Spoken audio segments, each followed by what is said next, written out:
All right, guys. So not only do we have, hold on, let me do a proper intro for today. Today's honestly a huge day. Today's honestly a huge day. So let's talk about it.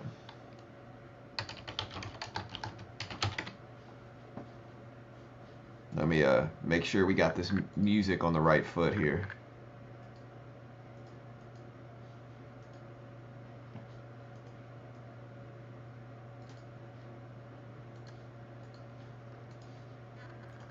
Okay, so today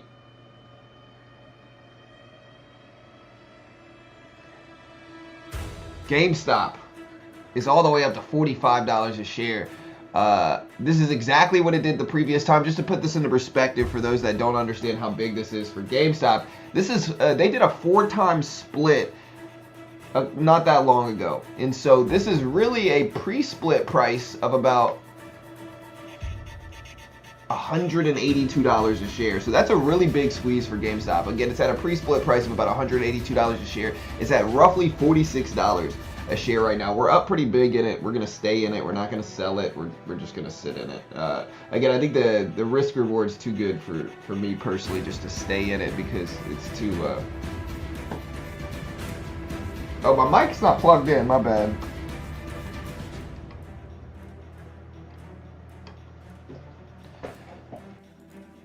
There we go. Okay, so yeah, so GameStop up to $46 a share. It's a pre-split price of like $184, which is a crazy price, you know. 46 times 4, 184. It's a pre-split price of 184. We have PPI inflation data today. Not only all of that stuff, we got PPI inflation data, a big day, a big report. It drops today. It's the first start of this week's inflation data reports. We have PPI today, CPI tomorrow. We also have Jerome Powell speaking at 10 a.m. today as well. It's going to be one of the busiest days in markets. And so, yeah, stick around. We'll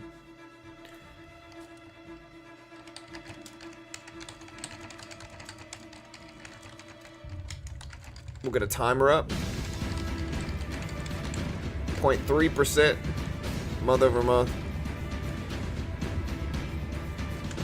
GameStop is on another tear this morning, and Jerome Powell speaks at 10 a.m. Bullish or bearish today? Let me know how you feel. We're gonna get a timer up.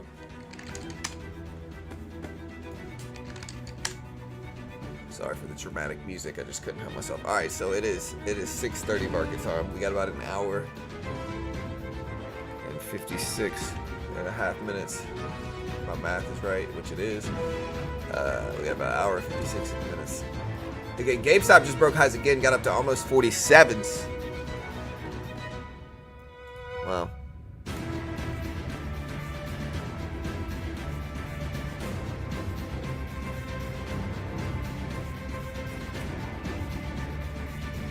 Yeah, hey, to the moon, man. I'm for it. Let's see it. Honestly, my Roblox trades, my portfolio has ran up a lot over the last 30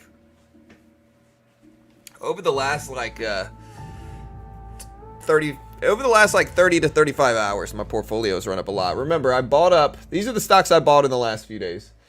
I bought Airbnb. I'm green. I bought CVS, I'm green. I bought GameStop. No, I bought GameStop a while ago, so this isn't the last few days. But GameStop's running up. It's definitely helping me be green. But I've been holding that one for a long time. We bought Intel. We're still red on Intel, but it's starting to fight its way back, so that's good. We bought Netflix at 572s. Is at 616s. We're very green there. Our Nike trade's starting to come back a little bit. We bought Roblox. We're very green there. Our average price is 27s. It's at 30s. We bought Shopify. We're still red on Shopify, but we're looking a little bit better there. And we bought Uber, which we're green on that one as well. So, yeah. I'll take it.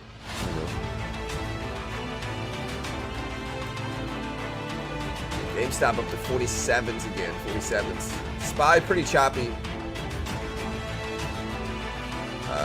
The Q is up here. Here's a daily chart on the Q.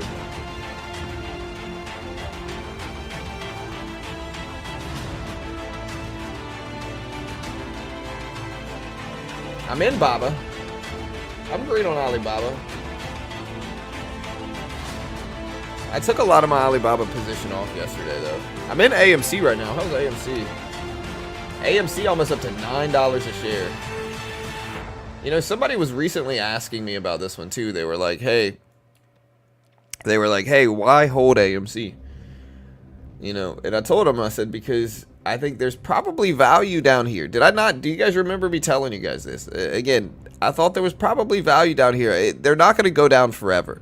And AIM's still a business, you know, like it still makes money in some ways, sometimes. But point remains, I thought there was value down there. I held it, and that is treating me better than a lot of these. My AMC position. Who knew? One of my biggest positions. Sorry, this is dramatic music. I was just gonna do an intro, and then I just kind of let it keep running. My bad.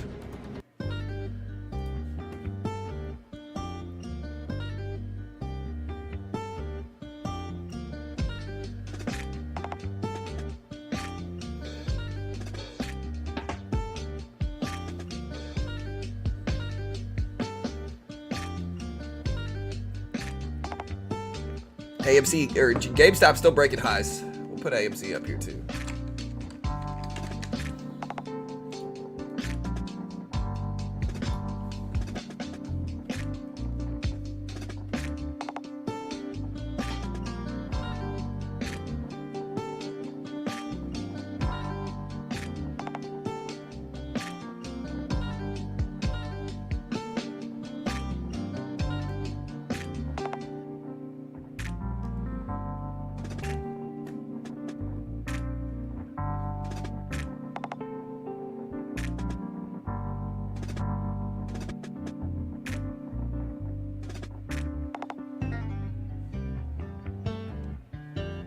Guys, listen, John said AMC and GameStop won't squeeze again. He said that people just wishing and they shouldn't hope for a squeeze. Yeah, I mean, I didn't really say any of that. What I specifically said was that AMC specifically has a larger float and a smaller short float than GameStop ever did. I never really said either one of them won't squeeze. I said that AMC wasn't going to be able to squeeze like GameStop was because it's just a different fundamentals of a company. The float was too large for AMC at the time and the short float was too small. There's a difference between saying that and saying they're not going to squeeze at all. If anything, people, Sam, one of my long-term members here, Sam, has literally asked me why I'm holding AMC, why I'm holding GameStop, and what I told him was that I think there's probably value where we were. You know, and again, it depends on what you define as a squeeze. I think AMC is moving up in sympathy with GameStop because of the Roaring Kitty tweet. So that's a different thing altogether.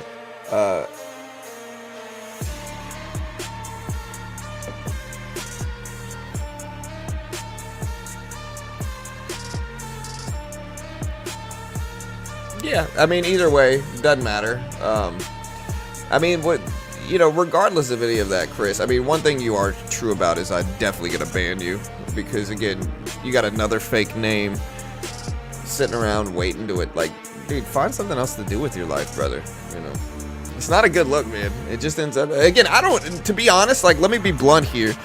I do not care at all about the AMC GameStop crowd following me. I really don't. Like, that's not, like, we get more views for my economic data reports than we ever did with AMC GameStop. Like, AMC GameStop had the biggest squeeze yesterday, and we only had like 1,200 people here. And so despite any of that stuff, like, we're going to get thousands of people today, and it's not going to have anything to do with AMC and GameStop. And so, you know, cheers to you guys. I'm in it. I hope it goes up. And so that's all you can really ask for. And that's 100% true. Anything else doesn't matter. Is the music too high? My bad. Let me turn it down. Oh, it looks a little bit too high. My bad.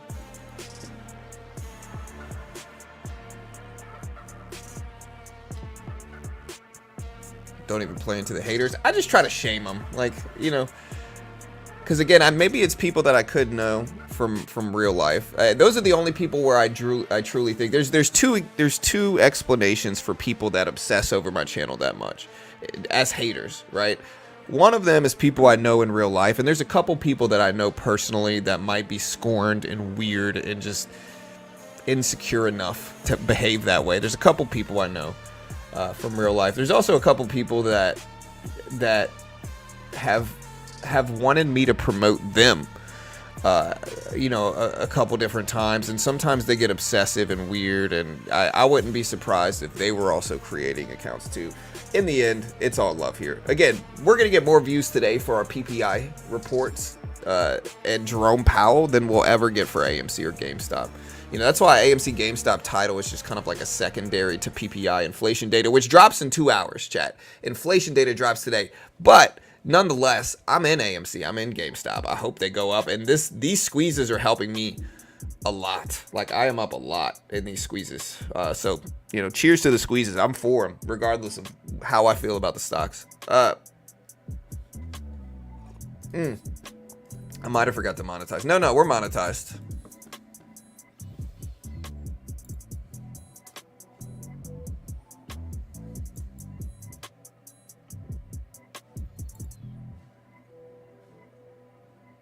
I'm here for the economic info you give. It's second to none. Right. I mean, that's where my channel's growing for, and that's the beautiful part. Like, I don't have to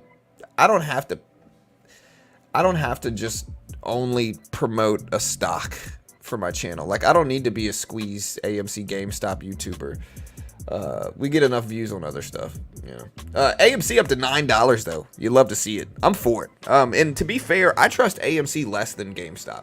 Without question. I think there's two things. I think AMC has got a more stable business model currently than GameStop does. That's true. But I think AMC fundamentals are a little bit worse than GameStop's squeeze-wise, right?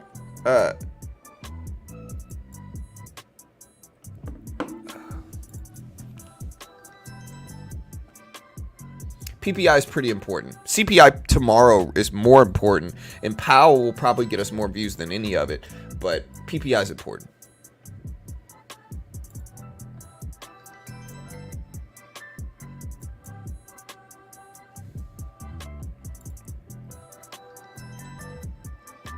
Will this data affect gold? Yes. Yeah, it will. Bitcoin all the way down to 62s. So Bitcoin's fallen. Where's gold at? Let's look at gold.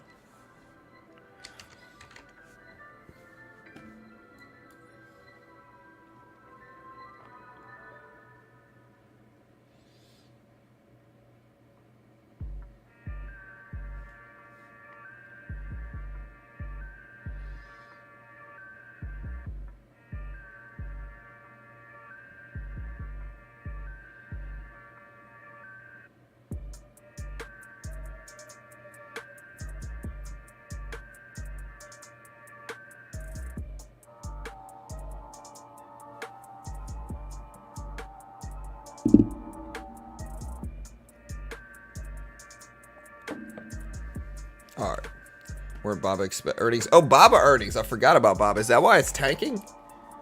Probably, right? I'm in Alibaba. I'm green in it. I'm not in a huge position anymore, though. I ended up scaling out of most of my profits. So Alibaba ended up posting adjusted EPADS RMB of 1014, missed the 1020 estimate. Sales beat expectations, though. So they did approve a $1 ADS regular annual dividend, $66 ADS extraordinary dividend. And so they approved a divvy for Alibaba. They posted mixed results, neutral results, but it's starting to run. It's back up to 83.68 right now in Alibaba. And again, GameStop continues to rise. AMC continues to rise.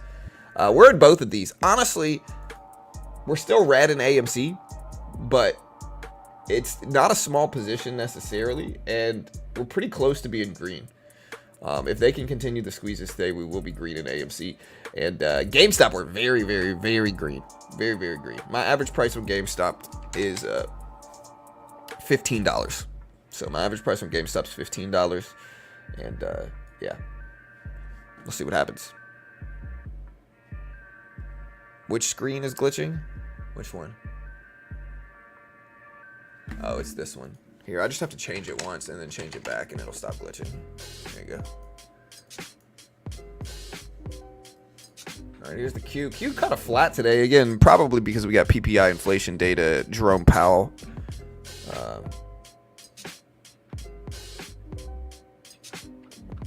I need AMC to be 150. Right. I mean, and again, I'm still skeptical. I hope it hits it, though. Like, I'm in AMC right now. I hope it hits it. People have to remember, with AMC, this is still a pre-split price of 86 cents.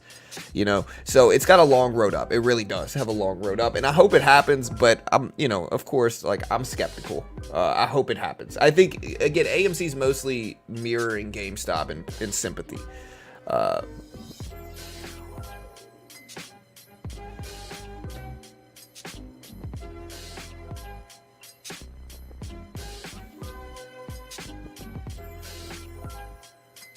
How did you manage to buy at 15? How did you know this would happen?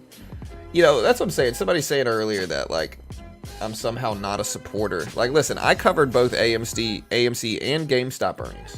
I got in well before any of these squeezes. I've been in AMC and GameStop for a long time, like, holding positions in them. So people can argue, oh, I'm not a real supporter. I'm just holding a position, a long position in them. But, like, none of that really matters. I'm in GameStop. My average price is $15.16 to be exact, $15.16. And we're up really big in both these positions, you know. I'll take them. I mean, we're not up in AMC. We're actually still red in AMC, but we're closer to break even. But I'm up very big in GameStop. My profits on GameStop trump the tiny loss that I have on AMC at this point in time. So Palantir. I'm in Palantir right now as well, although it's had a pretty big fall from grace. I'm still green on it, but not as green.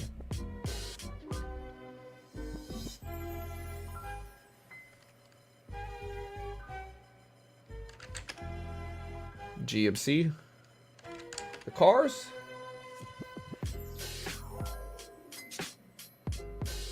Yeah, I'm looking at gold. Somebody's telling me to look at gold. We're at 2400s.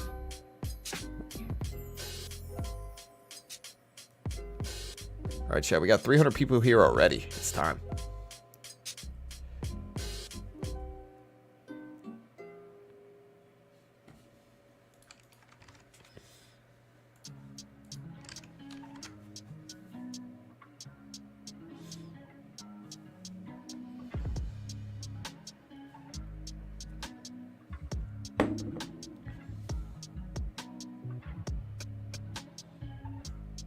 OpenAI released GPT 4.0 or 4.0. It's the Jarvis we all dreamed of. 5 most incredible examples.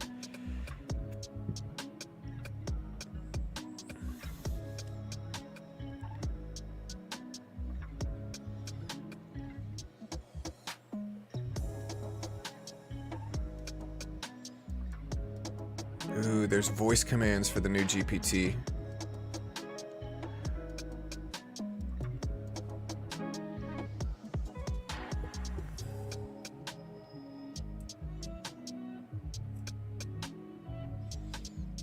How long do you think it'll be until we have truly an undetectable AI from humans? I don't think it's gonna be long. So the reason, though, just to put this in perspective, the reason GameStop squeezed again is because Roaring Kitty made another X post where he shared the GIF from it's a mix of the GIF from Ready Player One, Game of Thrones,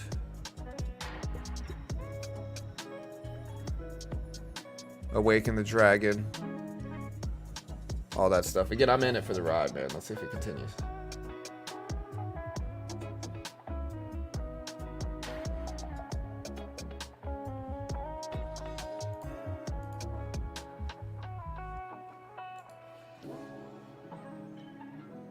Yeah, gold's still sitting at 2350s.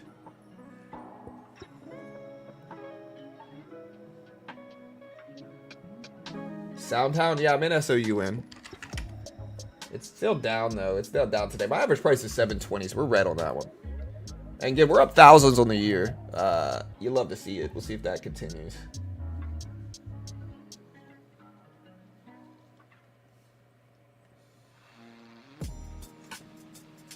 Yeah. Yeah, remember, Sam, where you at, brother? Sam, where you at, man? Sam asked me the other day, and I get his skepticism because you guys know me. I'm naturally skeptical. But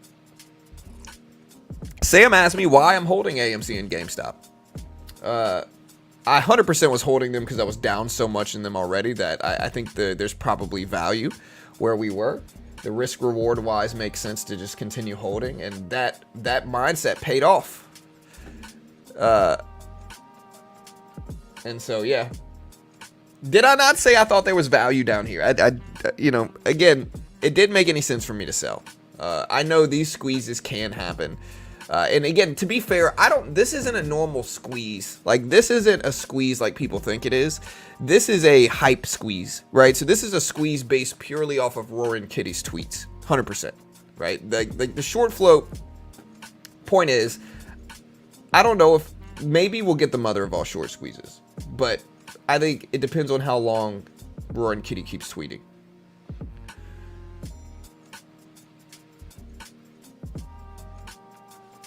How much money do you think you should have in your account if you want to buy and swing trade a couple of stocks, not only one? Yeah, but that's too ambiguous. You need to give me a little bit more.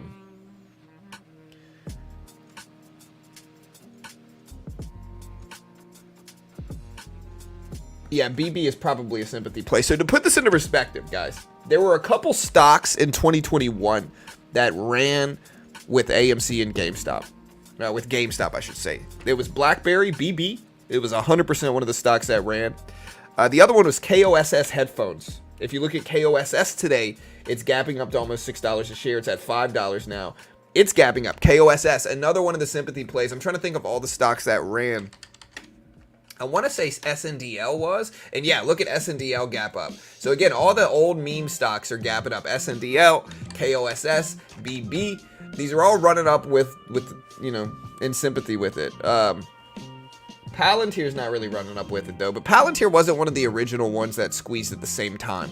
Clove was, COS was, BB was. SoFi wasn't.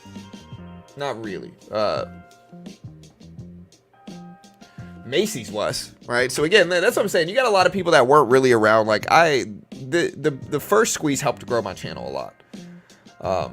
Like that's like, so when the first GameStop squeeze originally happened, my channel was not used to getting thousands of viewers for the stream, right? So when GameStop squeezed, we had 2,000 people here. And to me, that was like the most viewers we could ever have. I was so pumped for it. The adrenaline rush that I got when my channel started getting thousands and thousands of viewers was crazy. Like, it's a really fun feeling, to be honest, when you got that many people watching you. Eventually, it settled down a little bit, and my channel kind of went back. And again, now, if you guys watch my channel now, you know, like, getting 2,000 people there is a regular occurrence. Like, we're gonna have more than that here today, and it has nothing to do with AMC and GameStop. It's PPI inflation data dropping at 8:30. We're gonna have thousands here. Jerome Powell at 10 a.m. We're gonna have thousands and thousands of people here, and so we've kind of grown. The channel has evolved to where, you know, we don't have to only cover GameStop and AMC. We get thousands of viewers now from simple economic reports, because that's more like me as a trader in general. That's more like who I am as an investor. And really an economist. Is, if you guys listen to the stream, you guys know that's kind of how I am as a person. More so, that's more fitting to who I am behind all this stuff. But we can still watch GameStop and AMC. I'm in both of them. I'm in GameStop. I'm in AMC. I'm up much more in GameStop than I am on AMC. I'm actually still a little red on AMC, but that's getting better. My price on AMC is 1050s. So, because we've been holding AMC for a while. We really have. GameStop, same thing. And so we'll see how long it takes. We'll see how high GameStop goes. Again, $50 is a pre-split price of $200 for GameStop. That's the thing you guys have to remember. So if you caught the first squeeze, GameStop ran up to like 550s, right? The first one, we ran up to like 550s. I made money on the first one. This is a pre-split price of $200. So just to put that all into perspective, this is a pre-split price of $200. Hey, thank you so much for the $1.20, Andy. I appreciate it, brother. Thanks so much, man. You're doing a great job, brother. That's why you have followers. News is just icing on the hard work you put in. Hey, thanks so much, dude. I should have a wrench. Dude, I don't even know you. I'm not giving you a wrench, bro. Get out of here. Honestly, dude, I'm not getting it. Nobody's becoming a mod here except for Pawn, you know? Like, I get it. Look, it's just too difficult. And And honestly, like, the haters makes me not want to promote. Like, I used to promote all these other channels and do all this other stuff, right? But, like, having those haters makes me realize that, like, some of them are still kind of bitter and weird. Not all of them, you know, but I don't know, man. I'm just not trying to bring more drama, and I think making more people... I think if I make people mods... This has happened before. If I make people mods, and then I don't hire them as like full-time employment, and instead they're modding for free basically, then they get upset with me sometimes. Like, I have to pay them to be a mod when I'm not even asking for a mod. I don't need any mods here except for Pawn, and Pawn gets paid, you know. But outside of that, I don't need more mods. It's just too much work, you know. Like, I can mostly run it myself here, no offense. Anyways, BB break it down under the 200 EMA. Yeah, increases drama, 100%.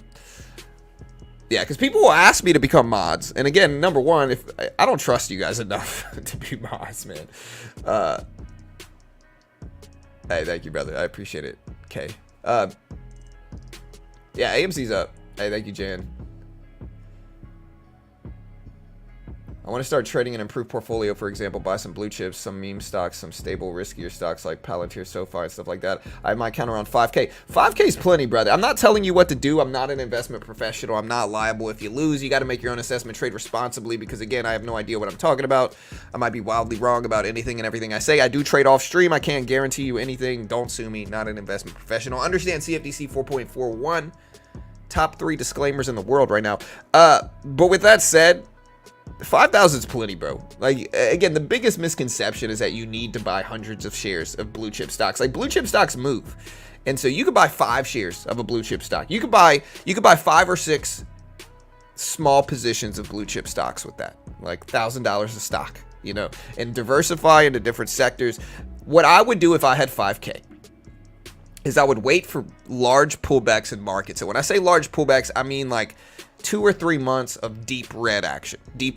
Maybe you get that if you might not get that for a while, and we might run up beforehand, but we might not. You know, market might dump beforehand anyway. So what you want to do there is up to you. But what I would personally do is I would wait for deep pullbacks, maybe 1, 2, 3 months of red and blue chip stocks. And then I would buy the dip in those blue chip stocks and diversify into 5 different ones with like 5 shares each. You know, you get anywhere between like 5 to 10 shares of each stock with $1,000 each. And then you have 5 different investments. I would avoid speculative companies with your first 5K. So I wouldn't trade meme stocks unless you want to jump on GameStop right now. I'm not telling you what to do, but that one is a little bit more understandable, although the risk is higher, of course. But if you only have 5K, I would stick to safer stocks long term. So I would stick with like blue chips only, like Amazon, Apple, Walmart, you know, Home Depot, stuff like that. That's what I stick with personally. And again, I could read you my portfolio that I'm really nicely green on right now. Wow, I'm even more green already. GameStop, AMC is up there. What else is running on me today? Honeywell, or no, Home Depot. Okay, yeah, I'm in Home Depot. Anyways, here's my portfolio. Apple, Airbnb, AMC, AMD, Boeing, Baba, Chewy, CVS, Delta, Etsy, Ford, Gold, GameStop, Google, Home Depot, Honeywell, Intel, Coca-Cola, Meta, MGM, Netflix, Nike, Pfizer, Palantir, Roblox, Shopify, Snapchat, Snow, SoFi, SoundHound, Tesla, Tyson Foods, Unity, Uber, Walgreens, and Walmart is my current portfolio. I'm up a lot in this current one, up over 1,000 currently in this, and we're up thousands on the year already, and so we're going to see if we can continue to grind that up. GameStop is certainly helping me today, testing highs at 48.30s right now, 48.30s. If we look at the SPY here, again, the SPY's running as well.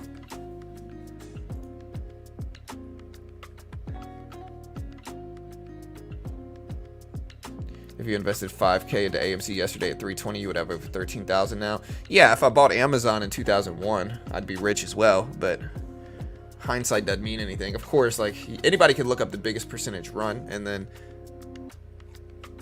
say, hey, if you bought it right beforehand, you know, sure. But I don't know if that's a reasonable way to look at it. I think that just causes FOMO. Yeah, or you could be wildly right, sure. Yeah, Baba does have earnings. We're in Baba right now. I've already scaled out of most of it, though. So, like, we're still green on it. My average price on Alibaba is 72.50s. I don't know if the stream remembers when I bought it, but I bought it a couple weeks ago. at 72.50s. We already took most of the profit off. We're still in, you know, a few shares, but nothing too major there. Intel, we're in Intel. We did buy Intel a couple, you know, not too long ago. I was hoping Intel might run with this, and it did. It's up a little bit as well. So we're slowly fighting our way back up with Intel. So yeah. I don't think Powell's going to influence GameStop and AMC. No.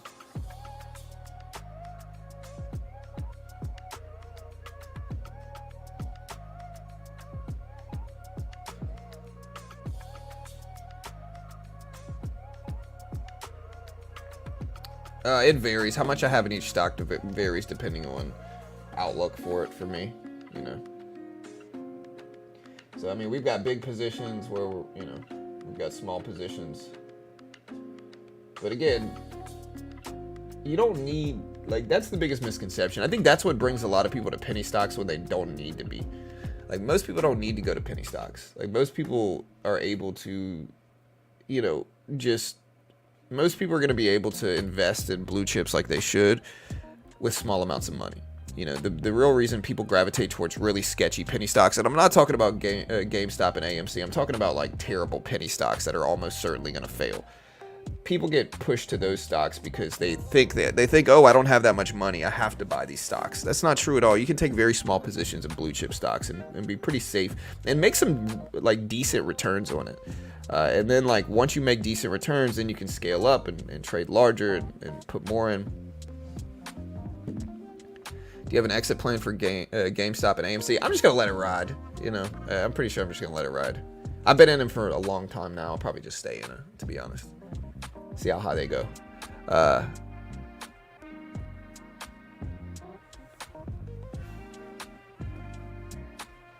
Tesla. I'm in Tesla as well. Smaller position, but it's back up to 170s. I didn't realize that. That's nice. My gold position is treating me really nice. We're still in Ford as well. I don't know what to do there. We're still in Delta Airlines, CVS also. Again, we bought Airbnb and we scaled out of most of it.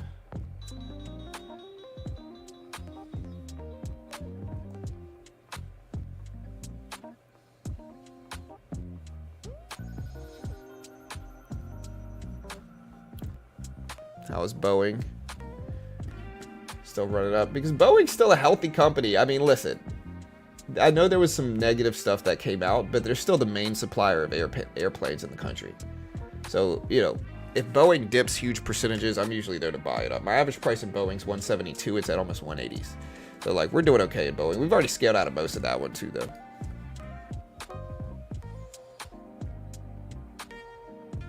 Yeah, didn't they already do the 250 mil shelf?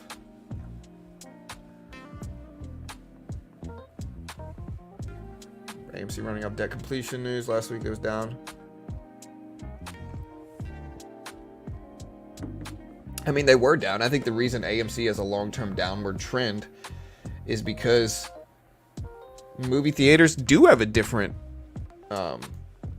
movie theaters absolutely have a different standard now. In terms of... It's one of the reasons you see much less press runs in theaters. This is just an objectively true thing. It doesn't mean anything good or bad. It's not like I'm arguing for or against anything. I think I'm just looking at the movie theater industry, trying to look at it objectively. AMC is mostly up on GameStop sympathy as well here, so I hope it continues up. But I have more trust in GameStop, which just broke highs again, up to $49 a share. Again, this is roughly a pre-split price of anywhere between 196 and 200s. So.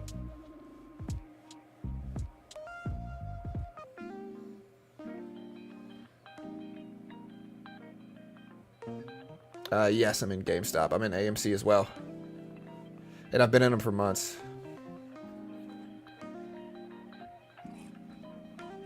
Look, I'm just going to tell you this. AMC is certainly running on GameStop's sympathy movement. 100%. Without question. It's very obvious. It's the same reason KOSS.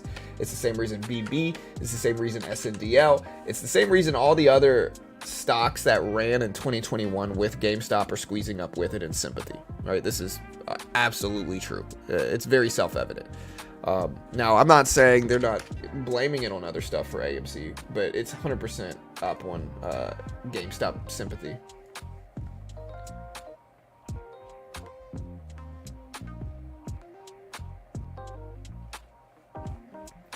The reason I'm telling you guys this is because, again, AMC offerings are not good news. Like completing an offering is not good news necessarily. It's dilution. And so, you know, I don't think that is going to cause AMC to move like this. This is 100% GameStop sympathy. I don't know if you should buy GameStop or not. I'm in it. I hope it goes higher. I'm not going to tell anybody to buy anything because I don't know. And that's just not what I do here. But I'm in it. I hope it goes up.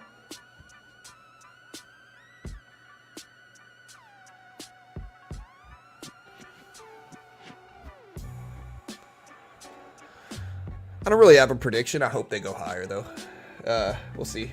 Again, SPY at 520s. We still got economic reports dropping in about an hour and a half, chat. Hour and a half until PPI inflation data. It should be a big day.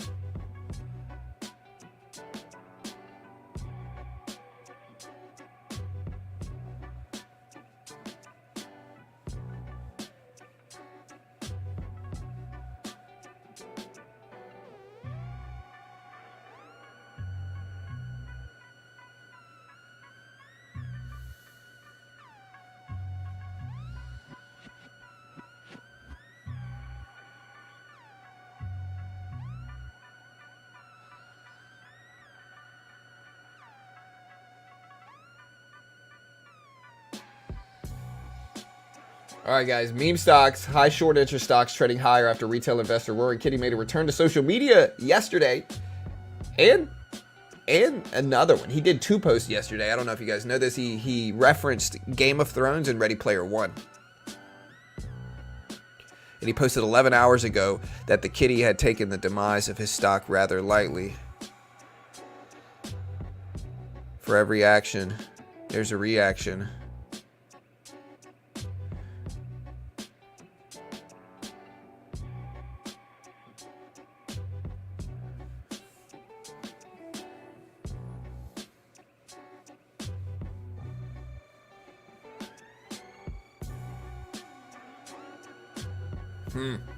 I'm for it. Again, I'm staying in GameStop right now. I think there's too much potential here. You know.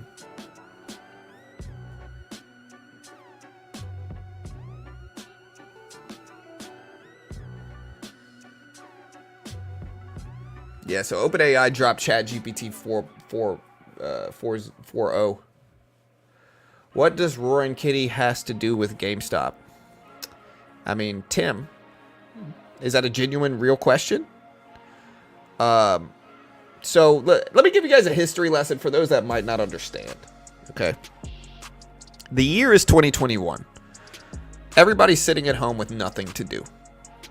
This guy, Roaring Kitty, starts streaming to YouTube. You know, this is actually when my channel grew a lot as well, because we were kind of streaming at the same time as him. But Roaring Kitty starts streaming to YouTube talking about how he likes GameStop. He thinks shorts are aggressively shorting it too much to where there's deep effing value, is the very famous quote he said. I think there's deep effing value. And he also famously said, I just like the stock, right? So he was a big believer in GameStop. GameStop was beaten down prior to this. It was at like $4 a share, a pre-split price of $4. So very beaten down prior to all this stuff. Anyways, thus ignites the largest short squeeze of all time, where GameStop goes from $4, a pre-split price of $4. Again, it's had a 4-time split since then, but a pre-split price of $4. GameStop all the way goes to $550. It squeezes up to $40 one day. The next day it squeezes up to like 200 and something, $300, $400, $500 a share. Everybody's ecstatic. People made millions of dollars from this squeeze, and it pushed Roaring Kitty to be very, very famous. Very, very famous, because he was the one guy beforehand that was like, no. It created this whole community of traders, and it ignited this big stock market boom. Like, more people got involved with the stock market. My mom, and again, I was streaming prior to all this stuff, so we were streaming way before any of this stuff happened. But it certainly helped my channel. I started streaming GameStop, getting thousands of viewers. And again, like I said before, I got more viewers at the time than I ever had before. So this was back before my channel was really getting thousands of people on a regular basis like it is now. This is back when my channel was getting like not that much. And again, the GameStop thing happened. It ignited this big boom. I was in GameStop. I wrote it up. We made money on it. Dogecoin was also running at the time. You also had a number of different stocks that were running up in sympathy to GameStop. They called them, this is what started the meme stock craze, where you had KOSS, headphone company, you had BB, BlackBerry, you had AMC run up a little bit, you had Macy's, you had a bunch of these different stocks that ran up on this stuff, right? Eventually, what happened in the middle of the squeeze for GameStop, in the middle of the squeeze, Robinhood specifically took away the buy button. They halted the stock, and they stopped letting traders buy GameStop. So they took away the buy button. They stopped letting traders buy GameStop. They would let them sell, but they wouldn't let them buy GameStop. And so this killed the squeeze. GameStop ended up coming back down, but it actually ended up holding pretty nicely and stabilizing and holding a pretty good price, which is why they ended up doing a 4-to-1 split eventually, because GameStop held better than any of them, to be honest.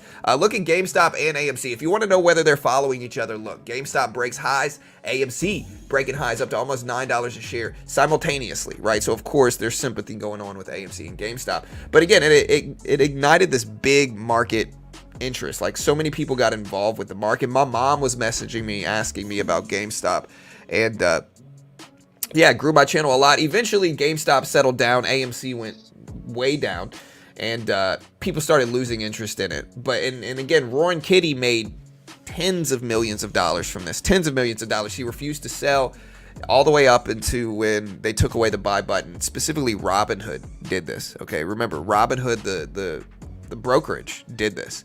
Traders turned on Robinhood. Honestly, Robinhood was freaking huge prior to this happening.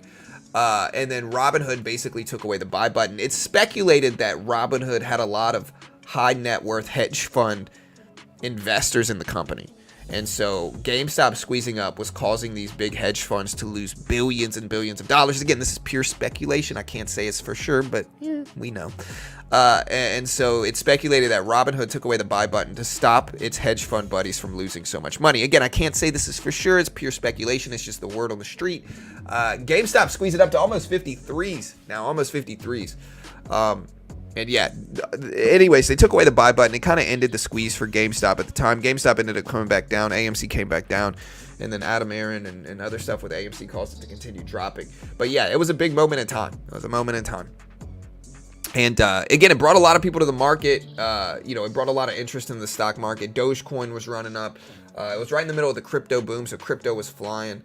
And yeah, it was a big time in markets. And again, Roaring Kitty made tens of millions of dollars, advocated for the communities, and then basically took a hiatus from social media. Didn't post for 3 years. Made his first post in 3 years yesterday, thus igniting the next GameStop squeeze. GameStop back up to $53 a share now. $53 a share. So yeah, it's been crazy, to be honest. But hey, I'm for it. Let's see if it continues. We got PPI inflation data coming out as well. Yeah, no. So there's actually a post. So if we look at this post, my mom messaged me, and what I told my mom, the advice I gave my mom was absolutely right. Like, look, I'm gonna show you guys this post. It's my mom asking me about Dogecoin, and this is when Dogecoin was like 75 cents a share. See if I can find it. It's somewhere here.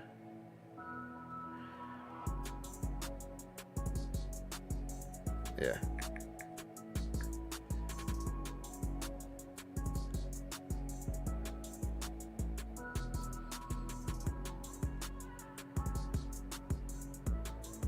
Yeah, I'm gonna send you guys this picture.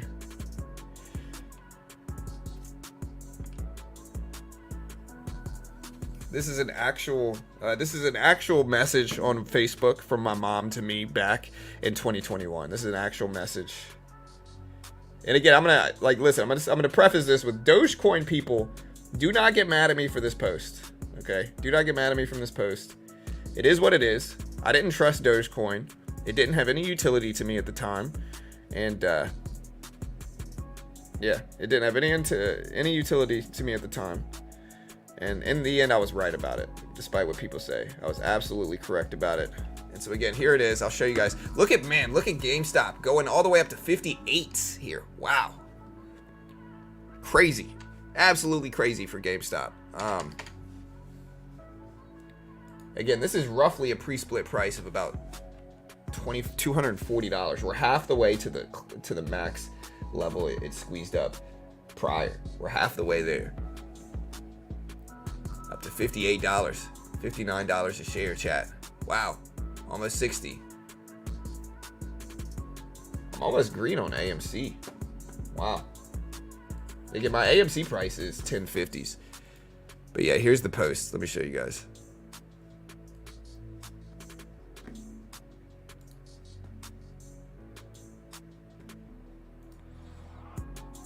Yeah, like this. So look.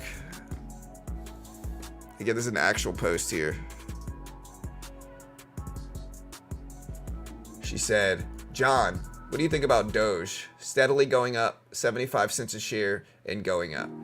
I said, yeah, short term it isn't too bad, but long term it shouldn't hold as it is a joke crypto used to make fun of others. Oh, I see. Love you. Love you too, Mom.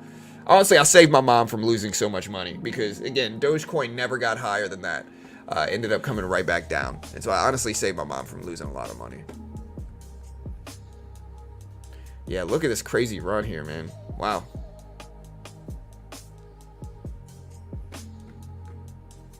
What a run.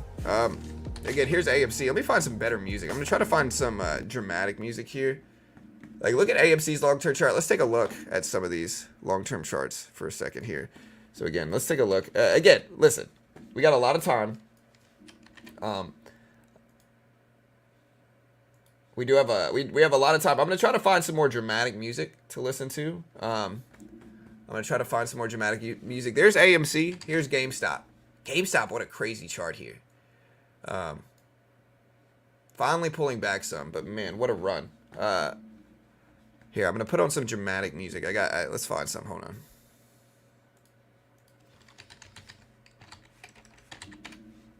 I think I have some saved, right? Let me find it. Hold on. I thought we had some, like, kind of a little bit more, here. Alright. This is going to be a little bit more dramatic. Yeah, they completed their offering. It was a 250 million offering.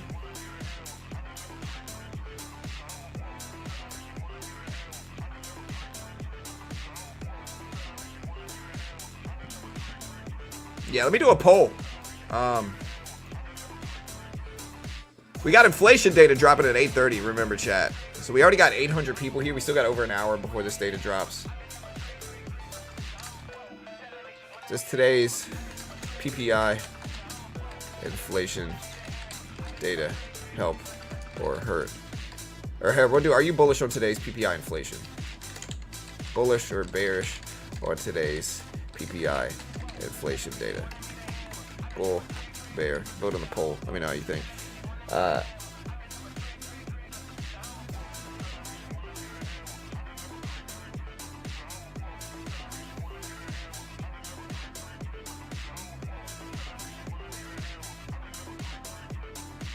Yeah, guys. Hey, we got 800 people here already. Honestly, we still got well over an hour before inflation data drops as well.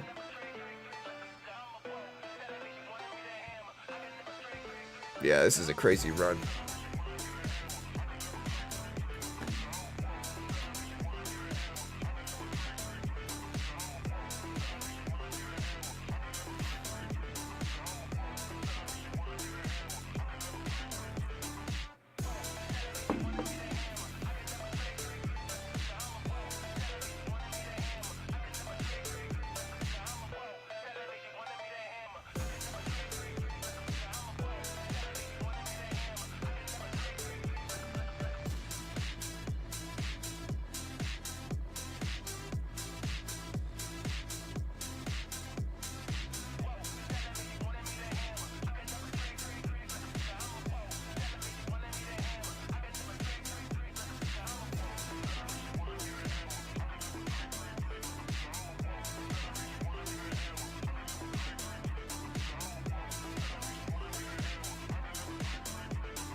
All right, chat. I'm looking at all the posts Roaring Kitty posted here. He posted the good, the bad, and the ugly. Yeah, so GPT 4.0 is out, or 4.0, and the hype is unreal. All right, so Dave Portnoy, Barstool Sports founder, invested another $500,000 in AMC at an average price of $520, and another $500,000 into GameStop at $34.40s. My average price is 15s. Chat.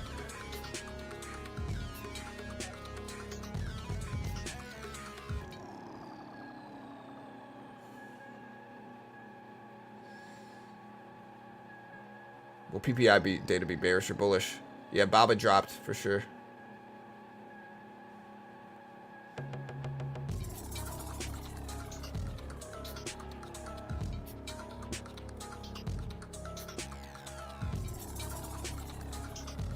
Please explain to my boyfriend how big this meme rally is.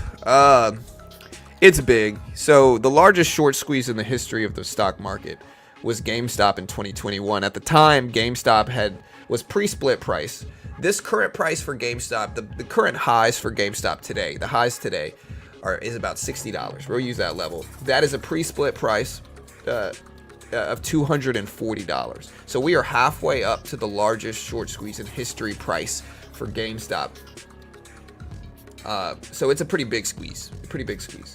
Roaring Kitty, the guy that ignited the largest short squeeze in history on GameStop, made his first social media post again over the last few days.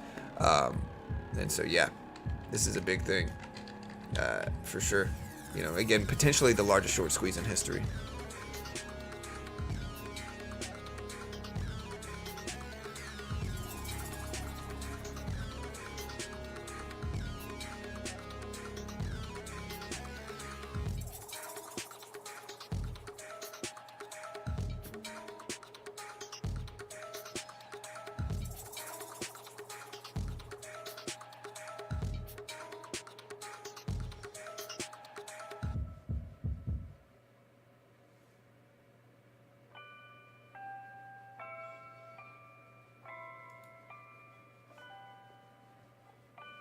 All right.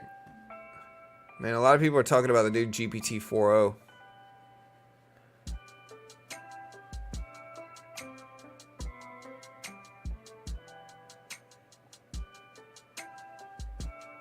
All right. Consolidation is healthy, chat. So we're moving up. We're consolidating. Again, we still got an hour until PPI inflation data drops. So we still got an hour.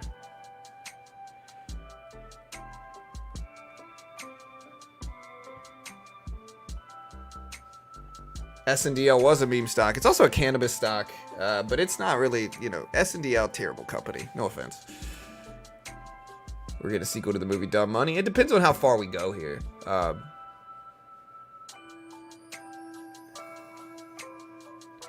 Was the Volks squeeze bigger? It's arguable. In terms of market impact, I don't know. Yeah, I can't remember where I sold GameStop, but it was up at the 500s, I'm pretty sure. I'm not 100% sure, though.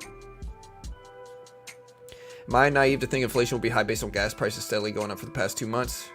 Potentially. I mean, yeah, that might happen. AMC breaking highs again, or getting close to it at least, at 940s. NVIDIA earnings are going to be one of the largest streams we've ever done.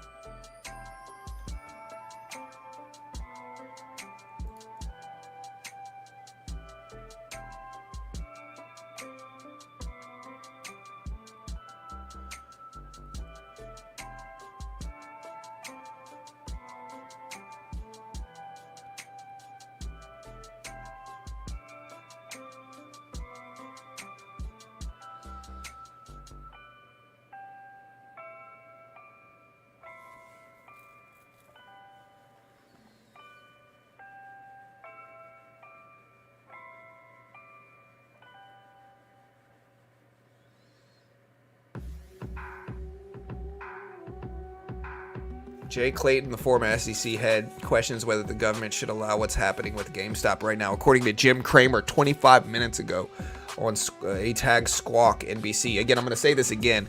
Jay Clayton, former SEC head, questions whether the government should allow what's happening with GameStop right now. Kramer, bro. Come on now, Kramer. AMC breaking highs. GameStop breaking highs. Don't you do that, Kramer. Like, Kramer's interests are showing here. Like, come on now, brother.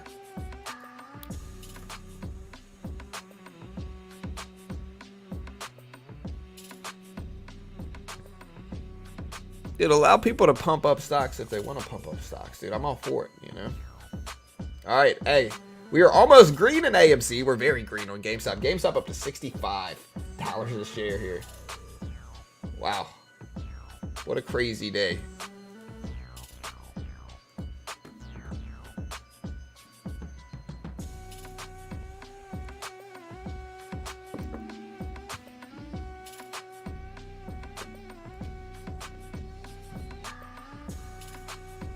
Yeah, cost, squeeze it up.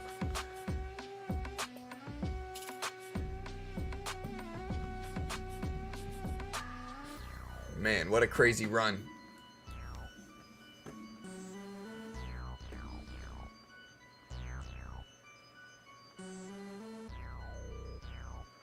Yeah. Again, if you haven't already, check out one of my sponsors. So one of my sponsors is a company called Apex Funded Account Program in Futures. They give you a demo. They test your skill in futures. If you can pass the test in futures with a demo account, they fund you the same amount. So Apex is one of the most legit in the world. They've paid out over $100 million to their traders in actual payouts. A great way to learn how to day trade with limited risk. Again, you can day trade, short, buy market, sell market, very similar to day trading stocks. And in futures, you can essentially day trade the SPY price action. Here's the futures contract of the SPY. Same price action. Here's the futures contract of the NASDAQ. Again, same price action. If I look at the QQQ, it's going to look very similar. The liquidity is actually better in futures, but it's the same price action. I can day trade short, no PDT restrictions in futures. And again, Apex is one of the most legit in the world. It's a great way to get started day trading if you don't have that much money, because the base one on Apex is $30. And so you spend $30, they give you a 25K demo. If you can hit 1,500 in profit without losing 1,500 first and following their rules and conditions, they fund you 25K with a 90% split. And that's a powerful thing because it teaches traders how to trade under pressure with limited risk. If I put up $2,000 or $3,000 trying to day trade that specifically for my first account, I'm probably going to lose that $2,000 or $3,000. It makes no sense for me to risk that much money. Instead, I can do this, which is a beautiful middle ground of pressure. If I pass it, I still get a 90% split once I'm funded anyway, so it's similar to putting the money up myself. If I lose, I'm only out $30. It's a perfect middle ground to learn how to day trade with a little bit less risk. You're still risking something, but it's less risk than putting up thousands and risking that. Again, they're a sponsor of mine. I'm biased because they pay me money. If you were biased, you know, if they paid you money, you would be biased too. You can use my coupon code BT, get you the max discount at all times. BT. Look at GameStop break highs again, guys. GameStop breaking highs again. It's at 64.70s, almost 65. AMC, we are almost green in AMC. Our average price at AMC is 10.50, roughly 10.53. No, it's just futures. So you can trade the NASDAQ 100, what the QQQ tracks. You can trade the E-mini, what the SPY tracks. You can trade gold. Patterns are very similar to blue chips. Most people trading Forex should be trading futures as well because the patterns are very similar in Forex and futures.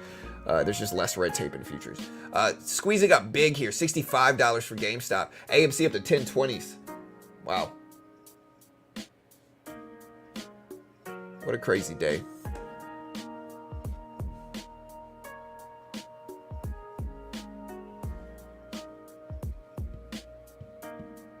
Yeah, my average on AMC is 1050 something, 1053.25. So 1050s roughly, 1053. My average price on GameStop though is much better. My average price on GameStop is 15.16 is my average price on GameStop.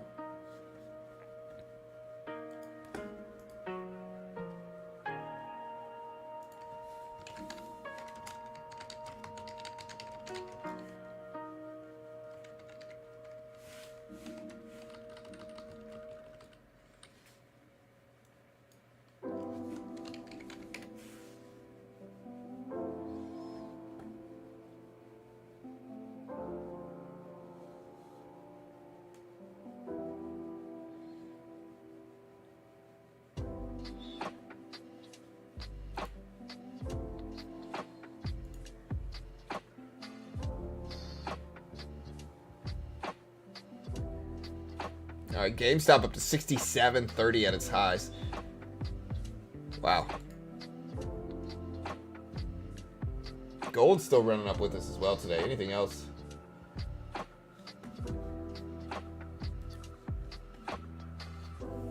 Yeah, AMC running up too. Almost green in AMC. Let's see if it continues. What a crazy run.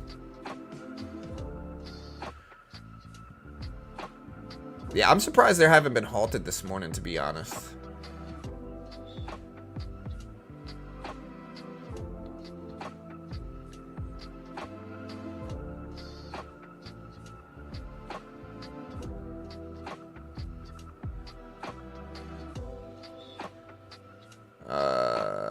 Up-to-date halt screamers or streamer or scanners is what I'm assuming you mean. Yeah, they can halt stocks. They halted GameStop a lot yesterday and then resumed it. I don't think it hurt the stock. I think it honestly helped it. 68.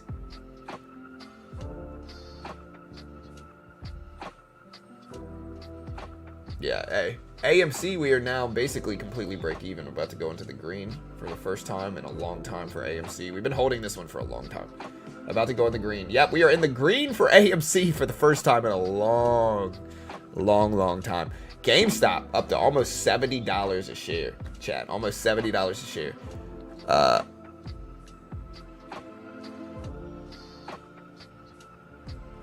Oh yeah, you're right. During market hours, they halted it. My bad. You're actually 100% right. My bad. We gotta wait for market hours, and they might halt it during market hours too, because that's when the volatility is gonna be crazy. Remember, we got PPI inflation data dropping in an hour. Chat. We still got an hour before PPI inflation.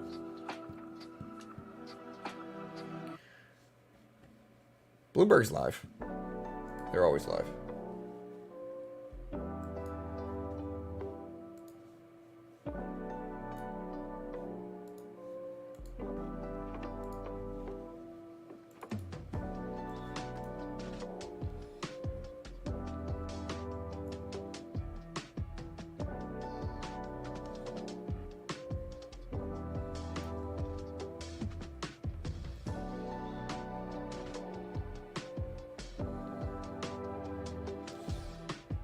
All right, chat.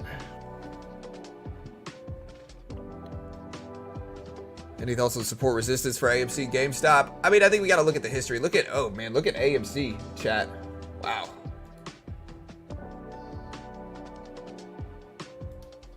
Crazy. Up to almost 71s. Did break 71s. Look at AMC here. Again, remember, AMC's only at a pre-split price now of $1.14. You know, the highest it got was $70. So, still got a long ways to go, but I mean, let's watch it. Let's see if it happens. I'm for it. I hope it happens.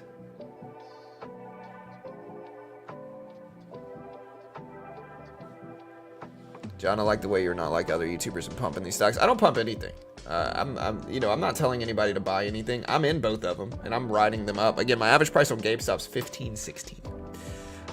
Average price on AMC's 10.53s, which we are nicely green in now as well. So, hey, let's keep it up.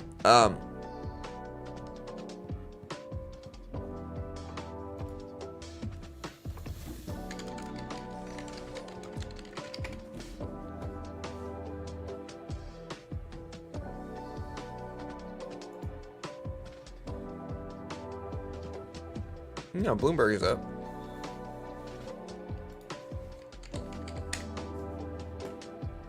Yeah, Bloomberg's working. Again, PPI today expected at 0.3%, 2.2% of the month. Powell speaks at 10 a.m. GameStop just hit $75 a share, $77 a share. The squeeze is really starting to get more parabolic as time goes on, chat. Wow. The squeeze is happening.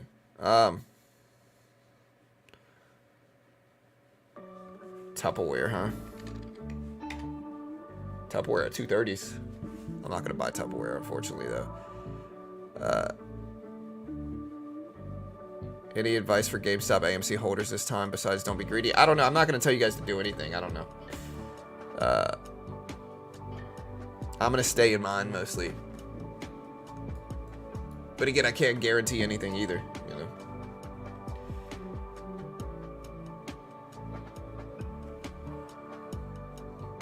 All right, so remember, guys, let me put this into perspective. Okay, so right now, currently, we're at a pre-split price of about $300. The max GameStop got before was about $550.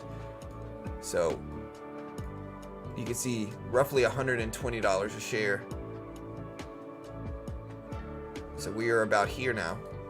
So we're more than halfway to the lifetime highs of GameStop here. Chat, more than halfway there. AMC at 1250s.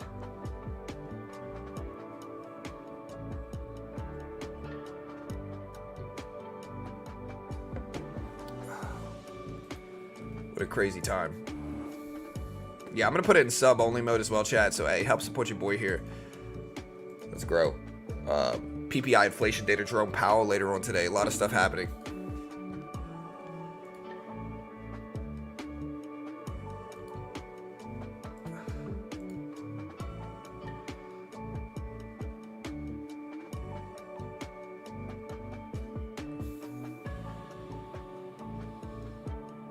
Yeah, and again, my average price, again, I'm going to say it again, on GameStop is $15.16.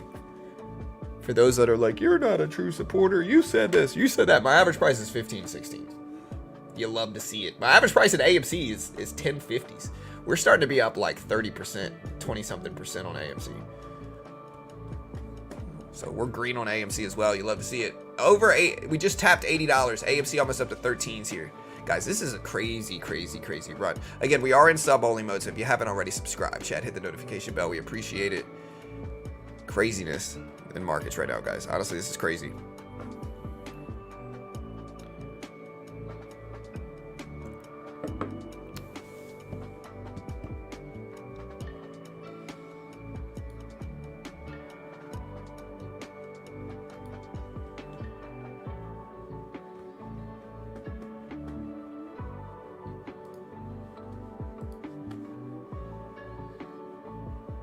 Hey, thank you, Ali B, Anthony, Jeff.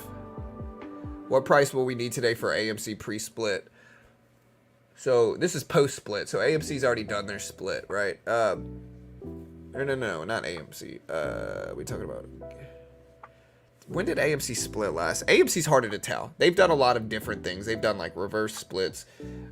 They did their ape divvy, special purpose ape divvy. Adam Aaron said it was a good thing, and then he said getting rid of it was a good thing, and so they went back. AMC's a little bit harder to tell where it would have been, because it's had a lot more corporate structure changes in terms of not corporate structure. It's had a lot of stock structure changes. Anyways, GameStop pulled back to $74, $75. AMC up to 13.16s here in chat.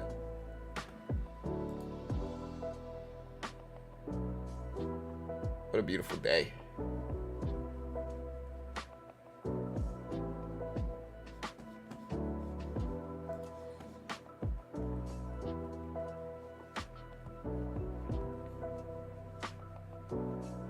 Yeah, again, the interesting thing, guys, again, so remember, GameStop did a 4-to-1 split, meaning they 4x'd smaller their share price. They made their share price 4 times smaller, right? This was, done. But remember, this would mean that GameStop is at a pre-split price of about $280 right now. It's 70 at 775. It's at $300 a share, which, remember, 550s or so was about the highest it ever got. Again, I covered it. I was streaming during the first GameStop squeeze, holding GameStop. 550s was the highest it ever got, roughly.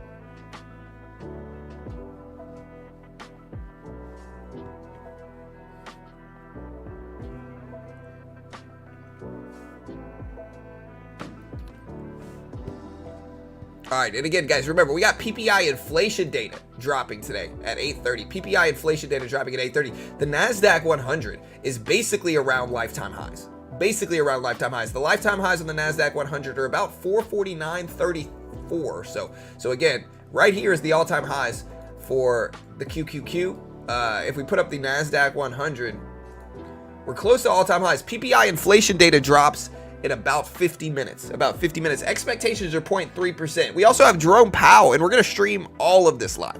We're going to stream all of it live as it happens. Powell streams at 10 a.m. At 10 a.m., we have Jerome Powell, Big Papa Jerome Powell, streaming, doing a conference, doing a speech. And again, we'll see what happens there, guys. We'll see what happens. Hey, thank you so much. This is a dumb question. If I sell pre-market, do I actually get that money? Does it have to be at the price when the market opens?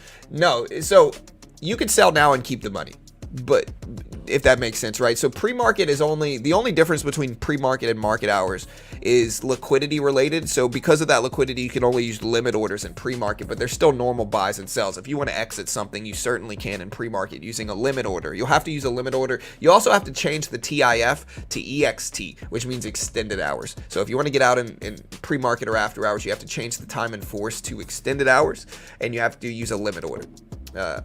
But outside of that, it's just like a regular market order. I appreciate the donation. Thanks so much. Yeah, we'll see what Powell says. Again, Powell should influence the market heavily.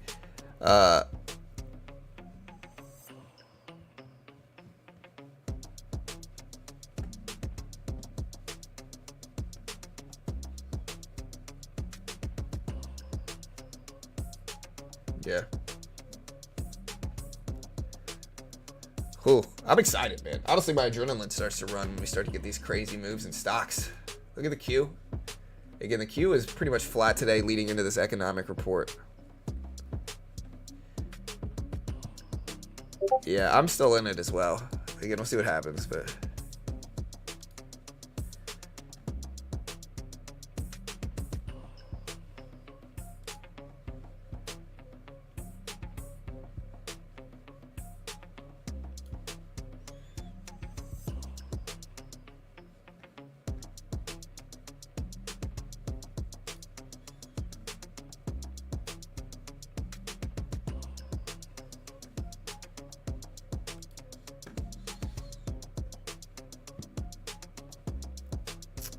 what warrants this run? Hopes and dreams. What warrants this run? There's a couple reasons. Number one, GameStop does have a relatively high short float.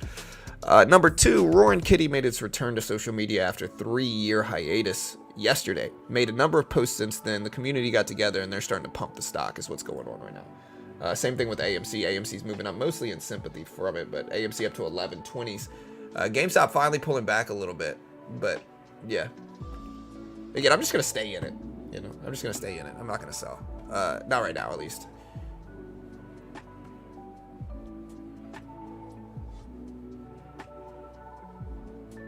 No, Anthony, you shouldn't put your whole savings into anything. I don't care what it is. That's a terrible idea.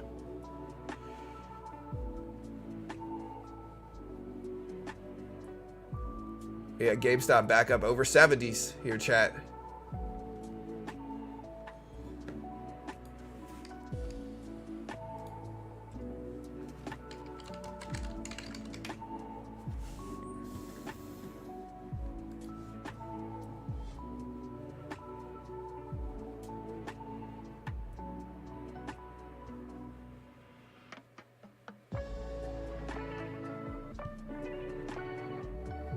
Yeah, I'm not going to give any advice, D, but I mean, congrats on the gains. It's pretty solid gains, percentage-wise. All right, we're back up to 71s, 71s.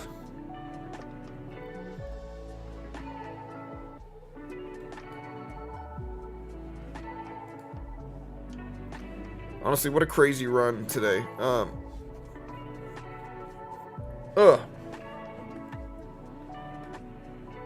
mean, best is subjective. I can say vanilla is the best flavor of ice cream, but somebody might come through and say strawberry is. It's subjective. It's opinion based. All right, guys. AMC pulling back pretty heavily, down under $11 a share. GameStop still over $70 a share, still doing really well.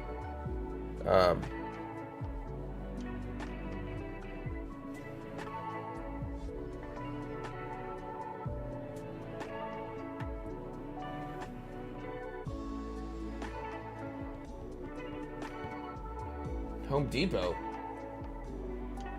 Honeywell. Meta. We're still in meta here. Down a little bit on the day, but green on the overall position. My right eye is itchy. This is deja vu. It all stemmed from a meme guy returning to social media. Yeah, so if you know the movie Dumb Money, again, I'm going to give you guys a history lesson on squeezes. The largest short squeeze of all time And it's arguable whether it's this or Volkswagen, but we're going to call it GameStop because I think GameStop, in terms of market impact, was the largest, most impactful short squeeze of all time. It happened in 2021. At the time, GameStop had a float size of about 50 million. The short float was about 120%. Crazy high short float. This guy, Roaring Kitty, said he thought there was value there. He thought he liked the stock. He thought it was too beaten down, like a severe overreaction. And, you know, he very famously quoted, "I just like the stock." He also quoted "deep effing value," started to cause the largest short squeeze in history as shorts started to cover. People started buying it. It squeezed GameStop up to about $40 or $50 the first day. The next day it went up to hundreds, topped at $5.50, and Roaring Kitty ended up making tens of millions of dollars from the squeeze. At the time, again, Robinhood, the broker, restricted purchasing. They only allowed people to sell. They took away the buy button, is what it was described as. So again, Robinhood, the broker, took away the buy button at the climax of the squeeze and basically killed the squeeze from happening. It ended up causing GameStop to come back down a little bit. GameStop actually held pretty well despite all of this, but again, people turned on Robinhood. Like they stopped supporting Robinhood. Robinhood was freaking crazy big before this. Once this happened, it genuinely hurt Robinhood substantially. But anyway, so GameStop since then has still done okay. It's still held price. They did a 4-to-1 split. It still did okay, but recently, and again, Roaring Kitty rode off into the sunset, making tens of millions of dollars and basically having this whole community supporting him for helping them make money. People made millions of dollars, billions of dollars. Hedge funds lost billions of dollars during the 2021 GameStop squeeze. Again, so fast forward to today, prior to yesterday, Roaring Kitty had not posted on social media in years. It had been 3 years since he posted. He made his first post back, basically a meme of a sit-up, of somebody sitting up, basically implying that he's paying attention. This sparked GameStop squeeze. He's made a number of different posts since then. And again, we're on squeeze version 2 today. We're on squeeze version 2. A lot of stocks are following it up in sympathy, specifically AMC, Cost, which is a headphone company, a big company back then. It squeezed with the original 2021 squeeze in sympathy. BB, BlackBerry, also squeezing up to $4 today. A lot of other stocks moving as well. And yeah, that's the story of the GameStop short squeeze, the largest short squeeze in history. Remember, guys, today we still have economic reports. We've got PPI inflation data dropping in 41 minutes. 41 minutes for PPI inflation data. Yeah, and then Powell's talking at 10 a.m. So we got a lot of stuff going on. We got Powell talking. We've got PPI inflation in about less than an hour. A lot of stuff going on.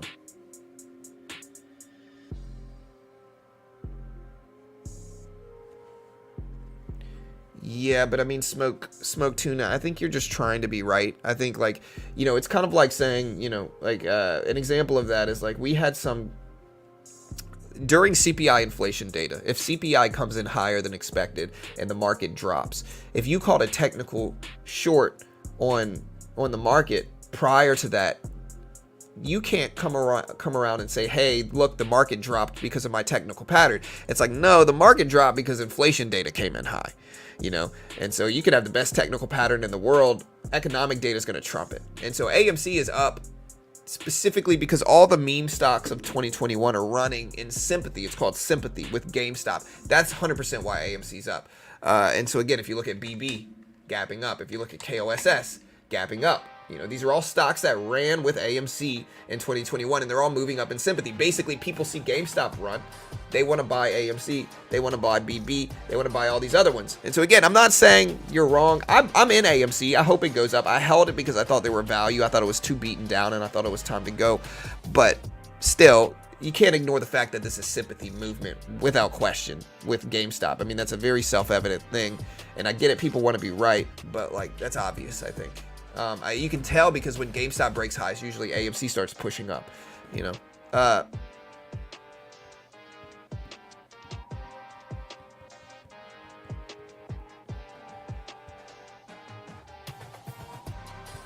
Yeah, I think it was talking about a mix of both of them. But yeah, I guess my point, look, and again, I'm not arguing that Roaring Kitty wasn't talking about AMC. My point is that somebody making a technical prediction on AMC last week has nothing to do with the runs on AMC this week. These have to do with social media pushes, right? Which is fine. That's okay. That should be an understandable thing. I'm for him. I hope they keep going. I hope he keeps posting. I'm in both of these long. I'm green on both of them. My average price in GameStop's 15s. My average price at AMC is about 1050s. So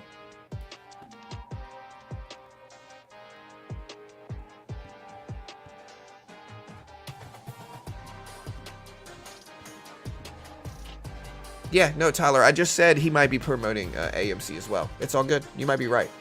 Calm down, bro. It's okay. You know.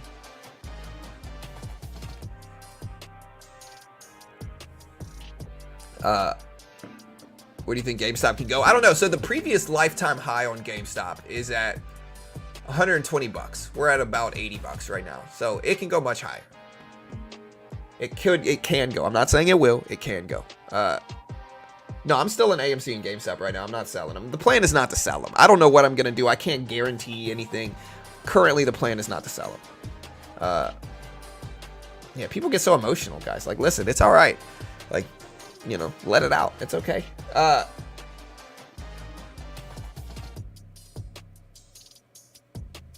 Thoughts on PPI release? Yeah, 0.3% is what PPI is expected at. It's interesting because they're doing PPI the day before CPI this time. Usually it's backwards. Usually it's CPI and then PPI. Today they're doing PPI and then CPI tomorrow. We also have Jerome Powell speaking at 10. Noticeable influence to markets as well. So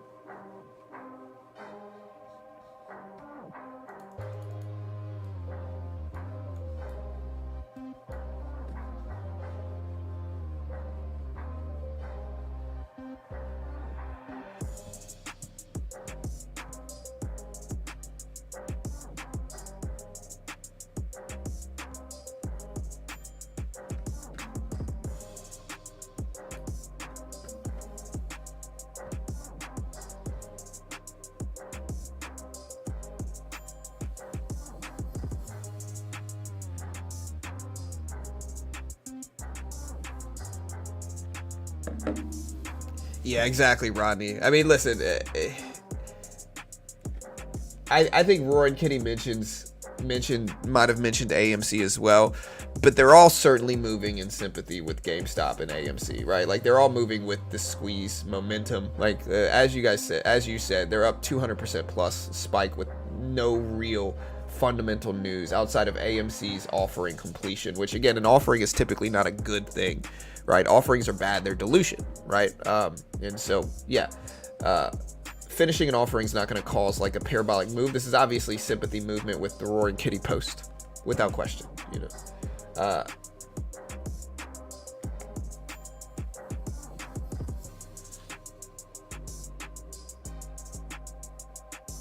Probably not, Steve, to be completely honest. If I was going to sell, I'm probably not going to tell you guys about it. But again, for the time being, my plan is to hold. And that's just me being honest. Again, the last time GameStop squeezed, the buy button was taken away. It started to fade. I ended up selling. And when I announced to my stream that I sold, the whole community turned on me and got all weird. And so again, I'm in GameStop. I hope it continues. The plan right now is to hold because I think it can go much higher. And while I'm up big, the amount I'm up in is not significant enough for me to sell and not participate in this epic moment of stocks, and so I'm just gonna hold it.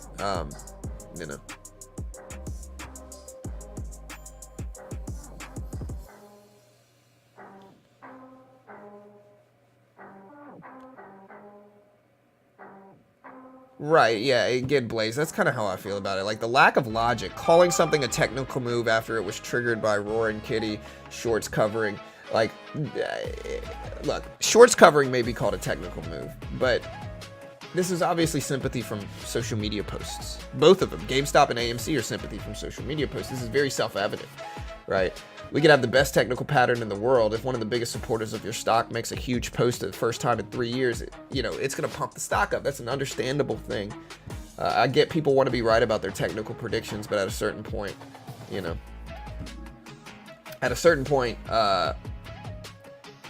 got to look at it objectively, I think, Anyways, I'm not shorting anything. I'm not going to short. Yeah, shorts covering is technical in nature, but again, this is all sparked from a social media post, which is great. I'm for it. I hope he keeps posting. I don't know how high it's going to go today. I really don't know.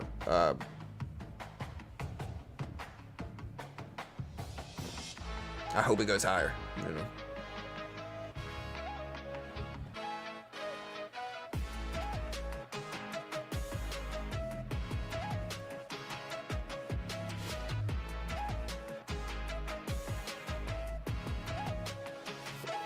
All right, guys. AMC almost up to almost 12. Do you think it'll keep running tomorrow? I'm not sure. So I'm looking at the last trend. Okay, so the last time GameStop squeezed, it moved like this. All right, so let's talk about it. The last time GameStop squeezed, it moved like this. Yeah, the last time GameStop squeezed, it went up a little bit, stabilized. The next day, it went up even more, stabilized, and I think it went up even more the next day. And then Robinhood took away the buy button, and it kind of went like this. I'm pretty sure that's the previous trend. Let me see if I can look back at the GameStop chart. Yeah, so that's the previous trend. Now remember, there's a weekly chart, and so, you know, 1 week it went up from 0 to 10. The next week it went up from 10 to 20. The next week it went up from 25 all the way to 120. And then they took away the buy button. It came all the way back down. It spiked back up, and then it stabilized a little bit.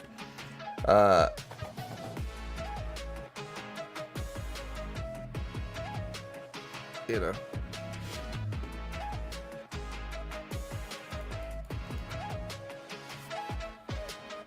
Hey, hit that sub button, chat. Hit the notification bell. I appreciate it. Let's grind up to 140,000 subs today, chat. Can we? Remember, we got Powell speaking at 10, chat. Powell speaking at 10.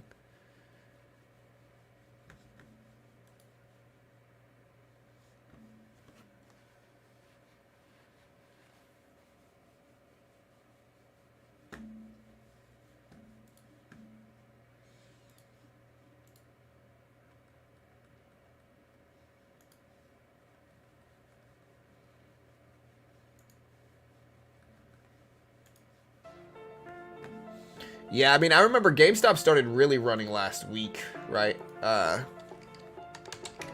so Roaring Kitty certainly spiked it up, but it had been running prior to all that a little bit, not nearly as much. So he certainly helped it. But again, GameStop had run from 990s all the way up to about $15 last week on the 9th. You know, on the 10th it had ran, and then basically when he made that post Monday, it flew up. It flew up. Consolidating now, which is fine. You know, flag patterns look like this, chat. I'm not saying this is what's going to happen. I'm not sure, but flag patterns look like this. And they call it a flag because, you know, but typically you're looking for that after the consolidation. So let's see if the flag pattern holds. Again, we're going to put up the NASDAQ. I'm going to put AMC on the right side here. Here's the SPY. Here's the Q. Here's AMC. And again, we got inflation data dropping pretty soon.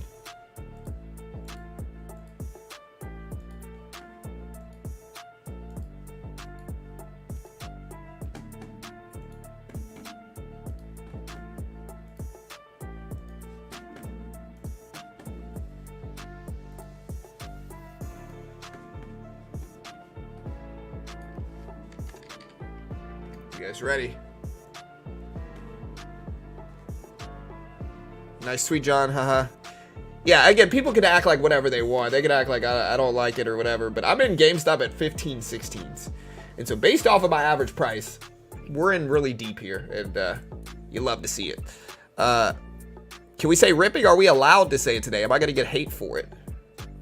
Top 3 saying rippers in the world right now. All right, guys, we got 30 minutes before PPI inflation data, chat. 30 minutes.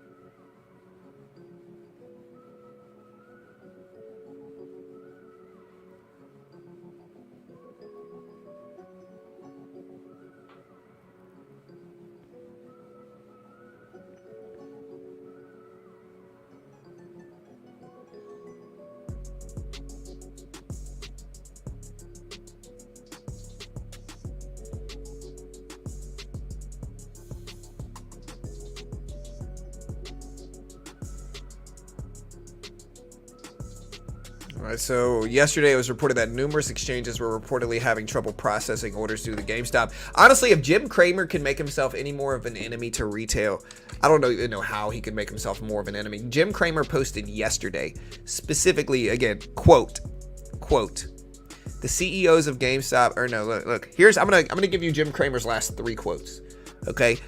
Number 1, an hour ago, Cramer posts, quote, Jay Clayton, former SEC head, questions whether the government should allow what's happening right now with GameStop.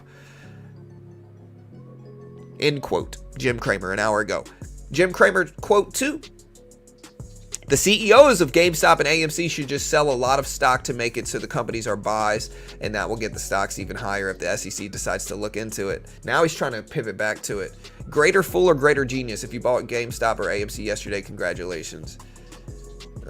Yeah. So now he's trying to pivot. He probably got so much hate for his Jim Clayton post that he pivoted back to act like he's a supporter.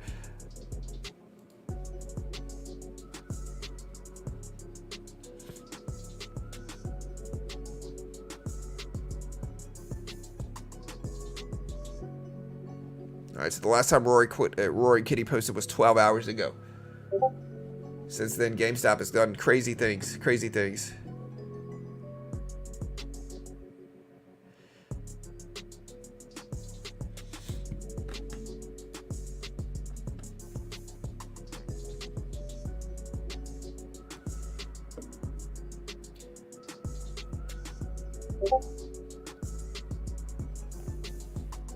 So you are saying household investors seeing some guy tweets decided to gamble so much money in stocks that they can move markets by doubling a stock price.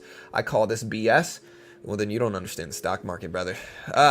You mean months of sideways and sell-offs after the spike back to 50s for open? Jim Cramer said nothing about Nvidia running 500%, 100%, yeah. What benefits his big elite investors is what he's going to say. He's always shown that to be wildly wrong. Yeah, I'm in GameStop right now, Max. My average price in GameStop, again, I'm going to say it again, is 15/16. 15/16.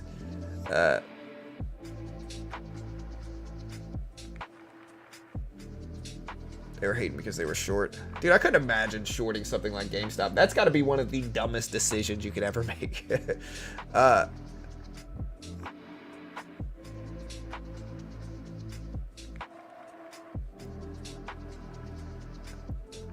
You know, yeah.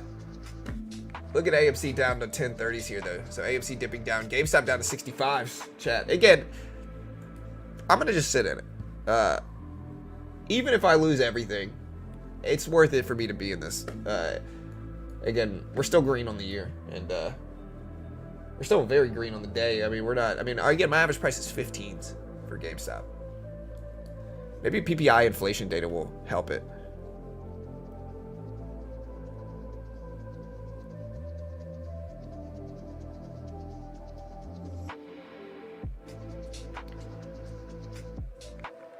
Yeah, I mean, listen, guys. Markets are not going to go straight up. GameStop's not going to go straight up. It's going to need consolidation. The general pattern, up, consolidation, up, consolidation, up. That's kind of how it goes. That's how any big market goes. That's how long-term markets look. You know, and again, eventually, I think GameStop and AMC will settle into sideways consolidation until CPI data tomorrow.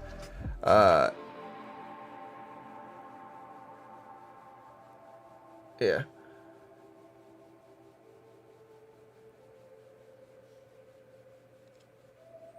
Yeah, I mean, you got to understand how short squeezes happen. You know, again, GameStop float right now is what? What's the GameStop float? I looked this up yesterday. GameStop float is now, what is it? Let me find it. I miss Float Checker, bro. Yeah, so GameStop's float is...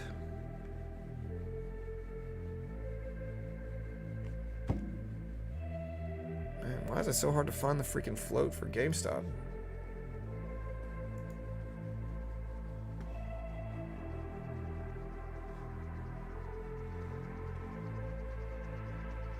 And there wanting me to upgrade, dude. I'm not gonna upgrade. Okay, the float is 267.9 million, which again, to put it into perspective, is not a crazy big float. It's not a small float either anymore. It's not like it was when the original squeeze happened at 50. But it's not the crazy big squeeze that you might want as well. Like, look, when you look at AMC, and you look at AMC's specific range, when you look at AMC, and you look at AMC's specific range, AMC long-term has a range here of, I mean, this is a pre-split price on AMC, so it's a little bit different. But AMC is going to have a noticeably smaller range than GameStop is, simply because the float. I don't know. Actually, let me compare. So, is the float the same for? Is the float the same for AMC and GameStop? I don't know. Let me see. So AMC's float, GameStop has a. Let me check this. What's AMC's float? I know AMC did the reverse special purpose divvy and then readjusted it. So now float for AMC is okay. So they actually have about the same size float. So they might move in a similar range here, to be honest. GameStop consolidating.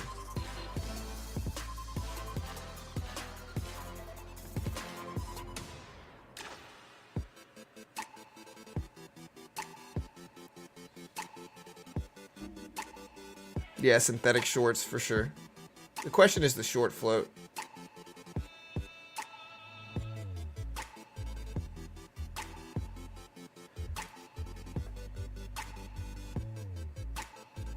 And again, I'm not going to tell you guys if I do sell or when I sell or anything like that. Again, not an investment professional. Don't copy me. Don't sue me. You know, no idea what I'm talking about. Might be wildly wrong about everything and anything I say. PPI inflation data drops in 22 minutes, chat. Be ready. This might pump it back up. We'll see.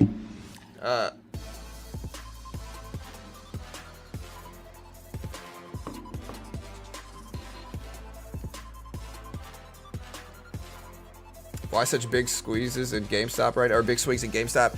Because it's GameStop. You know, it's up huge percentages right now.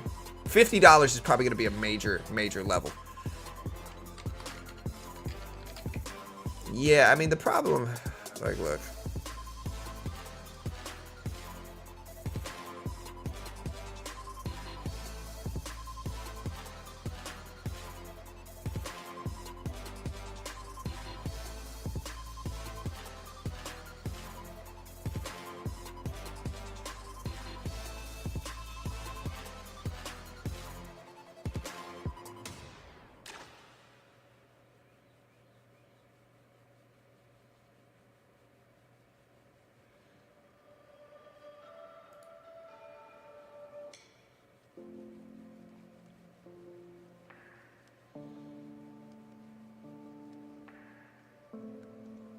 Yeah, I don't know. I'm looking at some of this stuff now. So, again, Q all the way back up to 443 is technically green on the day. GameStop's still fighting his way back. GameStop just hit the 200 EMA. AMC did as well. So, they both just hit the 200 EMA. Maybe these are propping it up.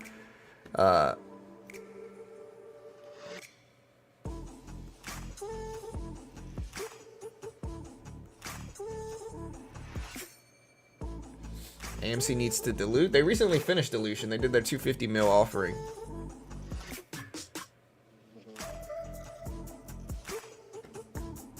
Yeah, it ultimately depends on how much money they're making, though.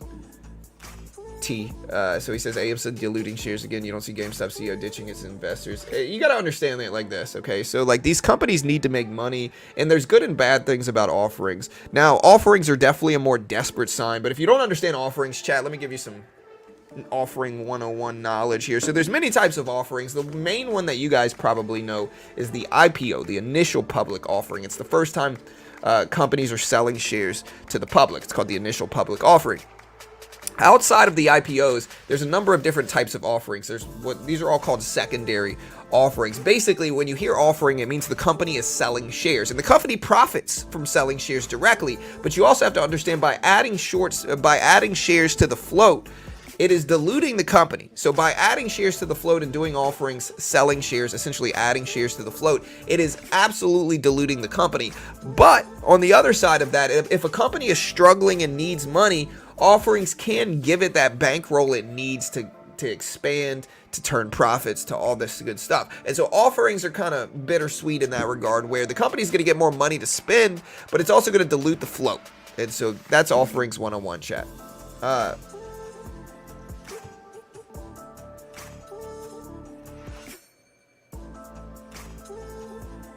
Yeah, honestly, I really didn't think so, Smokey. I didn't think I'd be spending another morning like this with GameStop. But again, we're also about to cover inflation data here. We got over 2,000 people here. It's, inflation data drops in 20 minutes. So, all right, look at AMC, GameStop, both bouncing a little bit. AMC back up to 1030s here, chat. 1030s.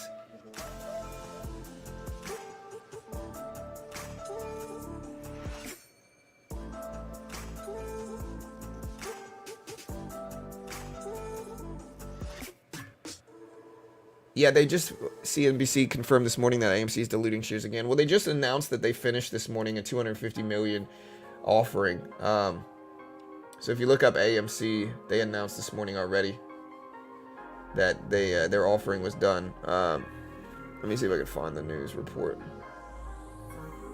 Yeah, so AMC Entertainment completed its previously disclosed ATM offering. ATM means at the market. They did a $3.45 share price, but it has a $250 million offering. They finished it on May 28th, or March 28th, I mean, at $3.45 a share. There you go. Yeah, I don't know how many times they're going to get halted. We'll see. Hey, CPI, or PPI inflation data drops, chat. 8:30 right here. Look at AMC run. Look at GameStop back up here, chat. GameStop back up. AMC back up. The run is not done, I don't think. Not necessarily, at least.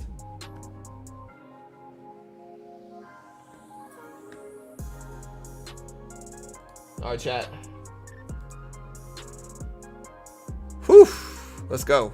Again, we still got 20 minutes left before PPI inflation data drops.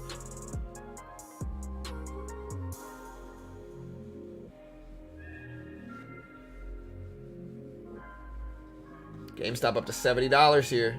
I don't know, man. I think GameStop, this crazy squeeze, I think it could at least test the previous lifetime highs. Previous lifetime highs are at a post-split price of 120 bucks. That's roughly 5 something. That's roughly 580, I think. Or actually, I'm sorry, that's roughly 480. But remember, GameStop actually got higher than that. So the price you see on a long-term chart for GameStop is only going to be the market hours price. But in pre-market, GameStop did pump up to like 5 something. I remember because I was streaming at the time. GameStop back up to $70. AMC up to 1107s. I don't have the confidence you do about PPI. I don't have any confidence for it. I don't know if it's going to come in high or low. No, I have no idea what it's going to show up as. Nobody does. That's the 200 EMA. Like I said, guys, both these positions, both these stocks pulled right back to the 200 EMA, the 200 exponential moving average. And again, a lot of traders get misled into watching really short-term moving averages, and it's unnecessary. You don't need to watch short-term moving averages. What you really need to do is watch a long-term moving average, because again, there's so many different moving averages that it kind of dilutes the interest. You know, you got the 9, the 12, the 20, the 25, the 30, the 35, whatever. You got all these different SMA, EMAs, or whatever. Most of the time, they're just kind of following the share price, especially if they're really short term. The ones that truly work, in my opinion, are long term, like the 200, the 100 EMAs. Those are powerful, and you can see how much people watch those moving averages. You can see exactly where AMC pulls back, exactly down to the 200 EMA, GameStop exactly down to the 200 EMA. And so those are the ones that I specifically watch. I ignore all the short term ones and watch the long term ones. Anyways.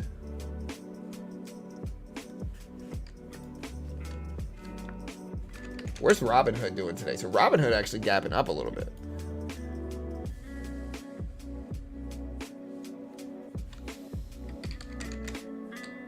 Plug up to 406s. Wow, look at Plug. Yeah, I see Plug right now. Here's Plug on the right side.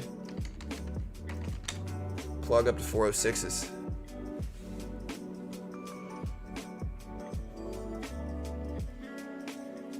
Oof. All right, guys.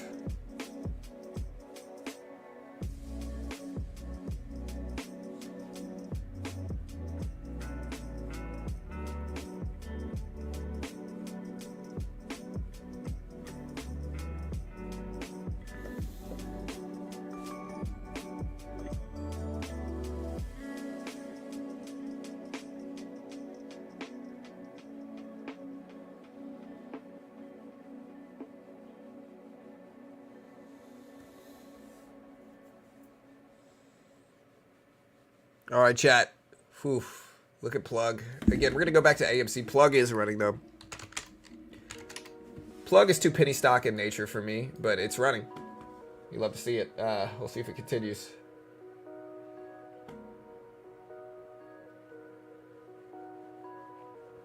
All right, chat. PPI inflation data. I think the whole market's going to be a little quiet right now. I think if you look at the Q is very flat leading into this PPI report. We also have Jerome Powell again at 10 o'clock in the morning. At 10 a.m. we got Big Papa Jerome Powell.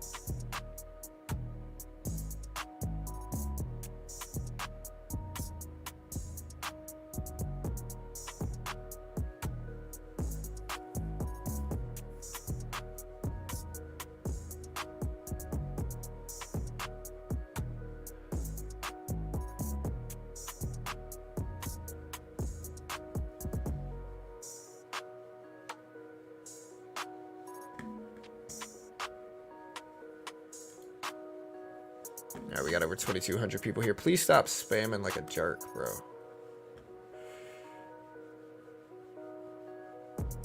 You mean increase the float? Yes, an offering increases the float. That's what an offering is. It's selling more shares. It's offering up more shares, thus increasing the float.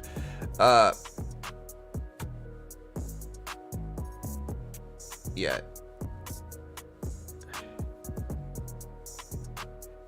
Yeah, sorry, Jeremy. I'm not giving anybody shout-outs, brother. It's nothing against you, man. It's just too many people trap me and get me to say dumb stuff and try to trick me into saying stuff. So I just avoid shouting anybody out, brother. I hope you understand. Hey, thank you, Beefy, for becoming a member, brother. Thanks so much, man. I appreciate it. Let's grow. No, I can enter trades right now. I can enter trades after the open, before the open. If you do enter trades now, you got to do a limit order.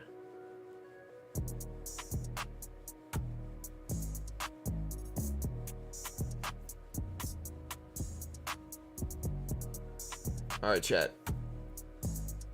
Getting some stabilization here and everything. GameStop at about 60, AMC at 1040s.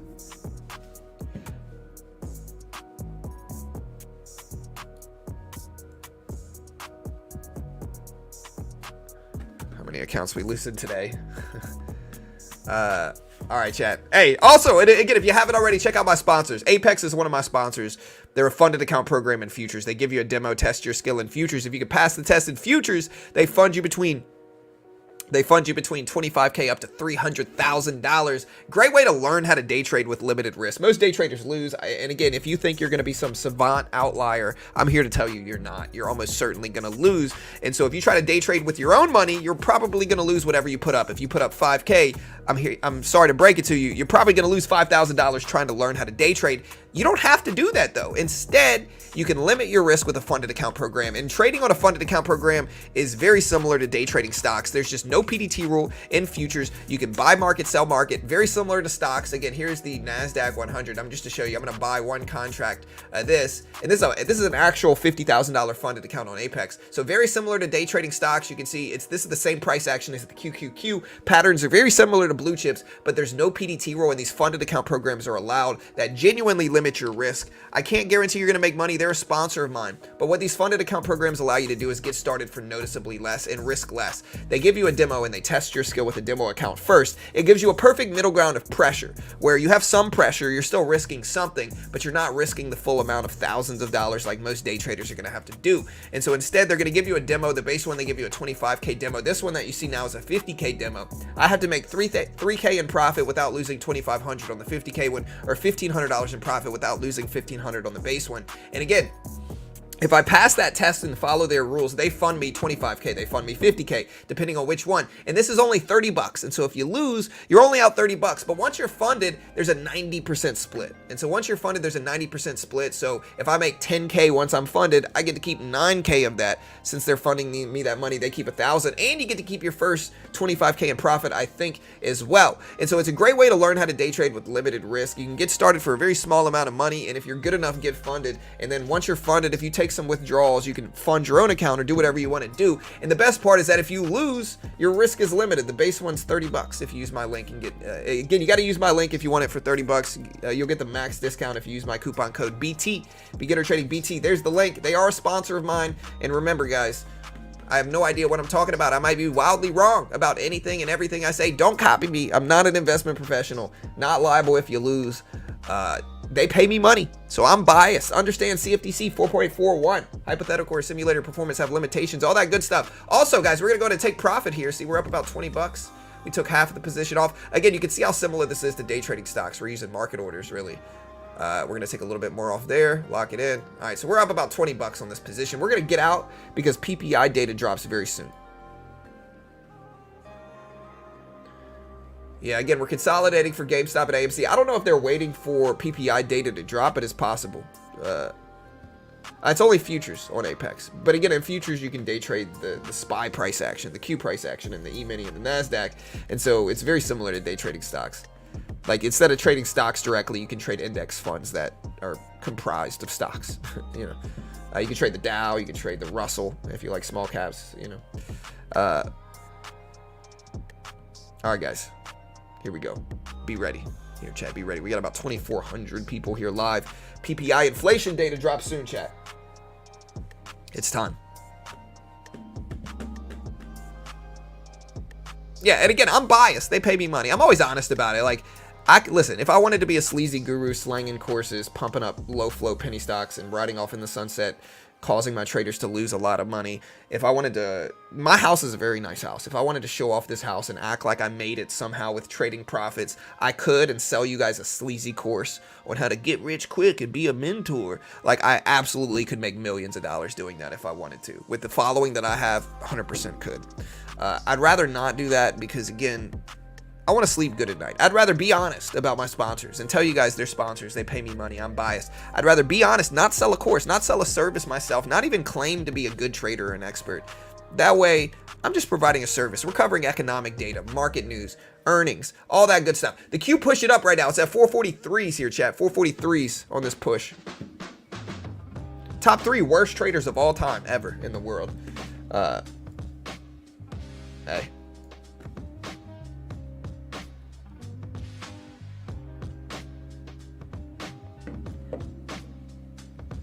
No one cares, dude. Definitely top 3 least cared about traders in the world right now. Dre, 100% agree.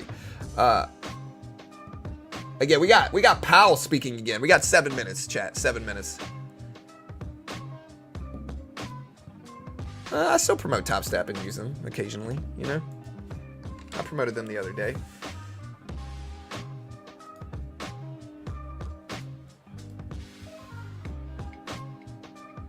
You excel at your niche, giving us raw info and real direction. Hey, thank you so much, Don. Or no real direction. Yeah, we try. Dre sounds emotional. Top 3 most emotional people in the world right now.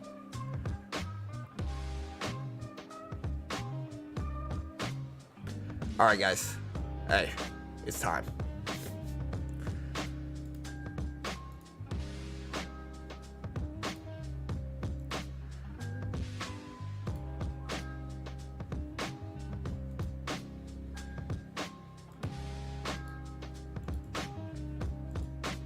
All right, guys, again, inflation data, PPI data is expected to show up at 0.3%. 0.3%. Now, to put this into perspective, this is the producer price index. So the producer price index varies from the main one. The bigger one is the CPI consumer price index. That drops tomorrow at 8:30. Today is the PPI, the producer price index. There's 2 sides of this inflationary coin that you can look at. The first one is consumer inflation. It's the CPI index, consumer price index. It shows you how much prices are rising specifically for consumers. And it's the bigger one, right? It's the more important one, the one that retail reacts to the most. Again, it's called CPI. It drops tomorrow. Today, we have business inflation. Producer prices are what we're looking at today. It's called PPI inflation data. Again, it's how much prices are going up or down for producers or businesses, right? So those are the 2 inflationary looks. And again, PPI drops today at 8:30 in about 5 minutes. CPI drops tomorrow. We also have Jerome Powell speaking today as well. So CPI tomorrow, Powell today, jobless claims Thursday, durable good orders, I'm pretty sure. So we have a lot of stuff going out this week. It's a big week. Very volatile week. So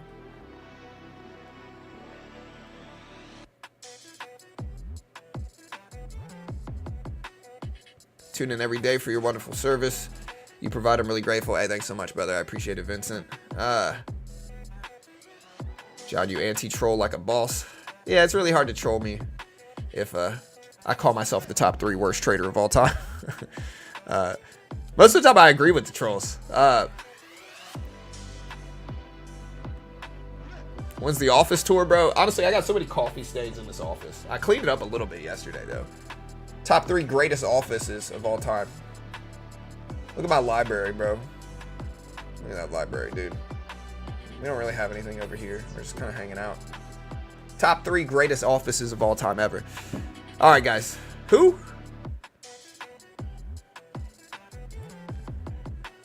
Chat's, we got almost 3,000 people here. Chat's moving kind of quick. Yeah, sorry, Albert. Get out of here. Stop spamming. All right, guys. Yeah, top 3 librarians in the world right now.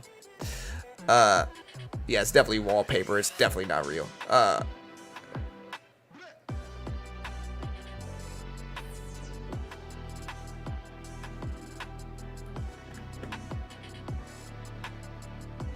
Yeah, where's Nvidia through all this stuff here, chat? All right, there's the queue. I wonder if this is going to influence these meme stocks. 901 for Nvidia. Nvidia's still over 900. It's dipping down a little bit. Again, GPT-4o was released this morning. A lot of people are saying some very good things. I'm going to have to test it off stream. Yeah.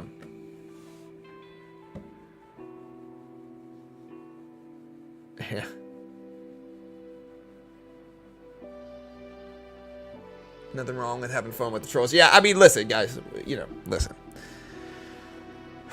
I try to be humble. But when you're this handsome, you got a beautiful mahogany-filled library full of the greatest books of all time ever, and you won one of the largest, you know, YouTube channels of all time regarding the stock market of all time ever in the world, ever of all time for sure. You know, it's hard to be humble when you're this attractive, to be honest. You know, we try really hard to like ground ourselves, but you know, it's hard sometimes. We got a minute and a half, or we got 2.5 minutes, chat. 2.5 minutes. AMC still holding over $10. It's still trying to hold. GameStop at 62. And again, we'll see if that holds as well.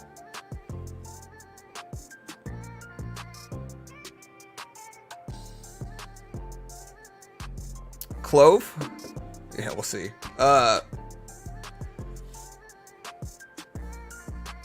Can you name a few of the greatest books of all time? If I had to name the greatest books of all time, to actually answer that question, we got 2 minutes until PPI inflation data. I would probably go with War and Peace, Where the Red Fern Grows, and you know, I don't know, I have to think of some other ones, but those 2 were probably my top 2.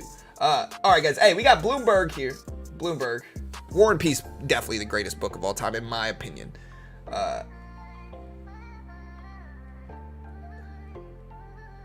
All right, guys, PPI expected at 0.3% on the year. It's expected at 2.2%, but again, the monthly perspective is the one you want to look at. We got a minute and a half left.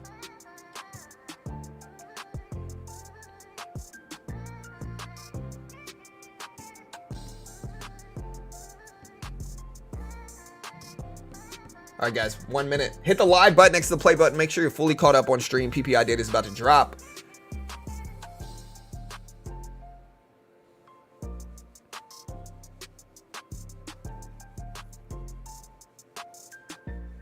I'm amazed by your steadfast modesty throughout these enviously successful times for you. It's obviously admirable. Yeah, you know, anti-disestablishmentarianism ran through my mind, but instead I decided to maintain my humble nature, you know. Anyways. All right, guys. Hey, we got 40 seconds left. 40 seconds. We'll see if this PPI data helps stocks. We're going to try the Q at 443s. AMC still sitting at 1040s. We got GameStop at about $63 a share. They're both holding over the 200 EMA. We'll see if they hold. 20 seconds, chat. 20 seconds. Again, hit the live button next to the play button. Make sure you're fully caught up on stream. And here we go. 10 seconds. Are you going to stop the music? No. No, we're not. Why would we? All right, guys. Here we go. Here's the report. Bruce is barking. All right, guys. 3 seconds. 2 seconds. 1 second. And PPI data. Waiting for it. All right, PPI data is out 0.5%, higher than expected PPI data, 0.5% versus 0.3% expected. Higher than expected PPI, again, 0.5% versus 0.3% expected. Core PPI on the month showed up at 0.5% as well, higher than expected, and the market has dumped down. The Q is down to 441s right now, 441s. If we look at the SPY, we can look at gold, crypto as well. The SPY is down to 520s here, Chad, so the markets are falling on higher than expected inflation data. PPI came in again at 0.5 versus 0.3%, higher than expected. We will put this up on stream. Bear with me. 0.5%. Again, core came in at 0.5% as well. So both showed up at 0.5%. And again, here's the number right here. 0.5% versus 0.3% expected here, chat. Yeah, and again, it's not the highest that it could ever be, and this isn't the biggest reaction. You know, it's not a good reaction, of course, but like, again, people try to act like it's the end of the world every time we have major economic reports. And again, to bring this back down to earth a little bit, like, look, if we look at the Q here, Q currently after this drop is at 441s, and so that would be right here. So again, like, we can act like it's the end of the world, but we are right here. You know, oh no, you know. Anyways, we did dip a little bit. Is it time to buy the dip? I don't know. I'm not going to buy it, but inflation data did show up slightly higher than expected at 0.5%. Again, the CPI report tomorrow is the biggest report, right? The CPI report, maybe Jerome Powell, you know, is a larger report, but CPI data is pretty big. It drops tomorrow. Expectations for CPI tomorrow, chat, are for CPI expected year over year at 3.4% on the month. It's expected at 0.4%. So, yeah, Powell speaking today. Big day for markets here. Yeah,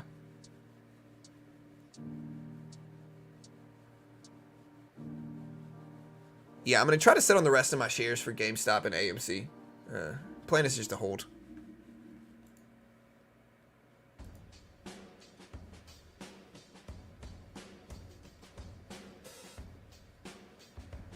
Yeah, my average on GameStop, again, is 15.16. GameStop starting to move back up. SPY bounced it up a little bit as well. The Q's trying. Let's put up AMC again to see what AMC is doing. AMC back up to 1050 or so. Whew. All right, guys. So we got about 4,000 people here, a little bit less than that. Core CPI is 0.5%. Ray.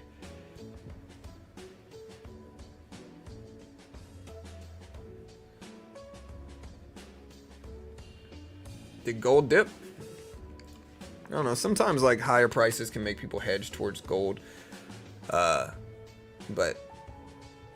then the Q's at 442s.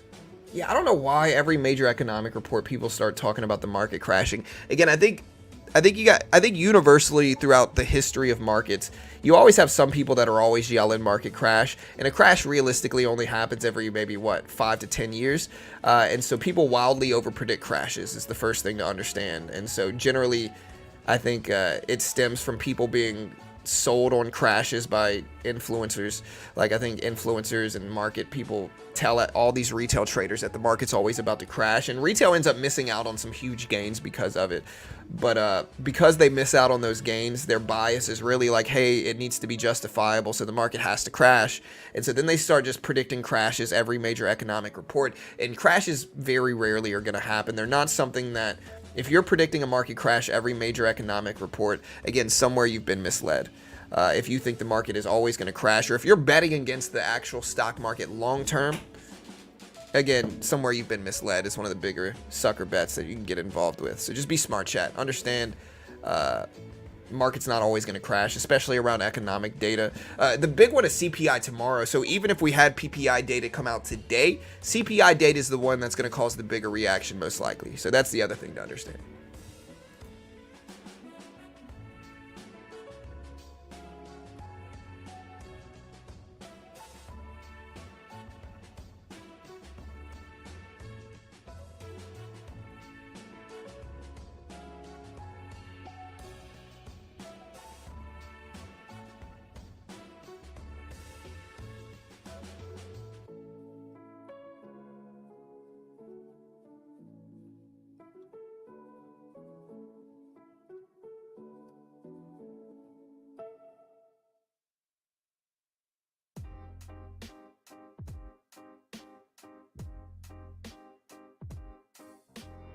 All right, guys, so we're back. Sorry, my wife was in here. Yeah, we're going to go live tomorrow. So, again, we cover, if you want a one-stop shop for economic data, chat, we cover all the major economic data.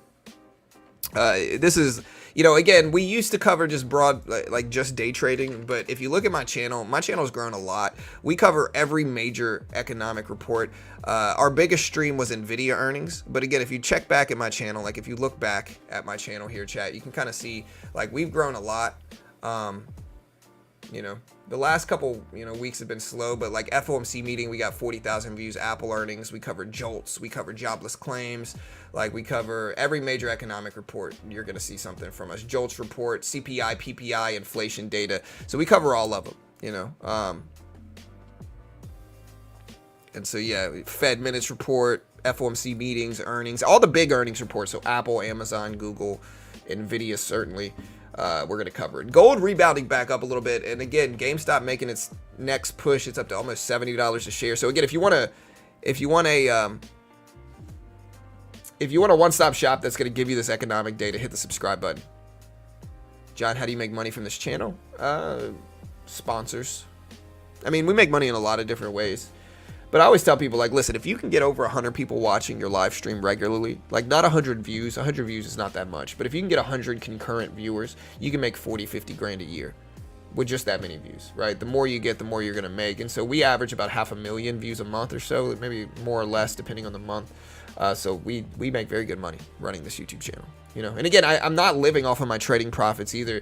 Again, my YouTube channel kind of shows you that you can literally tell people you have no idea what you're talking about and that you're wildly wrong about everything you say and still grow really well on YouTube. So cheers to you guys. Top 3 worst traders of all time ever in the world for sure.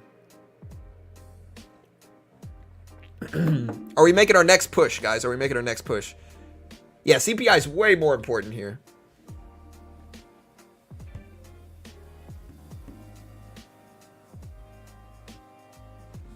Yeah, so again, the next poll we're going to do, we got Powell speaking again, chat. And I'm still torn. I don't know whether I should do a separate Powell stream altogether or whether I should just kind of turn this stream into Powell stream at 10 o'clock. Definitely top 5 for sure. In my opinion, top 4.5, but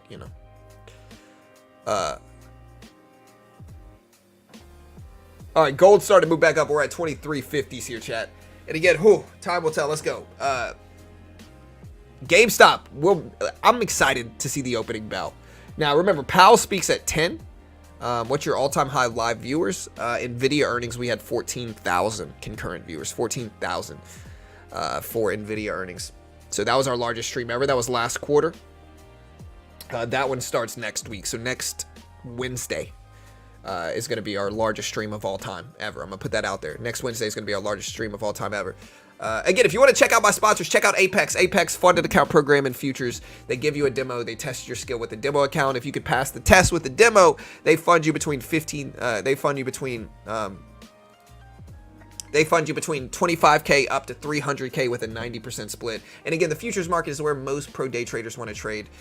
There's no PDT in futures. You can day trade short, all that good stuff. No PDT rule in futures. Liquidity is better, and most pro day traders actually trade there because, again, you can day trade with no PDT rule in futures. Funded account programs are allowed, so you can actually day trade short, all that good stuff. No PDT rule. And, yeah, it's just a great way to learn how to day trade, in my opinion, because your risk is just noticeably limited. You have a much smaller risk in these funded account programs. The base one is a 25K challenge. If you pass it, you get 25K in funding. I'm going to short the market now. We've got 2 contracts. But again, this is the futures market. So I can day trade short, buy market, sell market. You can see it's very similar to day trading stocks. I meant to trade the regular NASDAQ though, so it's all right. It's a little volatile, but that's okay. But again, in the futures market, you can buy market, sell market, very similar to day trading stocks. Patterns are similar. You can just use these funded account programs. And again, most day traders lose. So if you put up 5K, you're probably going to lose 5K trying to day trade that in the beginning. Most day traders lose. And to be fair, I think it's probably the same here. I think most day traders are going to lose here as well. It's a lot cheaper to lose the base account on Apex than it is to put up thousands yourself and lose that. And so try it out. They're a sponsor of mine. I'm biased, of course, but you can see the link right there. I'm going to get out of this, and I'm probably going to pivot down to the regular NASDAQ. This is something called the micro NASDAQ right now. I want the regular NASDAQ. All right, so we're short. We'll add another position.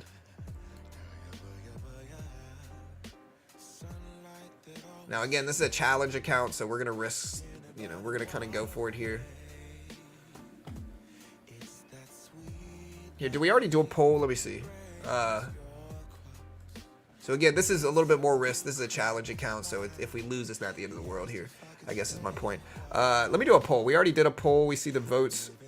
Most people are bullish on PPI inflation data. And again, it did come in bearish. Let's end this poll. And we'll do, are you bullish or bearish on Jerome Powell?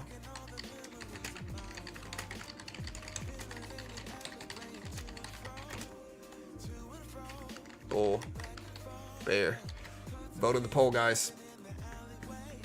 All right, so we'll see if we can turn. We're shorting this because we've got so much. We've got a big bounce back, and inflation data was worse, right? So I think in that we could take a longer-term trade and just play with the risk. If it goes against us and we get stopped out of this funded account program, it's all good.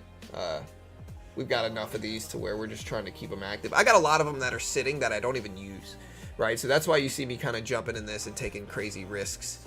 And again, it's all good.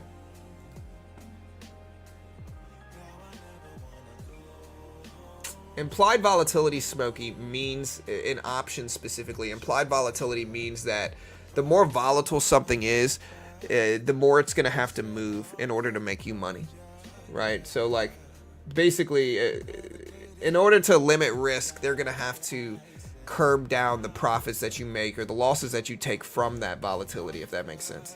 I'm probably doing a bad job at explaining it, but I'm not the biggest options guy either.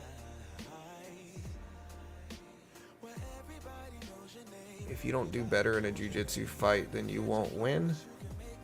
What? Top 3 worst jiu-jitsu fighters of all time ever. I've got a nasty guillotine though. My guillotine's good. Like, I tap people with my guillotine.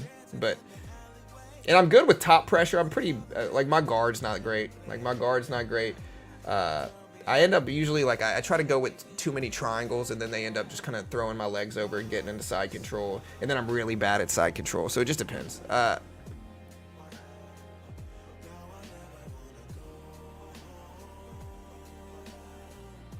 right, guys. Q starting to bounce back. But yeah, I'm a 2-stripe white belt, you know, at jiu-jitsu. So top 3 worst jiu-jitsu people of all time ever. I love jiu-jitsu though. It's so much fun, bro. It's so much fun. I do a little bit of striking too, but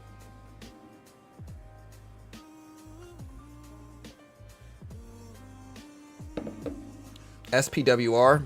I mean, percentage-wise, maybe, but it's just another penny stock getting pumped up. I'm skeptical of it. All right, so we're almost green here in this position. We've sat on it for a long time. I think I'm just going to keep sitting in it.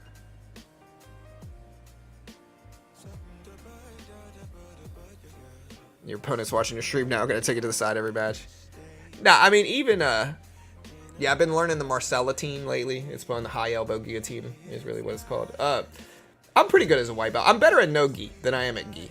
Like, gi, I feel smothered and claustrophobic. And no gi, I'm hard to tap. For sure, you know. I'm hard to tap at no gi. In a gi, though, it's, you know. Gis slow it down so much that, you know, there's a lot of wiggle room in no gi where if you're fast, you can get out of a lot of stuff. If you're fast and athletic. In a gi, if I'm rolling against like a blue or a purple belt in a gi, they can just slow me down so much I can't do anything, unfortunately. I like no gi because I can use athleticism and speed a little bit more. But yeah. All right. So again, we're sitting in this losing trade. Again, it's a challenge account on Apex, so if we lose, it's not the end of the world. I'm trying to be patient here.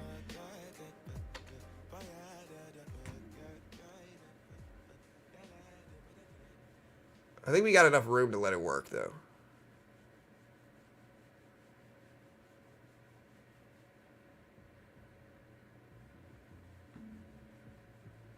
It's taking so long, so I might take a piece of this off if it can't hold. I'm gonna take half of this off. It took too long. It limits my risk enough to where if I get out, I'm okay.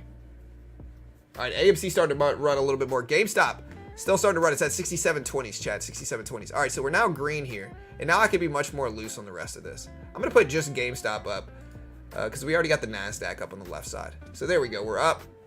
Shorting here. Nicely green now, I think.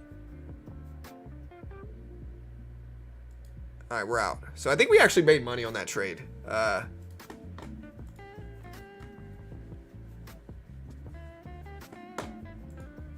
Yeah, we're green on the day. You'd love to see it. Stagflation is coming. It might already be here. I don't know. We don't see high unemployment. So stagflation, if you don't know what that means, it's a period of time in which we have high inflation and high unemployment, right? So the worst of the worst. High inflation, high unemployment. Right now, unemployment's still pretty low, under 4%. I think unemployment's expected to drop. And we'll listen to Powell today. Powell might, help us or hurt us today. We'll see.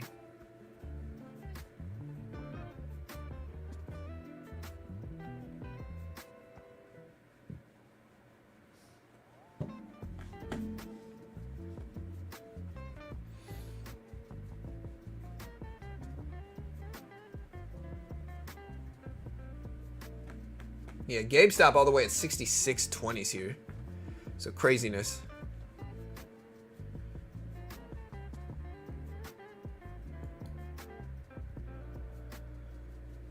Y'all do me a favor. Hit that subscribe button. Hit the notification bell. I appreciate it. We're growing like crazy here. SPWR is running up big.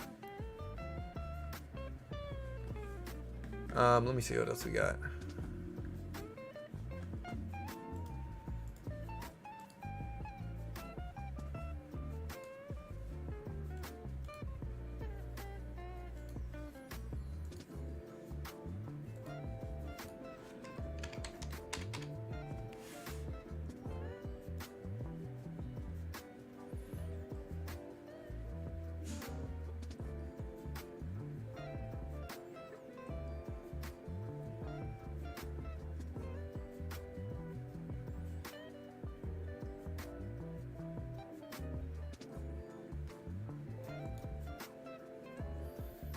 All right, so maybe I should have held my short. Should I put? I'm gonna put AMC and GameStop up here.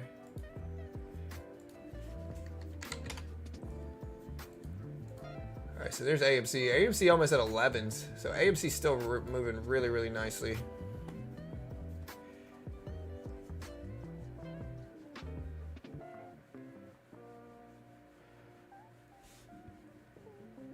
Consolidation. I think maybe these things are just waiting for the market opens.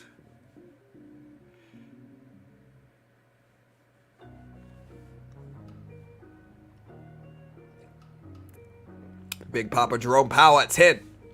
We still got about an hour and 15 minutes, though, until that happens. In a different funded account here, we are now up hundreds on this. We'll go ahead and get out the rest there. Building up that cushion of profit here. Yeah. So, again, you can see this other funded account. We are up about 170 or so. Kind of scalping this. And, again, this is on Apex. It's a funded account program in futures. Give you a demo. They test your skill. Plug still moving. Yeah, I see plug power. CPI data's tomorrow at 8:30. Yeah, Nokia was one of the other ones that ran during the GameStop squeeze. And it's up a lot today as well. So a lot of the old school meme stocks, KOSS, KOSS, BB, Nokia, Macy's, they're all gapping up today. Macy's not really, but still. A lot of the meme stocks.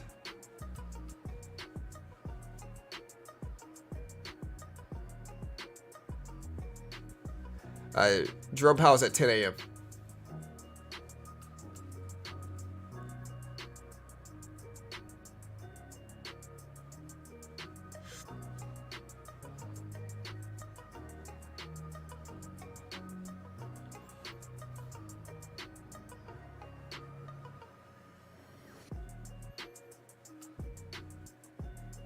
Who? Jay? Bra says they're going to bring who back? We need who? Watch they raise rates more. I don't think they're going to raise rates at all. I think we're probably just going to continue to pause rates until late this year, into the fall months is my assumption, but who knows? Yeah, I'm guessing the fall months is when we're going to start to cut rates. I mean, not raise rates. I think we're going to wait until the fall months and then start cutting, is my guess.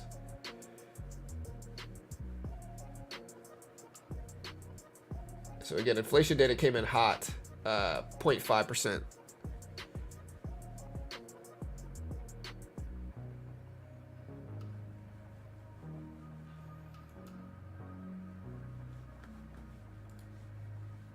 Does AMC mirror GameStop? To a certain extent, yes, but they're both moving up on Roaring Kitty's social media posts.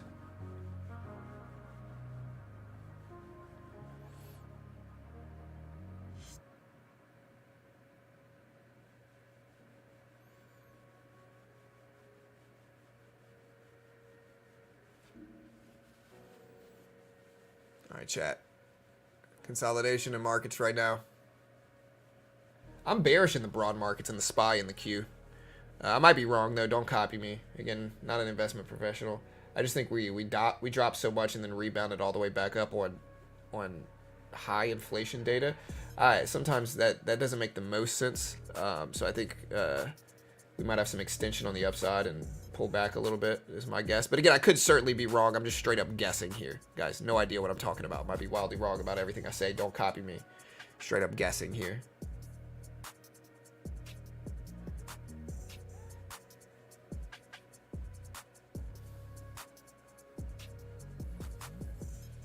AMC back up to 11s here, guys. GameStop trying to get back up to 70s. And again, Powell will influence a lot of this. Why is GameStop going up? Roaring Kitty post mixed with good technicals prior to the post. So GameStop started to run last week on Friday. It was ignited though into a massive pump by Roaring Kitty.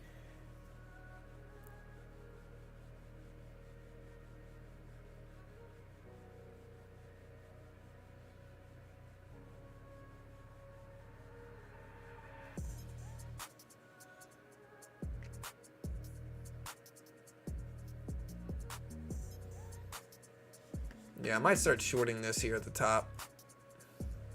Take one contract. It's the regular NASDAQ here.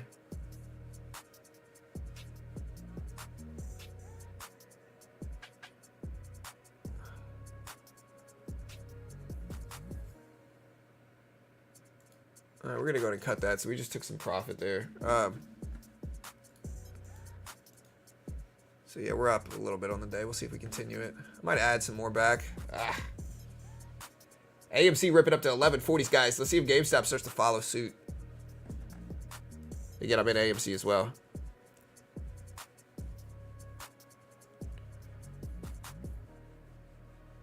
Again, the producer price index came out higher than expected at 0.5% chat versus 0.3% expected. All right, we're shorting again. And again, this is a funded account program, guys. So if you want to day trade with me in a funded account program, you can check out Apex. All right, we're gonna go and cut that as well. We're out of that one. Again, we are up over 100 on the day now.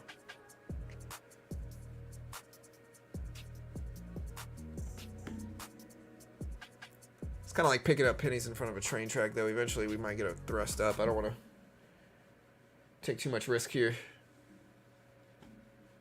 Powell speaking at 10 a.m. Are you the top 3 trader of all time? Like, so you keep asking me this, Kay. I'm not sure why. I always answer it. Obviously, I'm sarcastic when I say that. But you keep asking me almost every day, even though, you know.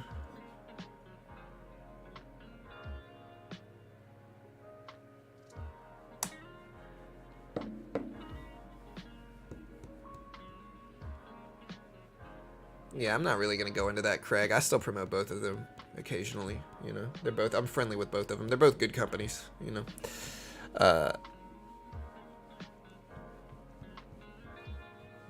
Yeah, I'm drinking coffee. All right, so I might short this again. I don't know, though. Again, it is like picking up pennies in front of a train track. Eventually, it gets risky. AMC up to 1160s, and we're in AMC. Let's see it rise. GameStop up to $70 a share.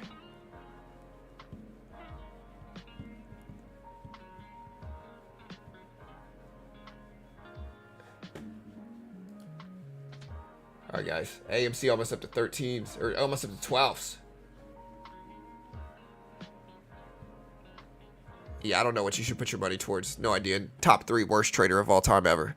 Yeah, GameStop at $70 a share here, Chad. I should have stayed shorting that too. I was right. Nah, it's all good.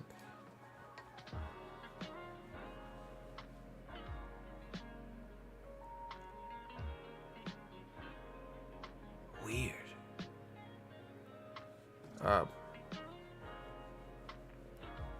Is GameStop close to all-time highs? Still got a long ways. All-time highs on GameStop is at $120. It's really a little bit higher than that, the real all-time highs, which includes pre-market. But yeah, it's getting there. It's getting there. It's moving.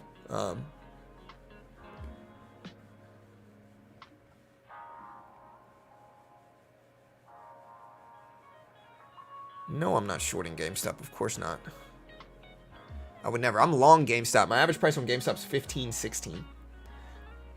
I would never short GameStop. Or AMC for that matter. I'm not a big short trader anyway. I think the longer you hold... I think the longer you hold a short position, the less likely you are to make money, especially in broad markets.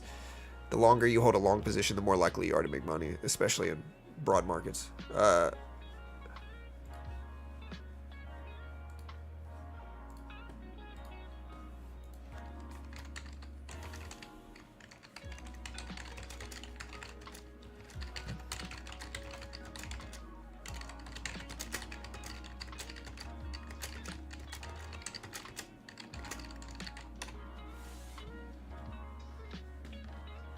All right, we're going to try shorting this and get at the top. We already got a pretty big cushion. We'll add to it here. Very risky position. And again, we're only taking this because it's a funded account program challenge account. If we lose, it's not the end of the world. All right, we took half of that off, locked it in. We probably held the rest break even. All right, we'll get out the rest there. All right, so yeah, grinding up profits on this account on the day. We were up about $150. There's the P&L. 7-to-1 win-loss ratio. We'll see if that continues here.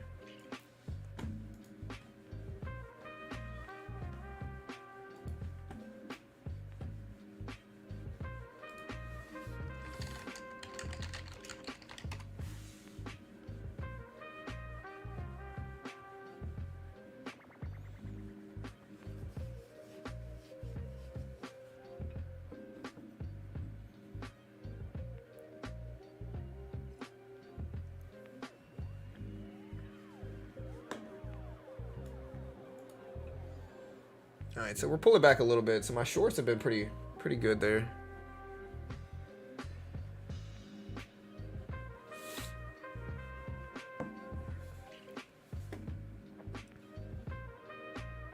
I mean, books on economics. I mean, I would go with Basic Economics by Thomas Sowell.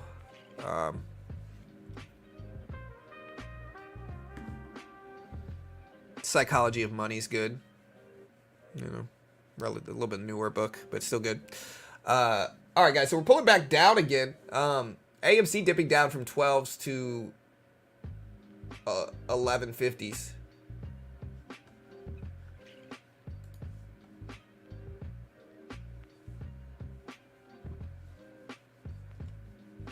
Yeah, I don't know what Powell's going to say today. We'll see what he says.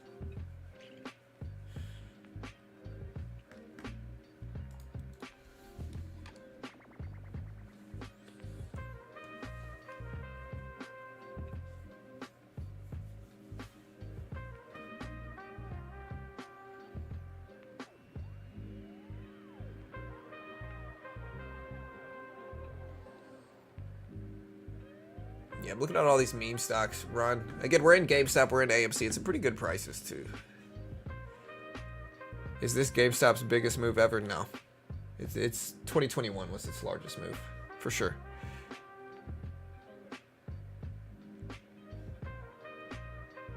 How does Apex funded account work? Check them out, man. Just research it, dude. Go to the link I provided. There's a lot of resources on their website. Again, here's the link if you want to check it out.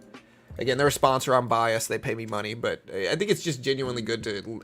Again, I think most day traders lose, and I think that's the same here. I think most day traders lose. It doesn't matter where they go. It's a lot cheaper to lose on Apex than it is to put up 5K and lose that. And I think that's the mindset people need to have with it. I think people have unrealistic expectations for trading, and they try to get rich quick, and then when they fail, they blame the funded account program or whomever. But I think the reality is you have to understand most day traders lose, and so limit the risk with funded account programs. It makes perfect sense. Instead of risking thousands of dollars, especially if you're learning how to trade, you know, it just makes way more sense. All right, so we're also shorting a little bit more in our other account. We'll go ahead and get out of that.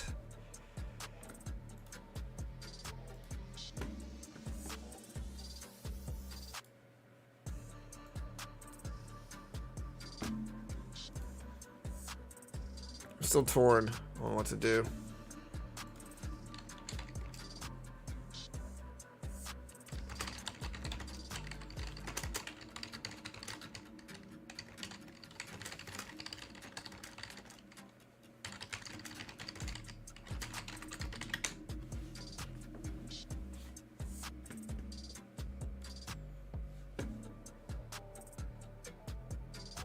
All right, guys, we got Jerome Powell, Big Papa, Jerome Powell. Here, let's go ahead and change the title here. You guys ready? We got Big Papa Jerome Powell coming out today.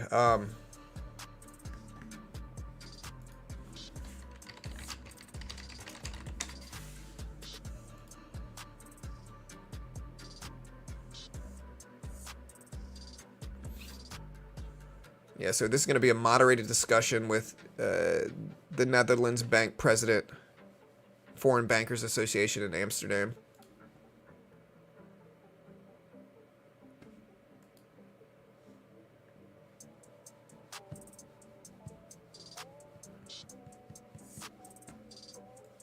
All right, so again, Jerome Powell speaks. You guys ready? All right, we're pulling back a little bit now. So we are dipping a little bit here. And GameStop and AMC. Markets dipped too.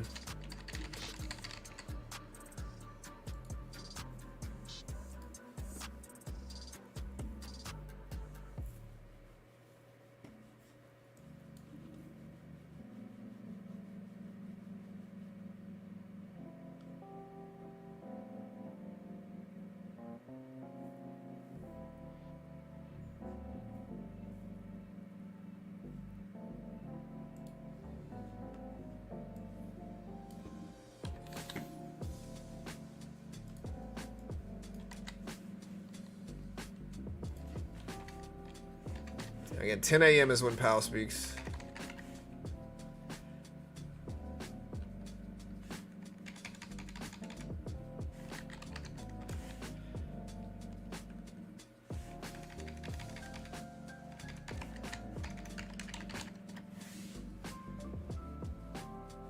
All right, so again, we got Powell coming in hot today.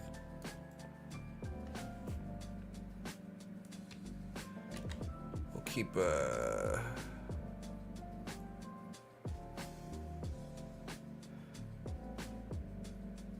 PPIs, titles and stuff. But Powell, big influencer of markets here. We still got 30 minutes until the market opens roughly.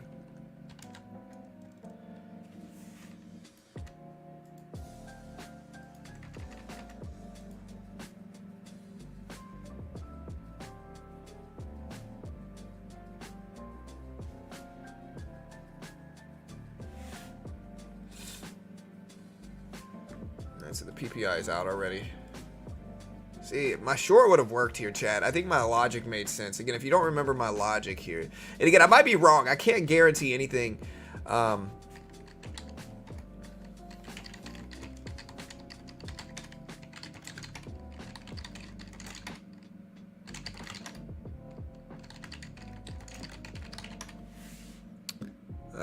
If you don't remember my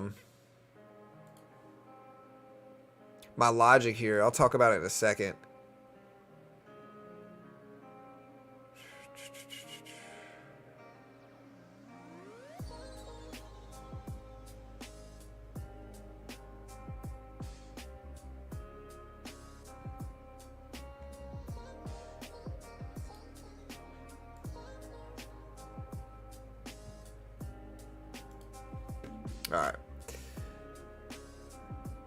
we'll go ahead and switch the thumbnail as well. If you don't remember my logic here, my logic was this. Okay, so we had PPI inflation data come in higher than expected. That caused these big drops. Right, so we caused these big drops. Now, after we had these big drops, the market completely rebounded all the way back up. And so my argument was that we might be a little extended up here because inflation data was worse than expected. I thought that made sense to look downward, and that's exactly where we went. And sometimes that's what trading is kind of making those theses and betting on them. So hope that makes sense. Again, we now have Powell speaking in less than an hour.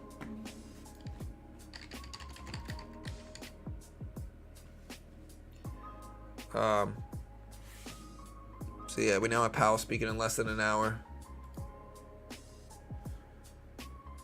Make sure I like this thumbnail better.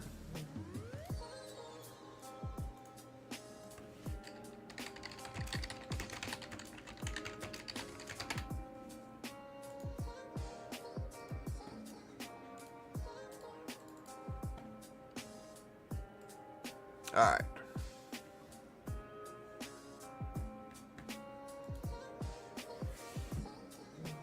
All right, GameStop AMC is still creeping sideways here, chat. Still creeping sideways. We still got a little bit of time. Let me check back up in the chat. Sorry, I was working on some stuff.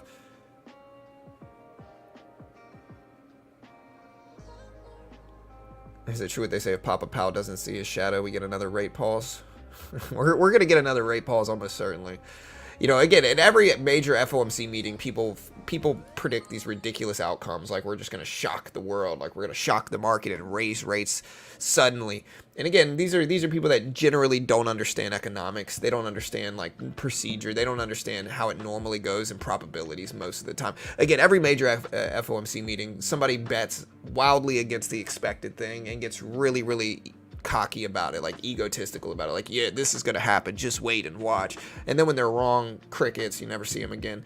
And I'm here to tell you again, the next FOMC meeting, we're almost certainly gonna pause rates. You know, if you don't understand economics, Chad, let me give you some understanding. I know we got a bunch of AMC GameStop traders here, but stop and listen for a second. I'm gonna teach you economics really quick. I try to do this at least once a day, and so we're gonna do it right now. Listen, guys, in economics, okay, the Federal Reserve is the bank that kind of polices the other regional banks. You know, you have all these FOMC members, they get together, they make banking policy, all this stuff in the US. And the Federal Reserve's job outside of that is to keep the economy balanced, is the easiest way to put it. Balanced in what way? Balanced from too much spending and too little spending. All right. Too much spending causes inflation spikes. Too little spending causes recessions, depressions, low employment.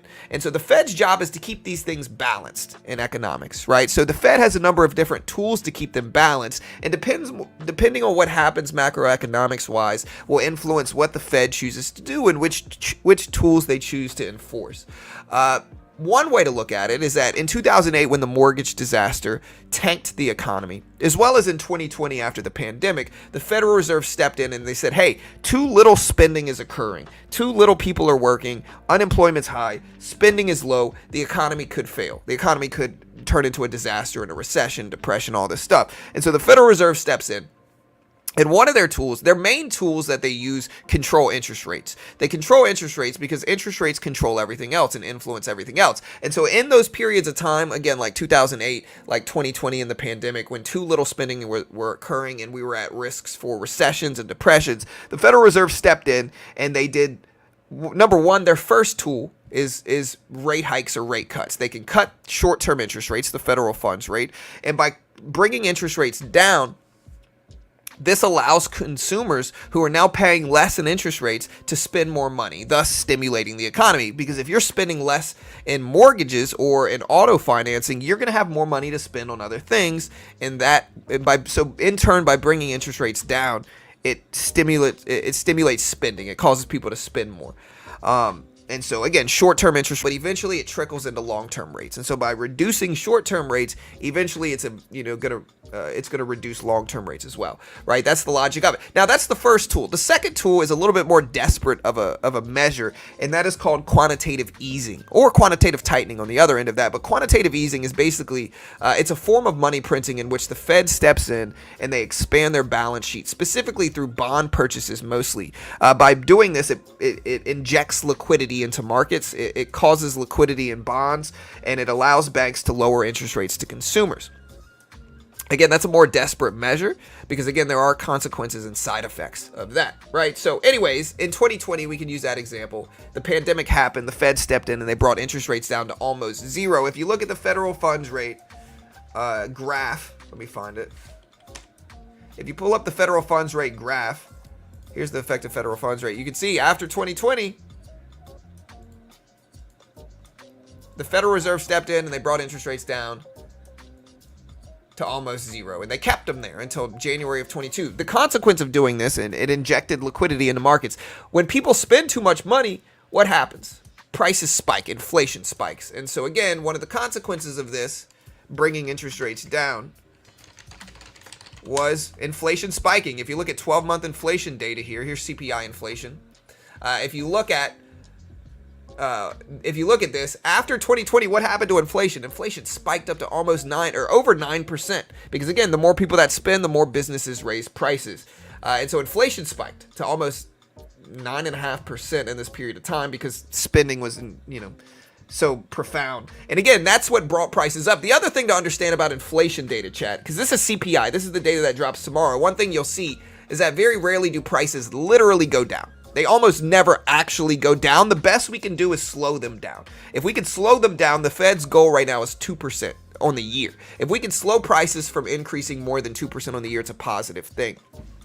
And so, again, you can kind of see inflation spikes. And so then the Federal Reserve, again, influencing short-term interest rates, they did this here. So again, once inflation started to spike, the Fed's tool on the other side of that, again, is to keep the economy balanced, is to raise rates. That's when you hear rate hikes. So the Fed raised rates in this period of time, trying to push down inflation, right? And now, since then, we've been pausing rates for like the last 6 or 7 meetings. And so pause is kind of a neutral reading. The question is, when does the Fed start cutting interest rates and bringing interest rates back down? I don't know. Mortgage rates, if you look at them right now, are at 8%. We don't know when it's going to be. The problem with inflation, though, is that if we cut rates too early, inflation can really snowball and get out of control really, really, really fast. And prices have already gone up so much. And again, they very rarely actually go back down. And so I think inflation should be our number one priority, especially with today's PPI inflation showing up at 0.5%, much higher than expected. Right? So it's much higher than expected. Inflation needs to get under control because when it starts to snowball, it can get really, really bad, really, really, really fast. And so regardless of interest rates, the people who are the most upset about interest rates are a lot of the time lenders. Again, real estate people, mortgage brokers, real estate agents. They are not happy right now. Why? Because mortgages are freaking 8% because the Federal Reserve is keeping interest rates high. They don't like that because it's much harder to sell a house if interest rates are super high. And I'm a real estate agent myself. I have my real estate license. I don't actually practice it, but I do have my real estate license, and I know people in real estate. I'm here to tell you they're not really happy with this. They're the biggest ones pushing for interest rates, for rate cuts, is because they want interest rates to come back down. The Fed is also in the period of quantitative tightening. And again, the last FOMC meeting, one of the dovish things they said was that they were slowing down QT, which is the opposite of QE. Instead of the Fed buying bonds, they're instead letting their current holdings mature and run off their balance sheet, reducing their balance sheet, taking liquidity away from banks, and in turn, it's going to start bringing interest rates down if they end QT, as well as start cutting rates. And so that's the logic of it. That's the balance of it. And again, I try to teach this at least once a day because my channel mostly covers economic reports and economic data. And I think if people understand economics, they're going to understand what's going on a little bit more and want to tune in. So I have selfish motives, but I hope all that makes sense. Again, AMC, GameStop, still pretty flat. Market's actually starting to bounce back a little bit now. Anyways, that's Economics 101 with the Federal Reserve. AMC traders, GameStop traders, you're welcome. Teach you a little bit about economics. With that said, CPI inflation data drops tomorrow. Big report. Market's actually rebounding all the way back up, kind of shocking people. Again, this is I was wrong. I thought we would come back down a little bit more. Market's running up here. The Q's running up. AMC, GameStop, hopefully they run up too.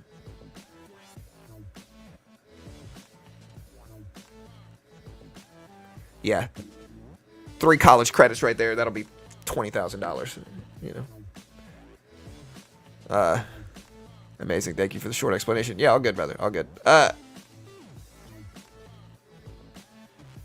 No, you have helped me understand a lot, and I appreciate it. quantitative tightening is a joke. I mean, we're not really doing direct QT, which would be directly selling bonds. We're mostly doing passive QT, which is letting our current holdings mature and run off, you know. And again, people have this mix-up. One of the biggest mix-ups you see people make is people think that all government spending is QE, and it's not, right? There's a difference between government spending in general, right, which happens all the time, basically. Governments are going to freaking spend. Or, you know, even like direct money printing is different than QE in some ways. QE is a form of money printing. But quantitative easing, again, is mostly the Fed expanding their balance sheet through bond purchases, you know.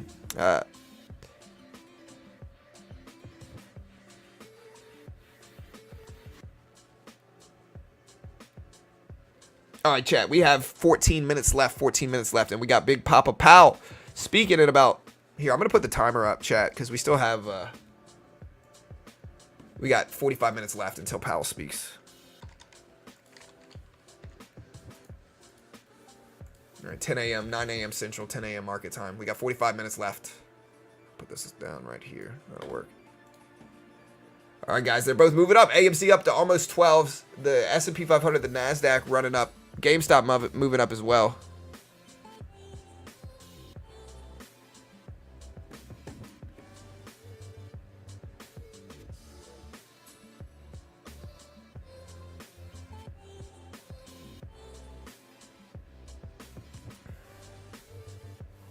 The economic reports create big up and downs. Yeah, I mean, again, you see PPI inflation data drop. And, of course, you're going to have some traders that are like, yeah, see, my 9 and 12 EMA crossed over each other, and then under the 14 SMA, you know, after I stumped my toe on my left foot, and now that caused this huge drop. But nah, man, this is PPI inflation data. And again, fundamental inflation data will trump any type of technical move for the most part, excluding extension, except for extension. Extension is always relevant. But you could have the best technical moving average crossover in the world. If CPI comes in high, market's probably going to drop, despite any of that. AMC still moving up at 1240s right now, chat. 1240s. GameStop still creeping up as well.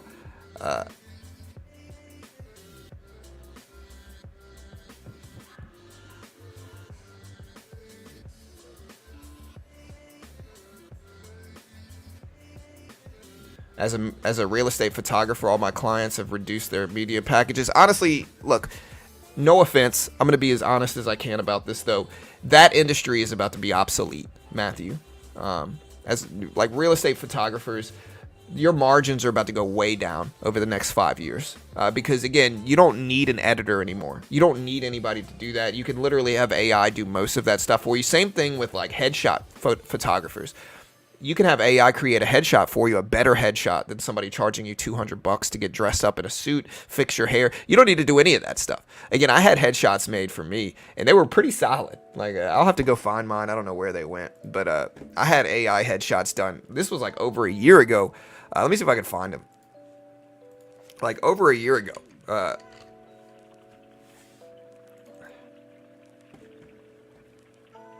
You know, and like, look at this. I call this one Mahogany John on the Titanic. But AI did this for me. Like, AI did this for me. Super interesting. It's a little off. I gotta admit, it's a little off. But that's all right. You know, but that's all right. But AI did this. I never wore a suit like that in my life, ever. You know? So, hey, shout out to AI. Yeah, it's a little off. It doesn't quite look like me, but that's all right. Game Corp.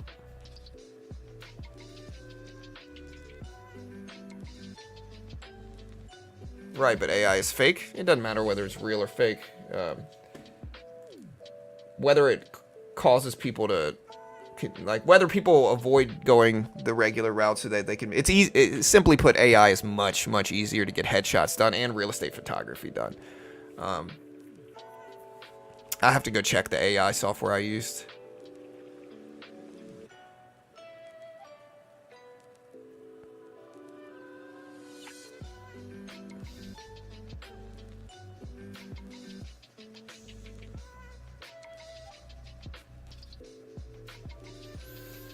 All right, chat.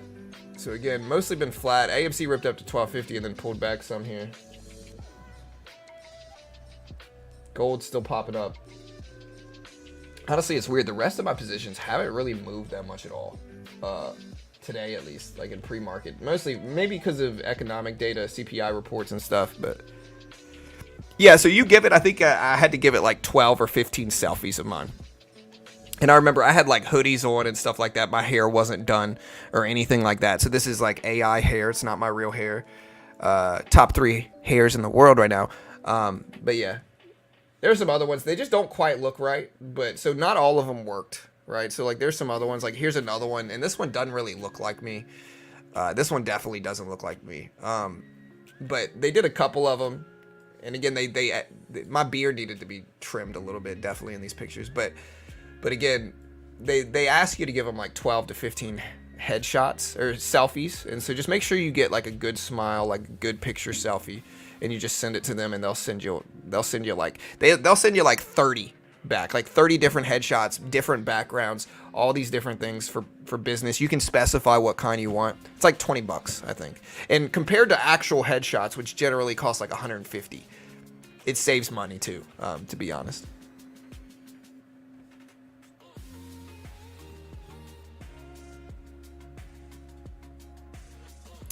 No, you don't need a photographer. You just need to take a selfie on your phone. That's what I did.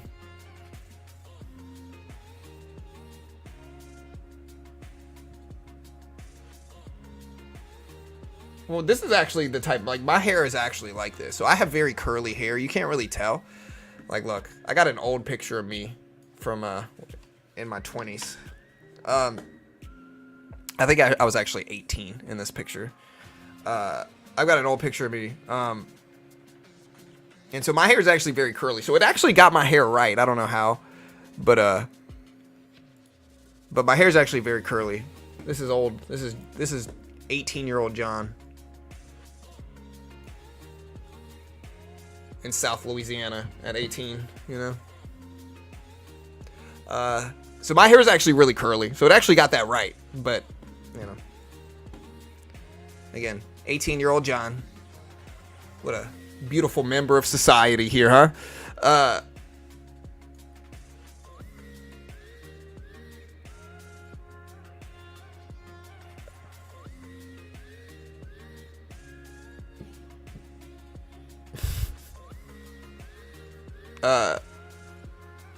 Alright, anyways. Opening bell is in 8 minutes, chat. Powell speaks in about 37 minutes or so. 37 minutes. Yeah, I mean, listen, everybody does these pictures when they're young. Like, my daughter showed me, like, her camera roll, and her friends are doing the same pose. I can't even get mad. I think every teenager does the same pose. I can't judge, you know. John looking like Channing Tatum? Maybe I got the chin for it. You can't really see the chin with my beard. My hair's actually really curly. Y'all should have seen me in middle school. I joke about this a lot, but in middle school, I had one of those parts like this. I had it gelled up and parted down the middle in middle school. Y'all would have made fun of me. I was super nerdy, but I thought I was cool. I had like a bowl cut with like a parted down the middle here, like this. You know, I had, you know, those 90s like bowl cuts with the part down the middle, like this. You know, that was me in middle school. Man, I was the coolest kid ever. Top 3 coolest kids of all time.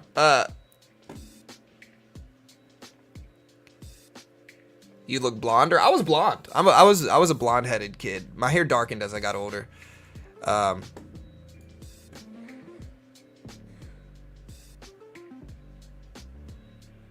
have to go back. I have some old pictures of me. I have to find them. But I was blonde-headed as a kid.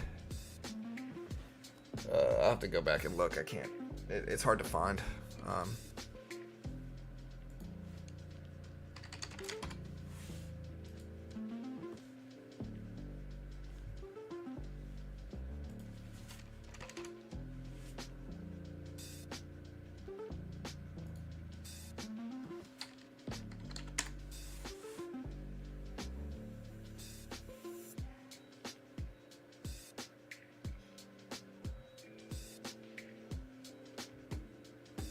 Here, hold on. I hear my wife talking. Alright, sorry. I had to make sure my wife was alright. My son's home from school. No, here was me as a baby. If you want to see me as a kid. Alright, chat. We got 5 minutes here. 5 minutes. Big Papa Jerome Powell. Look at this shirt. It's like a Rocco's Modern Life shirt. That was me at like 4, you know. Oh, I definitely wore Jinkos, bro. I was the coolest Jinkos ever. I had Jinkos with an alien on them. Free dress Friday, you know, was a moment in time. All right.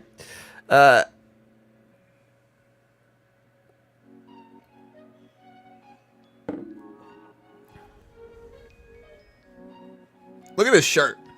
What a 90s shirt here. Look at that. PPI's up. Yeah, I skateboarded. That's what I was mostly as a skateboard kid. Like, I grew up like Eric Costin, Rodney Mullen, you know. I was like a big skateboarder. I stopped when I was like 17, 18, but I was pretty good. I could like double kick flip. I could triple kick flip sometimes if I have a big enough jump.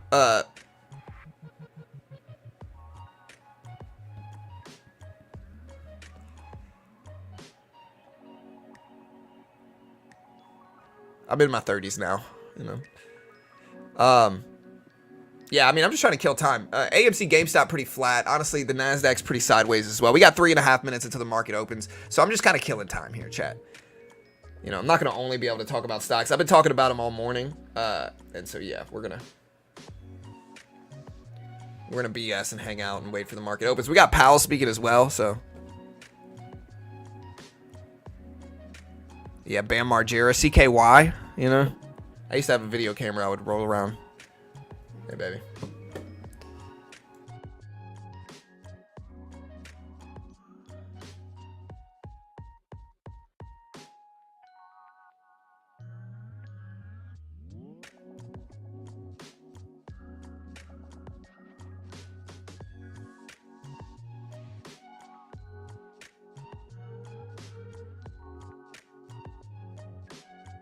All right, guys. Sorry, my wife's in here. Sorry.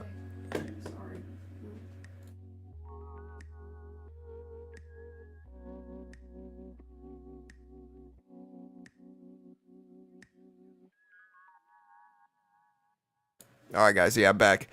I know I liked you in your streams for a reason. Very relatable guy. Honestly, a lot of people have told me that that they lived the same life as me. Like, I grew up in the 90s, was skateboarded when like the skateboarding boom was like really big, and like I would say like early 2000s, like 2002, 2003, 2004, back when I used to buy like VHS tapes that were like tips and tricks in skateboarding, like trying to learn how to do stuff. I would go to skate parks and stuff, and then I got older. I graduated high school, did a bunch of dumb stuff, but yeah, top 3 most relatable people in the world right now.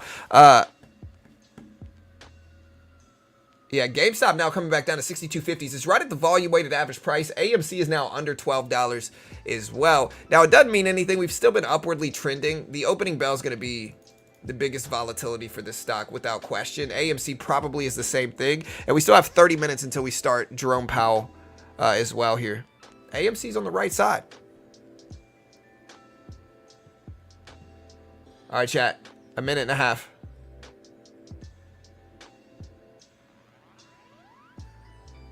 Yeah, back in the day when there was no YouTube. Imagine not having YouTube, man. My kids don't understand. You know. Whew, I'm kind of nervous too. We got less than a minute until the opening bell here, chat. We'll see how it goes. But I'm kind of nervous here as well, to be honest. Yeah, I used to love that video, the Tony Hawk's tips and tricks with Eric Costin in it. That was like the first skate video I like genuinely looked forward to. I remember I saw the trailer and I wanted it and I had to go find it.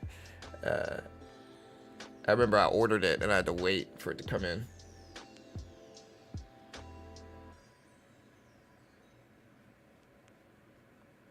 AMC's on the screen. It's on the right side. This is AMC right here. I don't know how many halts we get. How many halts do you think we get at the opening bell, chat? I don't know.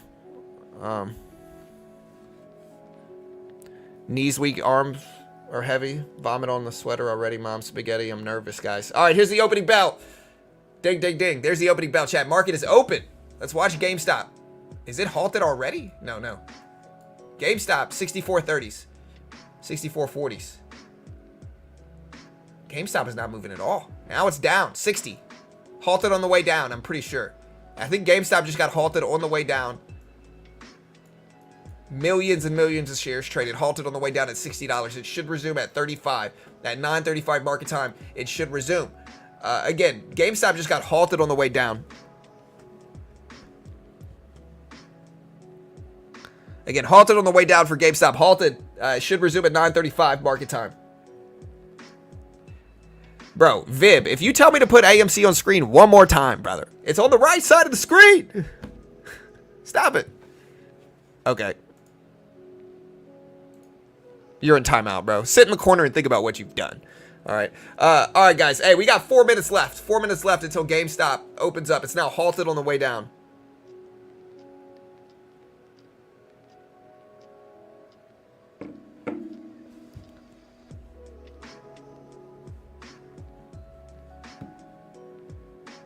All right, market's starting to pull back a little bit. Again, it's a weird day, Chad. It's a weird day. Macy's is flying up at the opening bell. Hey.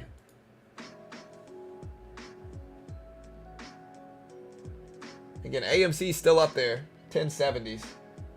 Nike doing me really nicely today as well. Intel bouncing back a little bit as well here, chat. Again, we got halted in like 30 seconds today, chat. On the downside, too, for GameStop. That's not really an optimistic thing, but I think it doesn't matter that much.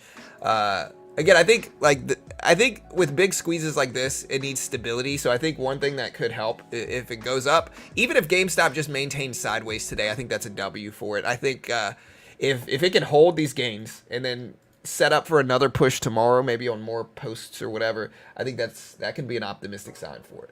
AMC back up to 1150s, and again, we got about 3 minutes left until it opens up. 3 minutes left.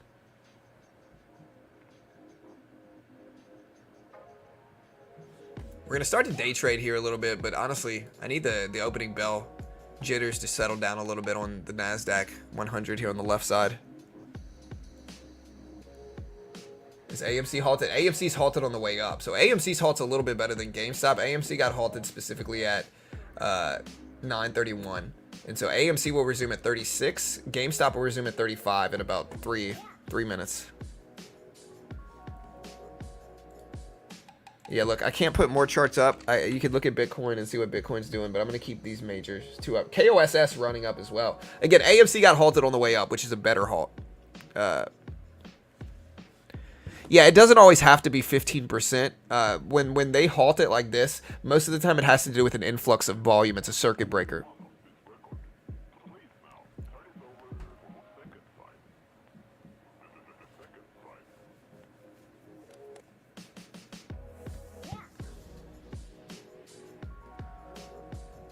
All right, guys, waiting for this resumption here. We got a minute and a half left, chat. A minute and a half left.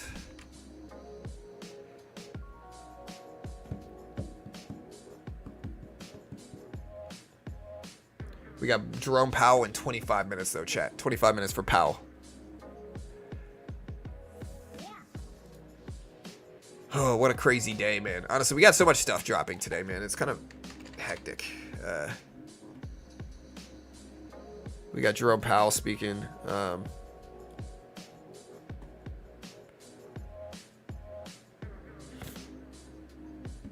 hit that subscribe button, chat. Again, we got 136.5 thousand subs. So again, let's get up to 137. Maybe try to hit 140,000 today. Maybe tomorrow. We'll get close to it. Maybe not today, but we'll get close to it this week. I would say 140K. KOSS is ripping up. Hey, thank you, Tommy. I appreciate it, brother. Thank you, man.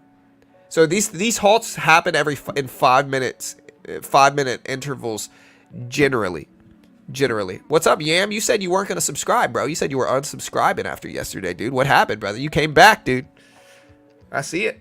Listen, guys, try it one time. It might feel good. Just do it one time. Everybody's doing it here. Guys, hit the subscribe button. Even Yam said he wasn't gonna subscribe. He's back today. You're welcome, guys. You're welcome. Again, here we go. GameStop should resume anytime after the next 10 seconds. So again, in 10 seconds will be the 5 minute mark. Let's see what GameStop does. We're in it right now. We're in AMC. All right, guys, here goes the resumption. It can happen anytime moving forward right now. Anytime moving forward right now. Watch GameStop for the resumption. If it's a 5-minute halt like it was yesterday. Let's watch for it. It's at $60. AMC should resume in about a minute from now as well. Everybody's waiting on GameStop here, chat. Waiting for it. It should resume anytime now. Yeah, we're going to stream the full Powell speech in its entirety. In fact, let me put that up.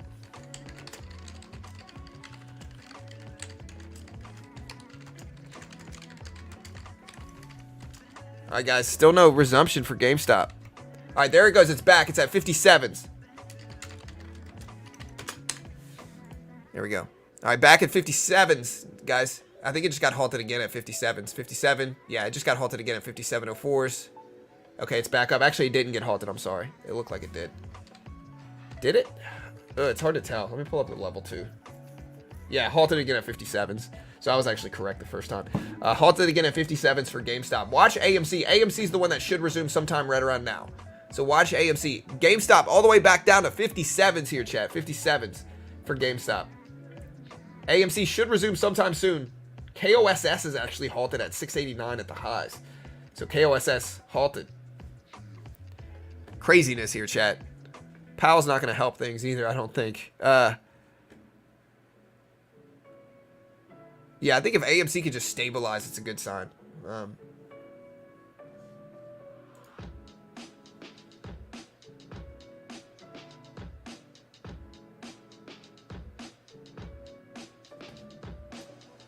right, guys, watch AMC. AMC should resume now. I'm not sure what's going on with it, but it should resume.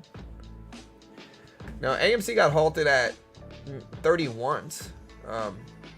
So it should resume at 36s. Yeah, there it goes. See, right now. All right, so it's 1074s for AMC. It's falling back down, though. AMC hitting 1060s, 1050s. And AMC is now halted at 1045s. Guys, 1045s for AMC. Halted at 1045s now. Both of these are halted. GameStop's resumption. Actually, AMC bounced. I thought it was halted. I'm sorry. And now it's back to 1045, so it is halted. Weird. It halts and then resumes really quickly and then halts again. That's strange. No, AMC's back up to 11s. See, weird. It freezes. Anybody see that? That's strange. I think AMC moving up is good for GameStop, though. I think they both move in sympathy with each other. Again, GameStop, if you're wondering when it will resume, should resume at about 41. 9:41 market time is when GameStop should resume. It should resume then. Yeah, it's got to be like a circuit breaker or something.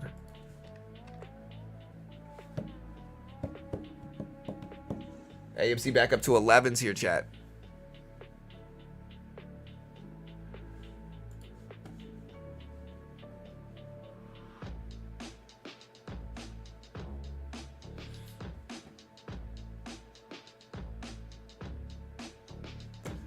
All right, so yeah, I haven't really traded that much. I think the whole market might be waiting for Powell, so I'm actually going to short this.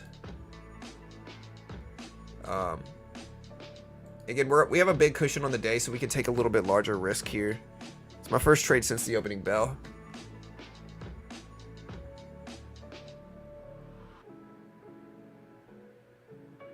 Flat, green. All right, we just took half off. Just took another half off. So we just locked that in, kind of scalped it a little bit here.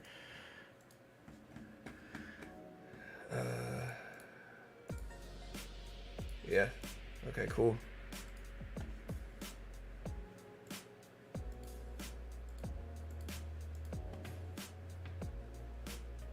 All right, AMC down to 1025s here, chat. 1025s.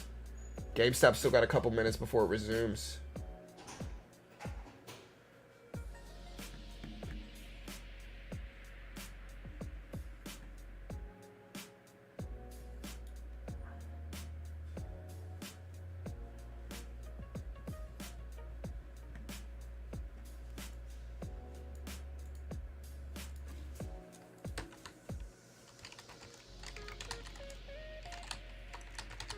All right, guys. AMC still trying to hold.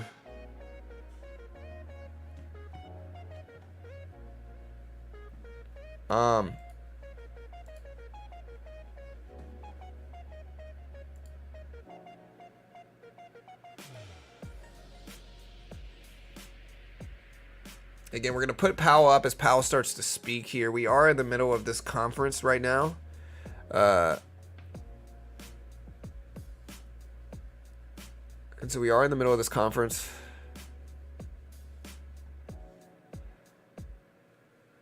All right, GameStop should resume in about 50 seconds. We'll see if it happens. Yeah, look, the conference has started, so I'm gonna mute the background music just so I can make sure we're not missing anything in the background here. Okay.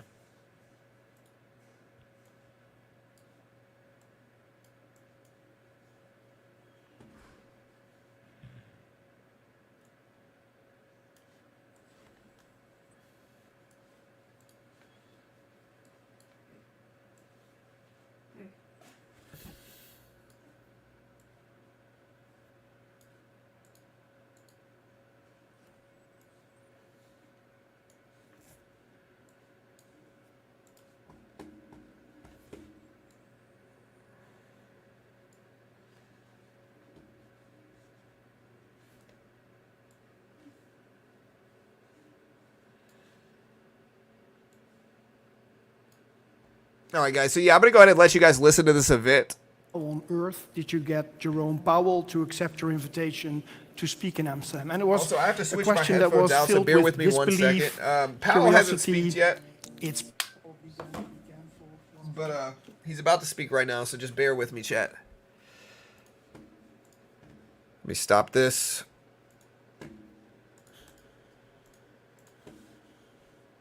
on this event and Joe Powell, because this has been years in the making. Working on this since the first appointment, actually, of Jerome Powell as chair of the Fed. That was in 2018 already. In those days, focus was on low inflation, super low interest rates, quantitative easing, all the stuff that today are very contrary. Today it's all about high interest rates, high inflation, and when is interest rates going to go down? So in spite of a big flip, I would say, on content and relevance, having an esteemed guest as Powell here today, I'm happy to say that bringing him to Amsterdam still makes the topics that he wants to talk about, and we'll be talking about, very topical and very current. And here also, a big word of thanks of making this happen is in place for Klaas Knot. Over the years, Mr. Knot has been supporting the FBA in many ways, but his big contribution has always been to secure with us a lineup of very, I would say, senior guests and a lineup of keynote speakers for our annual event like the one here today. Mr. Powell and Mr. Knot have just returned from their bi-monthly Basel committee in Switzerland, and we're happy that there was an extra day available for a short stopover in Amsterdam. And we're truly honored and delighted to welcome Jerome Powell here today. And Klaas, a big thank you to you and your team for making today happen. Hey guys, you can hear this, correct? On the program, I just want to make sure today, you guys can we've got hear two it. distinct parts. First, we'll be kicking it off with a view of Arti Debidien on the role of foreign banks, how they support clients, how they support the real economy, but also discuss some of the forward-looking views and suggestions on how the industry can get stronger and where we can increase the fiber of this important sector. The second part will be giving the stage to Jerome Powell and to Klaas Knot, and they will have a fireside conversation which will be moderated by Financial Times journalist Claire Jones. At the end of that conversation, there will be room for questions from the audience. You've seen the QR code already. My fellow chairman, Jens Poland, will be wrapping things up at 5 o'clock, and then you're all invited for drinks in the central entrance hall that you entered through. Before we start, a few housekeeping points from us. All right, guys, so GameStop please mute your phone. Thanks for that. There was a live stream here for market transparency. GameStop halted at $50, so that everything is live and being broadcasted. In the unforeseen case that there is an incident, please remain calm and follow the instructions of staff. Emergency exits are at the back of the auditorium, and here on the left, for you on the left, for you on the right. AMC halted too, so GameStop should resume here. And as mentioned, there's going to be room for questions at the end. will GameStop beam should the resume QR code shortly at, so that you can 47. submit your question. 47, it's The actual 45 right now. question 2 minutes. will be managed and asked by Claire Jones. As board of the Foreign Bankers Association, we wish you a wonderful afternoon. And without further ado, I'm delighted to introduce Aarti Debigyen for her contribution. Aarti is the Chief Information Officer for KPN, the Dutch telecom incumbent. And she was Chief Information Officer in the financial industry for a number of companies, most notably NIBC and Nationale Nederlanden. She currently holds various supervisory board membership, most notably the one for the Dutch Central Bank, but also for the Netherlands real estate platform NVM, the owner of Funda. Her drive and efforts stand out. She was recently appointed as one of the top 30 most inclusive leaders and also in the top 50 next generation board members for the Netherlands. Can I have a warm welcome, please, for Aarti? And please join me on stage, Aarti.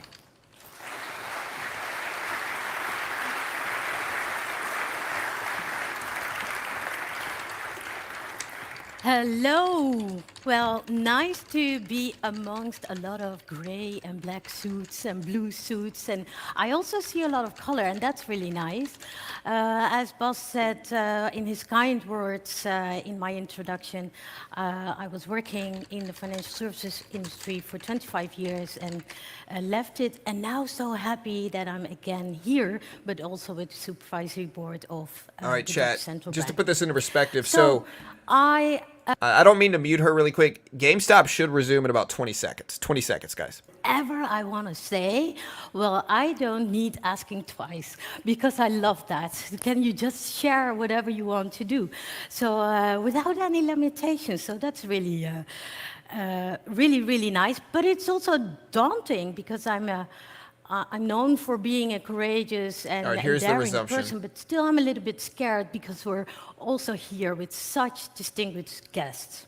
Today is all about connecting the dots because you are here. All right, it's back. It's at People 47s. from several countries, 48s. in the global landscape, newcos, incumbent companies, market, non-market partners, business stakeholders, luckily also technology stakeholders, and in the future it will be hopefully business and technology. Okay, Let's see if it let's stabilizes go. without halting. Connecting the dots. Why is it so important to connect the dots? Because without the connecting, we're just dots, unconnected, and also seeing things from our own individual perspective or within our enterprise and our own bubble, not reaching out to others. And this, the FBA, and this today, this event is a great example of why it is so important to reach out and connect and collaborate and also co-create even. Let me share the 7 shared challenges, because the connection is not just reaching out and having nice conversations.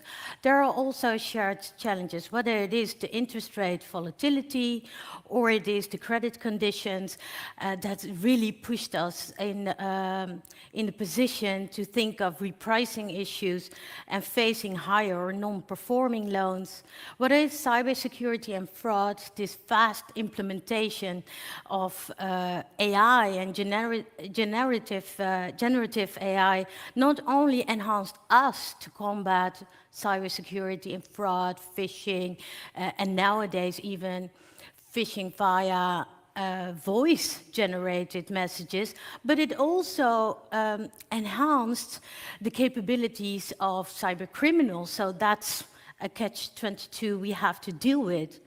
Of course, regulatory compliance will always be there. We have to stay afloat in moving ahead with the evolving regulations, and it will remain a priority, shaping the policies for global sector and offering safety and protection for our clients. Innovation in financial services. Now we're going to talk a little bit about the innovation, digital and technology, my space. It is so much nicer now to be in a technology position because, as I said in the introduction, there are such blurred lines. Embracing new technologies, whether it's distributed ledger systems, far advanced cash management systems, trade finance, all autonomous and offering our high security and frictionless infrastructure. But also sustainability and ESG. We could use everything that is within our means right now to really also move ahead and forward, be it incorporating environmental, social, and governance ESG criteria. So this will be important. And last but not least, maybe my personal favor and a challenge that I think has a really nice flip side. So in this current market space, education and leadership development is so much more important. Nobody laughed. You should have laughed that I didn't flip the slides. Finally, some interaction. Did I really had to make a goof up before you gave me something? But yeah, good to know. So why is education and leadership development so important? Because it's more and more getting to be difficult for us to attract, retain, develop, and nurture new talent. Because the power is not with us, the power is with the talent. And also we have to cater for succession for next generation leadership to tackle this modern era. All of these known 7 shared challenges push us into an internal focus. And we already had so much burden to carry with the going concern activities. And with everything that's going on and coming at us, we have to put equal efforts into changing the going concern activities, which is a huge burden. Everyone knows you have your shop open, the going concern, everything that you have to do connected, those shared 7 challenges. But now you have to change things at the same time. And even the third heavy lifting is the new recurring going concern activities. That's not all. There's good news also. The known 7 shared innovations. And these are all topics that we have in common with each other. So we could, there's a lot to talk about when we reach to the drinks. Digital banking and mobile apps, the usage of it, not just to check your savings account, has been here for 15 years at a mature state. But now our customers are expecting us to have every use case seamless, frictionless, at real-time, 24/7, and they are asking us to reducing the branch offices and starting to offer us hyper-personalization and hyper-individualization. They really want, even though digital innovation and technology is used to interact with us clients, they really expect us to have the same human touch type of feel.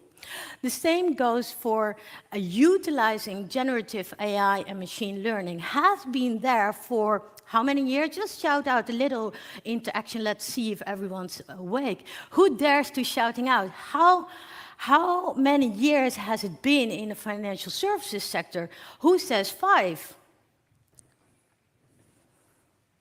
Who says 10? It's even a little over. So that's daunting, right? It's not about the hyper marketing and pushing and of the technologies. It has been there for years and years. In, I think, maybe 2009, when I was starting with my colleagues a new completely full service digital bank, we made use of AI and machine learning because we didn't have the scale and we didn't have the headcount. Blockchain and cryptocurrency, it's already there for so many years, and it's really pushing hard forward in the supply chain sector. But now you see it evolving more rapidly. Open banking and API integration. So not just telco, but banks are now carriers because we open up our infrastructure for third-party services and also supporting functions outside our own domains. Also the need finally there to collaborate with fintech and newcos because it was always about incumbents are relevant. Fintech and newcos are small, not relevant, why should we? But yes, with open banking and open API, there are so many use cases and new business models. RPA, so robotic and process automation, it's not just now in a pocket, it's a whole chain that we can automate, offering us and allowing us to utilize OPEX reduction, scalability, freeing up means and headcount, and also the financial inclusion. More and more you can see that our sector is becoming mindful of unserved regions, unserved persons, and unserved clients that maybe are not banked or underbanked or are not in the access of these over-the-top nice services. It also allows us, financial inclusions, to finally have a reason to connect with NGOs and with social institutions, giving us insights and understanding these potential social means for us. Doing good can actually help us perform well. And last but not least, by utilizing technology, we are in far advanced stage of tracking our ESG initiatives, whether it's green banking or it is our bonds and funds. Really nice. Connected, all these shared innovations really deviates our minds and our focus from internal focus towards a customer focus. But let me remind you, we were already really busy. You are already busy taking care of the going concern activities, taking care of changing the going concern activities, doing the business that's already there in place, and also changing this business. Now what? It's a lot, and it's ever so changing and evolving and asking more of us. It's more and more important for us to seek a level of adaptation and real leadership. How are we going to go about it? What you really long for is that everything that's in the going concern and status quo gets leaner. But how does it become leaner? What does it ask of us? Because then we could free up the means and the budgets and the time, and the focus. You can also attend your focus only one time to leveraging it towards changing the business and responding to the changed demands in the organization. This is a model of Venkatraman. He's a Harvard professor. I remember my first job in the financial services industry was with Delta Lloyd Bank, or Delta Lloyd Bank. And I remember this model was already there. And what I like about this model is that it's still so relevant. I love that if these type of frameworks and models can really overarch time. Let me give you the short version. So while business and emerging technologies, customer demands, regulatory compliance keep on changing, we change our business strategy. And business strategy leads to changing of IT strategy. But GameStop halted on the way up opinion, at 55, we keep 60s. forgetting to change AMC the at structure 1040s. of your organization and change the structure of your teams and the way you collaborate and create. And also, we keep on getting away with leaving the clutter behind and changing the IT architecture and the IT processes. Powell So should if you speak at want about to 10 o'clock, win roughly, at approximately. strategy, structure follows strategy almost immediately. Ask us to lead. Cue pulling And back, I'm not though. talking about the leaders in the audience, but it asks a different behavior. So lean should be ingrained in your attributes and your behavior, enable business growth, agility, and I'm not speaking about agile, drive cost effectiveness, because that drive of cost effectiveness, not in rainy days, but already in sunny days, can be spent towards our own business. It's not about the leaders, it's not about you, it's about sharing leadership and sharing mandate. It's about giving that autonomy away by not having it and multiplying yourself as a change agent in your organization.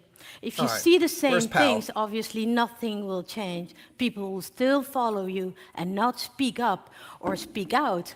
We really need the benefits of diversity and inclusion. I am confident that every one of you already knows the real tangible benefits of surrounding yourself with people, different mindsets and different expertise. The GameStop overarching is unhalted across at markets and global 10:03, scale 10:03. strategic intention of customer 2 obsession, minutes. sustainable growth and radical simplification is not just for banking. It is actually for all countries, across sector, across cultures, and is something we need to work on with more attention. We could learn All right. of the nice innovations in the other sector I'm and waiting too, reach guys. out to them, and maybe someday they will be sitting here at the FPA sharing their stories that we can learn from. Okie-doke, what does that mean All for right, us? lady. Come on now. Donut, or do not worry, we just need more color. We need more the outliers and the different mindsets and different expertise and people outside sector joining us. It's, in conclusion, not about technology. In conclusion. It's not about legacy and tackling legacy. It's about tackling the legacy in people's minds. Open mindset starts with you and I, and that's what we're going to do today. So I wish you all a great Connecting the Dots day. All right, good job, lady. All right, bring Powell out. Where's Powell at? Thank Powell you very speaks much, soon. Ivan. Here we go, Big Papa Powell. He's about to speak. GameStop Very much halted at appreciated. 55.60. Thanks for your appeal for Should resume cooperation anytime and soon. change, but also the thought-provoking. She did good. things Very that- I agree welcome. Thank with most you. of what Thanks she for said. that. Very good.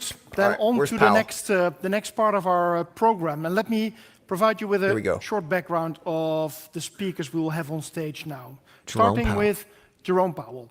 An attorney and investment banker by background, Mr. Powell is the 16th chair of the Federal Reserve. He became a member of the Fed's Board of Governors already in 2012. And Mr. Powell was nominated by President Trump and appointed Fed chair in 2018. In 2022, Powell was nominated as Fed chair by President Joe Biden and reappointed for a second four-year term. Over the years, Mr. Powell has gained a reputation of consensus builder and problem solver. On Klaas Knot then. Mr. Knot has been president of the Dutch Central Bank since 2011. In that capacity, he is What also color's a member Powell's of the tie? Governing Council of the European Central Bank. And in addition, since 2021, I'm going to go with gray. Mr. Knot has been the chair of the Financial Stability Board, the international body that monitors and makes recommendations about the international financial system. Also, he's a professor for monetary stability at the University of Amsterdam. GameStop open. Claire Jones will be moderating today's interview. Mrs. Jones joined the Financial Times in 2011, initially covering the UK and the Eurozone, living in Frankfurt. And today, she is the US economics editor. She's been covering growth and the rates environment intensely. And she's also calling herself a bit of a geek in keeping track of what central bankers do. I'm super happy. Please welcome on stage Claire, Mr. Powell and Klaas Knot. Hey Claire, I'm leaving it to you. Here they Thanks go. very much. Oh, I see Powell here. Here he is.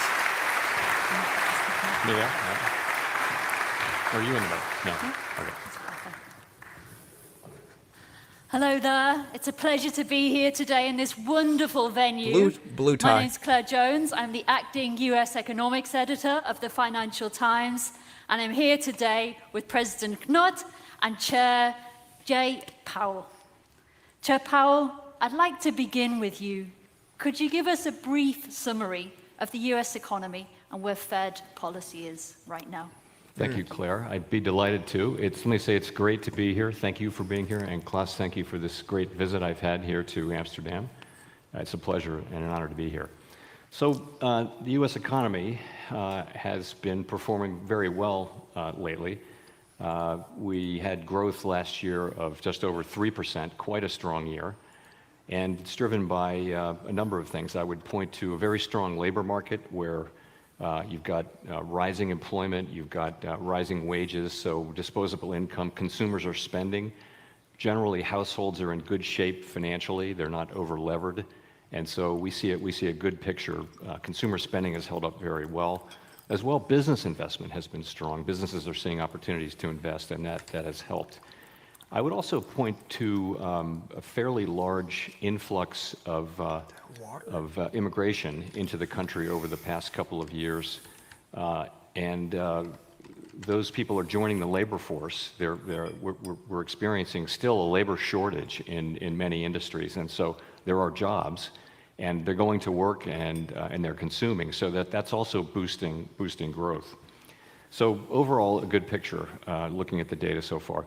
The labor market is very, very strong. It was, I think, overheated a couple of years back, and what we've seen is it coming back in gradually into a better balance over the last couple of years. And now I think if you look at a broad range of data, you could say that the labor market is about as tight as it was before the pandemic in 2019, and that's good. Real wages are now positive, and unemployment has been below 4% for 27 consecutive months, something that hasn't happened in a half century. So labor market very strong, and again, signs of gradual cooling and rebalancing so that supply and demand of workers is coming back into balance, just as we would want.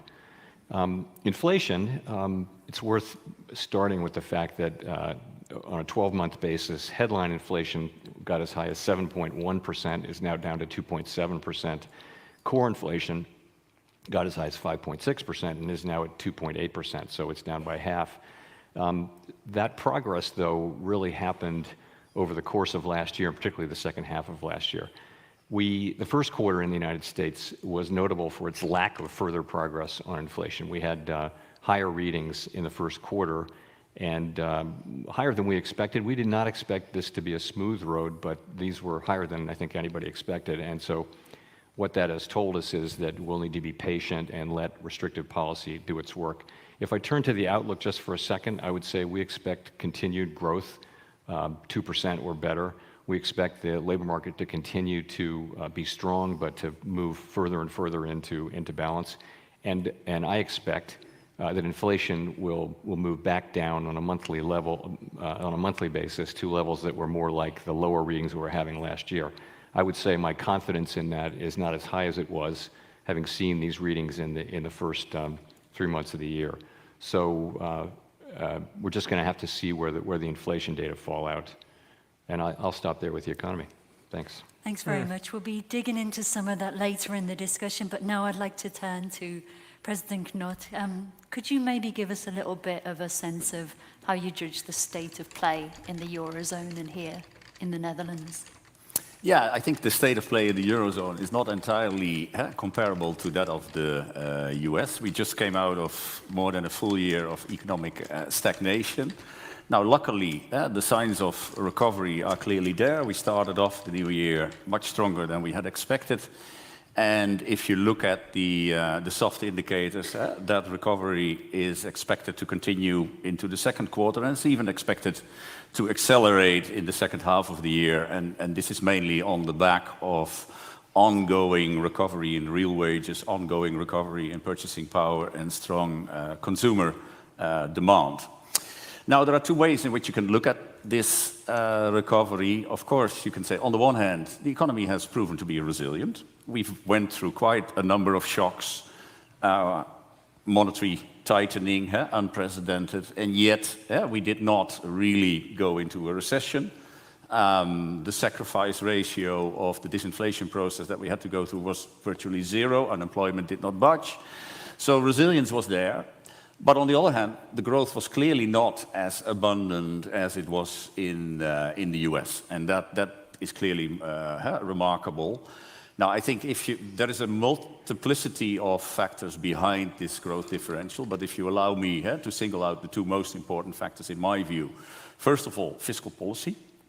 And this was not only about the size of the fiscal stimulus, it was also about the design of the fiscal stimulus during the pandemic. In the US, there was a choice for temporary layoffs, income support, and then rehiring when the economy reopened again. Well, that means that a lot of labor reallocation took place, and we know that such reallocation is very productivity enhancing. But in Europe, we chose a different approach. We chose an approach that was focused on job security. The governments essentially took over the wage bills of the firms. And as a consequence, we froze the supply side of our economy for a couple of years. Then during this period of stagnation, there was a lot of labor hoarding, which means that we have gone through a number of years where there has been hardly any labor or, for that matter, capital reallocation. So we have not enjoyed these efficiency benefits of reallocation as much as the US. And secondly, the economic impact, the negative economic impact of Russia's unjustifiable invasion into Ukraine were, of course, also much stronger on this side of the Atlantic than in the US. We are a fossil fuel importing area, so it meant that this was a very strong negative terms of trade shock, and this terms of trade shock of which we are recovering still also today. Now, on inflation, I think the picture is that I'm increasingly confident that inflation will decline towards our 2% target during the remainder of the year. This is mainly on the back of goods and food price inflation that is coming down. Services inflation has been resilient for a while, but we're now also seeing the first signs of improvement there. And that has everything to do with a slow but gradual moderation of wage growth, which is quite essential, I think, also going forward in making an assessment of inflation risks. But all these developments clearly point toward further disinflation. Also here, an intriguing question is, of course, is there more similarity or are there more dissimilarities with the development in the US? From the onset of the inflation shock, it was clear that the balance of root causes between, let's say, positive demand shocks and negative supply shocks was different in Europe from the US. The US had a much stronger demand component. I think we had a much stronger supply component. Yet at the same time, there was a remarkable synchronicity if you look at the development of actual inflation. So the bump that you've been seeing in the US, the question for us now is, are we going to see such a bumpy development as well? So far, we've not seen any evidence of it, but that's clearly a warning signal for us, also not to come with any sort of premature declarations of victory. All in all, I do believe that inflation is probably less persistent in the euro area than in the US. And that leads me then to conclude that if we manage to continue on this track, if the incoming data continues to validate this development, that it will be appropriate for us to gradually take our foot off the brake, to remove some of the restriction, the monetary policy restriction that we're currently imposing on the economy. The data that needs to confirm this, a lot of that will be available at our June meeting. We will have an additional data point on the labor market coming out next week, the triangulation between wage growth, productivity growth, and profit margins, which is important. Then we will have new projections. And I'm confident, again, that if they confirm the picture, as I just sketched it, that June will be a good opportunity to make a first move in removing restriction. Okay, very clear hint at June there. We'll come back to whether we could see further moves in July too. But just to draw on some of your comments there, you seem broadly confident that inflation is going to prove less of a problem in the Eurozone than it seems to be at the US at present. Now, we've seen quite a reasonably high PPI reading today from the US Chair Powell. Some people have said that looks hot. What do you think of today's reading? And more broadly, is there a risk that inflation becomes a lot more of a problem in the US than it is elsewhere? So we had a producer price index reading just a couple of hours ago, and I would say it's actually quite mixed. You know, the headline numbers were higher, but they were backward revisions, and you know, we're of course disassembling it, taking it apart, and looking at it. And I think markets and analysts are looking at it as I wouldn't call it hot. I would call it sort of mixed. But in terms of the overall picture for inflation, I think you have to go back to last year, where we had historically fast disinflation. Inflation came down by two full percentage points last year. Why did that happen? It's really two forces working together. One of them is just the reversal, the unwinding of the pandemic-related supply and demand shocks. So that we thought we would always get that. We thought we'd get it in 2022, and we didn't, and then it really arrived in 2021.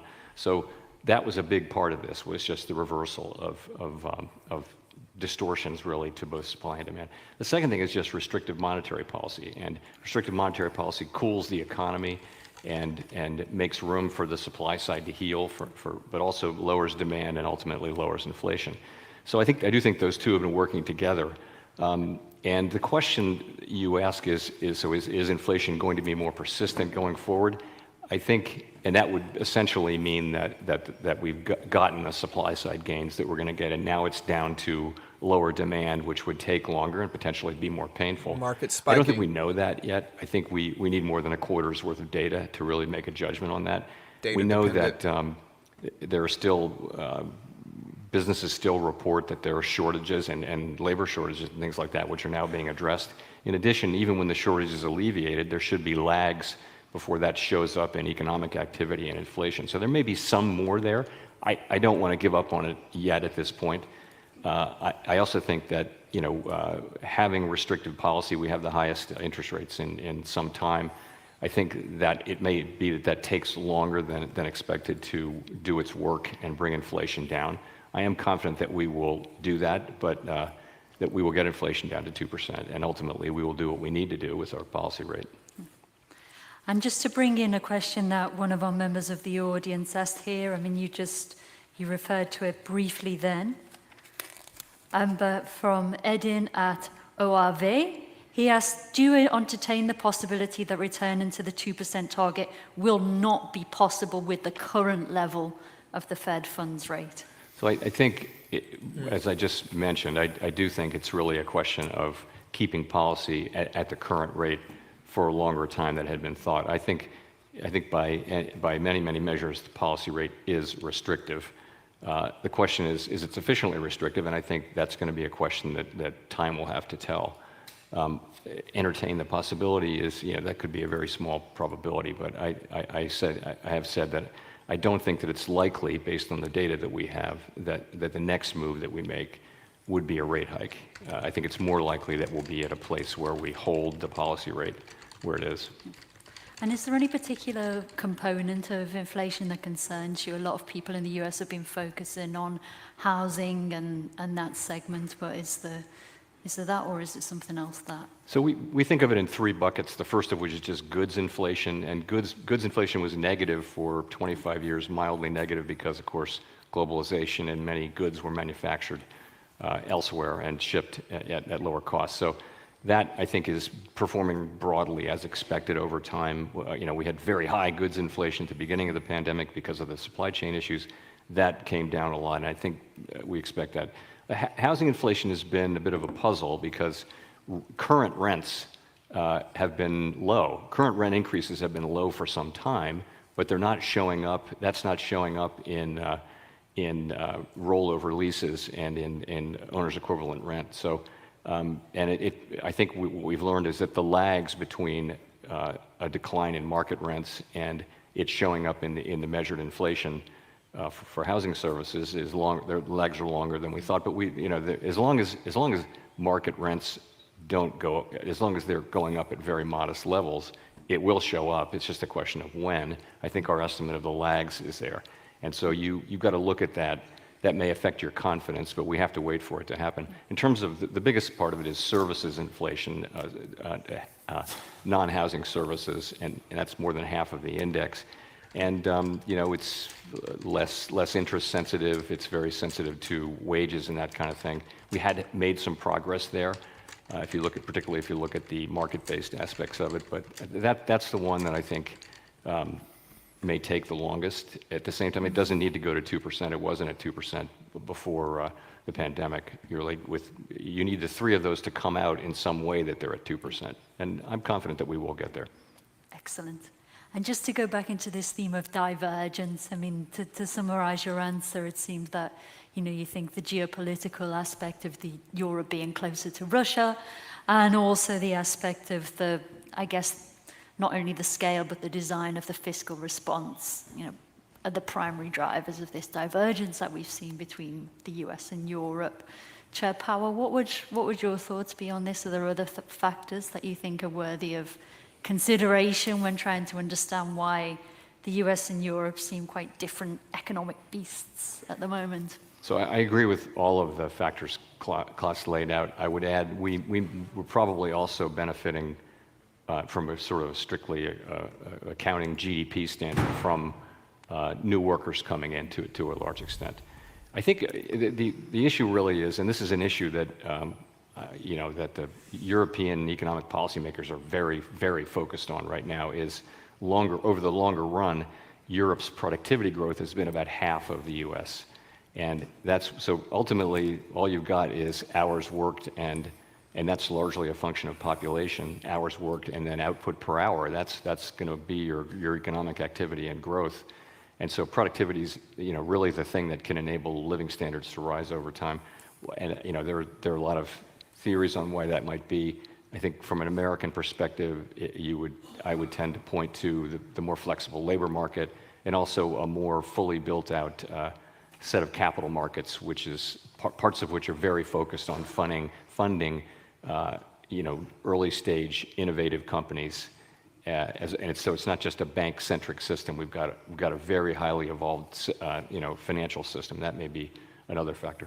Yeah. So plenty of other reasons there that are worth mentioning, I think. Turning back to you, President Knot, you gave a pretty clear signal, I think, that we're going to see a move in June. But a lot of the questions that people have put to us today have, stressed this point of, usually there's been this sense that the ECB has been following the Fed, and it's raised a bit of a question mark as to what degree can the policies of, the two major global central banks, with apologies to the Bank of England, how much divergence can we really see? So, to what extent do you feel constrained by what the US central bank does, and would you perhaps be reluctant to cut in July? Should the Fed want to, stand pat and would you perhaps as they are for the foreseeable future? Look, I think if you talk about monetary policy of big central banks like the Fed and the ECB, that monetary policy always takes place in a global context. I mean, our markets are interwoven to a large extent, etc. At the same time, we both have clear domestic mandates that look on an economy which may be 10, 50% open, but it means at least 85% closed economy. So much of our inflation is actually being triggered still by domestic factors.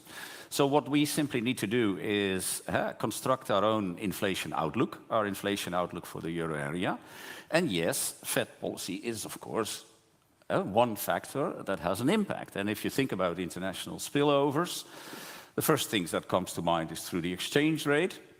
If the Fed were to run a tighter ship than we were going forward, then probably that would lead to some dollar strength and euro depreciation, which of course leads to additional imported inflation. But at the same time, you will also have a spillover effect through global financial conditions. Bond yields internationally are also moving in tandem.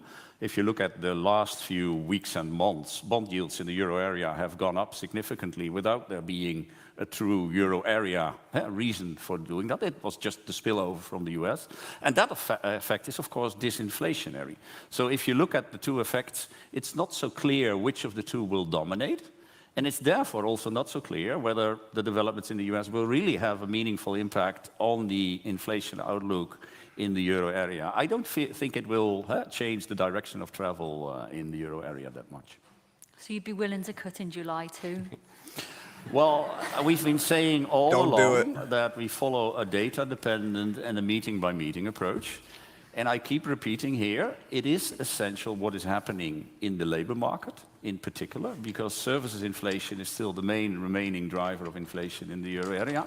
So we will simply have to follow the data as it comes in, both on underlying inflation trends, the labor market, etc. And that's why there is no commitment beyond June. We will just follow a meeting-by-meeting and a data-driven approach.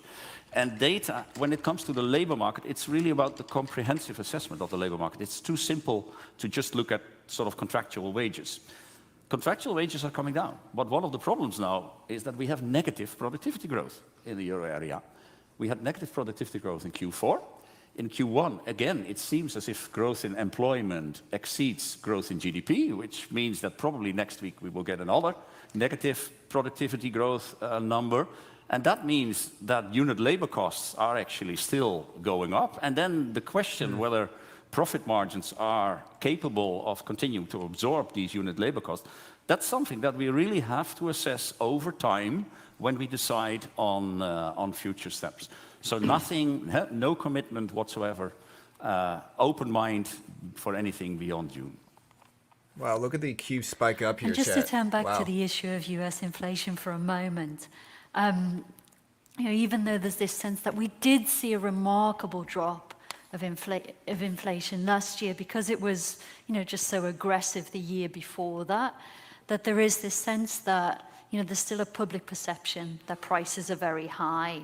How difficult is it to really feel as though you can keep credibility at times when trust in public institutions is under siege? And that's from Jerome Broekman, who's from Leaders in Finance.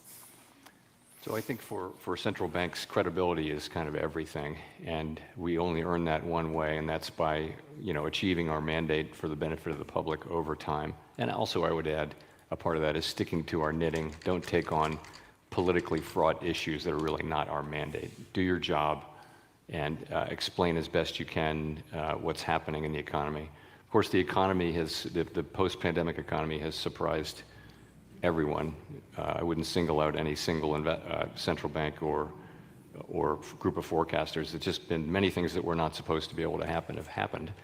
Nonetheless, we've made real progress on inflation. We're far lower than we were. I would say the risk that at the beginning we were very concerned that the very high inflation we saw might be quite difficult to bring down without a kind of very significant decline in employment and weakening economic activity.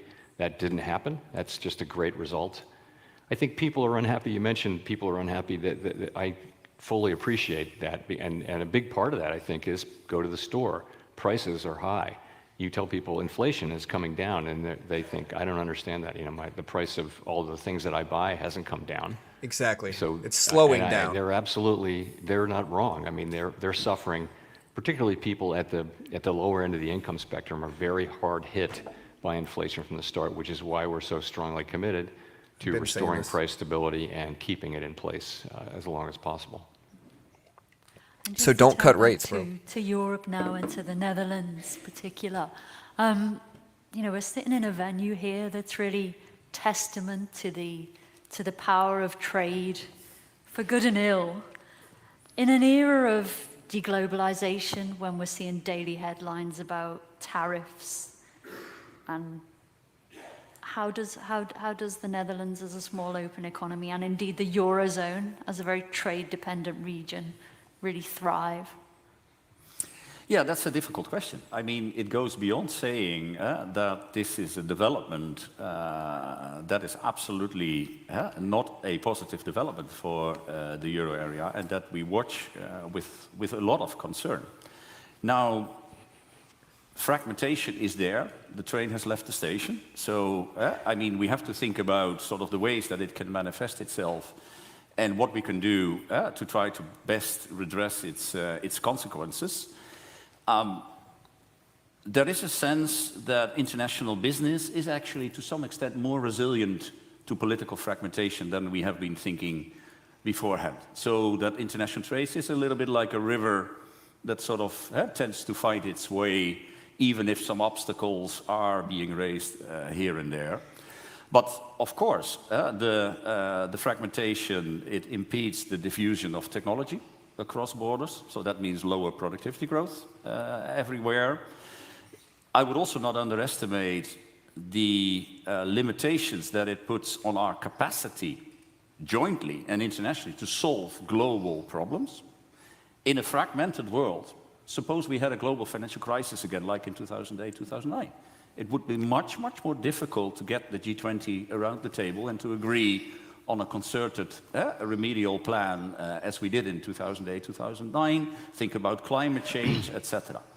What can we do about it? Well, I think in Europe, there is still a lot of untapped potential to at least strengthen our internal cohesion.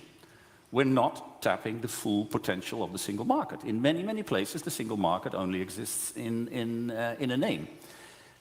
We don't have capital markets union. I think we are really doing ourselves a disfavor. We don't have a banking union yet. And so we are missing out on opportunities to strengthen international trade, or sorry, inter-European, I should say, trade and integration, economic as well as financial. Would you have anything to add on this topic? I know it's something that's featured in the Fed minutes about the links perhaps between trade barriers and inflation and so on. Do you see it as a risk? So this is a very, very hot political issue, not just in the United States, but everywhere in the world. And not trade policy, of course, not the job of the Fed. So, I mean, we, as I mentioned a few moments ago, I think we need to resist the temptation to just have opinions on all different kinds of economic policies, as fun as that might be. You know, the elected government has to deal with these things, and they have to deal with the public on them. And they've given us really important assignments, and I think we need to honor the decision not to give us that. And I appreciate this is also an awkward topic, but it is deficits in the sense that the national debt is forecast to rise by the Congressional Budget Office quite substantially over the next 10 years. Does that make your life trickier as Fed President, Fed Chair rather too? I don't think it's not that it makes my life more difficult or the Fed's work more difficult, but I think it's you know, utterly non-controversial to say that U.S. fiscal policy is on an unsustainable path. Not that our fiscal position itself is unsustainable, but the path is unsustainable, meaning that we have full employment and we're running big structural deficits, and it's, we're going to have to deal with this sooner or later, and sooner is a lot more attractive than later. I do hear from elected people on both sides of Capitol Hill and in both political parties that they do understand this. Mm-hmm. And I think you mentioned the Congressional Budget Office. I think everyone should be reading the things that they're publishing about the U.S. budget deficit and the path, and should be very concerned that this is something that elected people need to get their arms around sooner rather than later. Yeah. And you've noticed a lot, you've noted a lot that these supply side benefits that you thought might come in 2021 or 2022 did actually arrive in 2023. Now, what sort of benefits from the supply side do you think we could see in 2024 and beyond?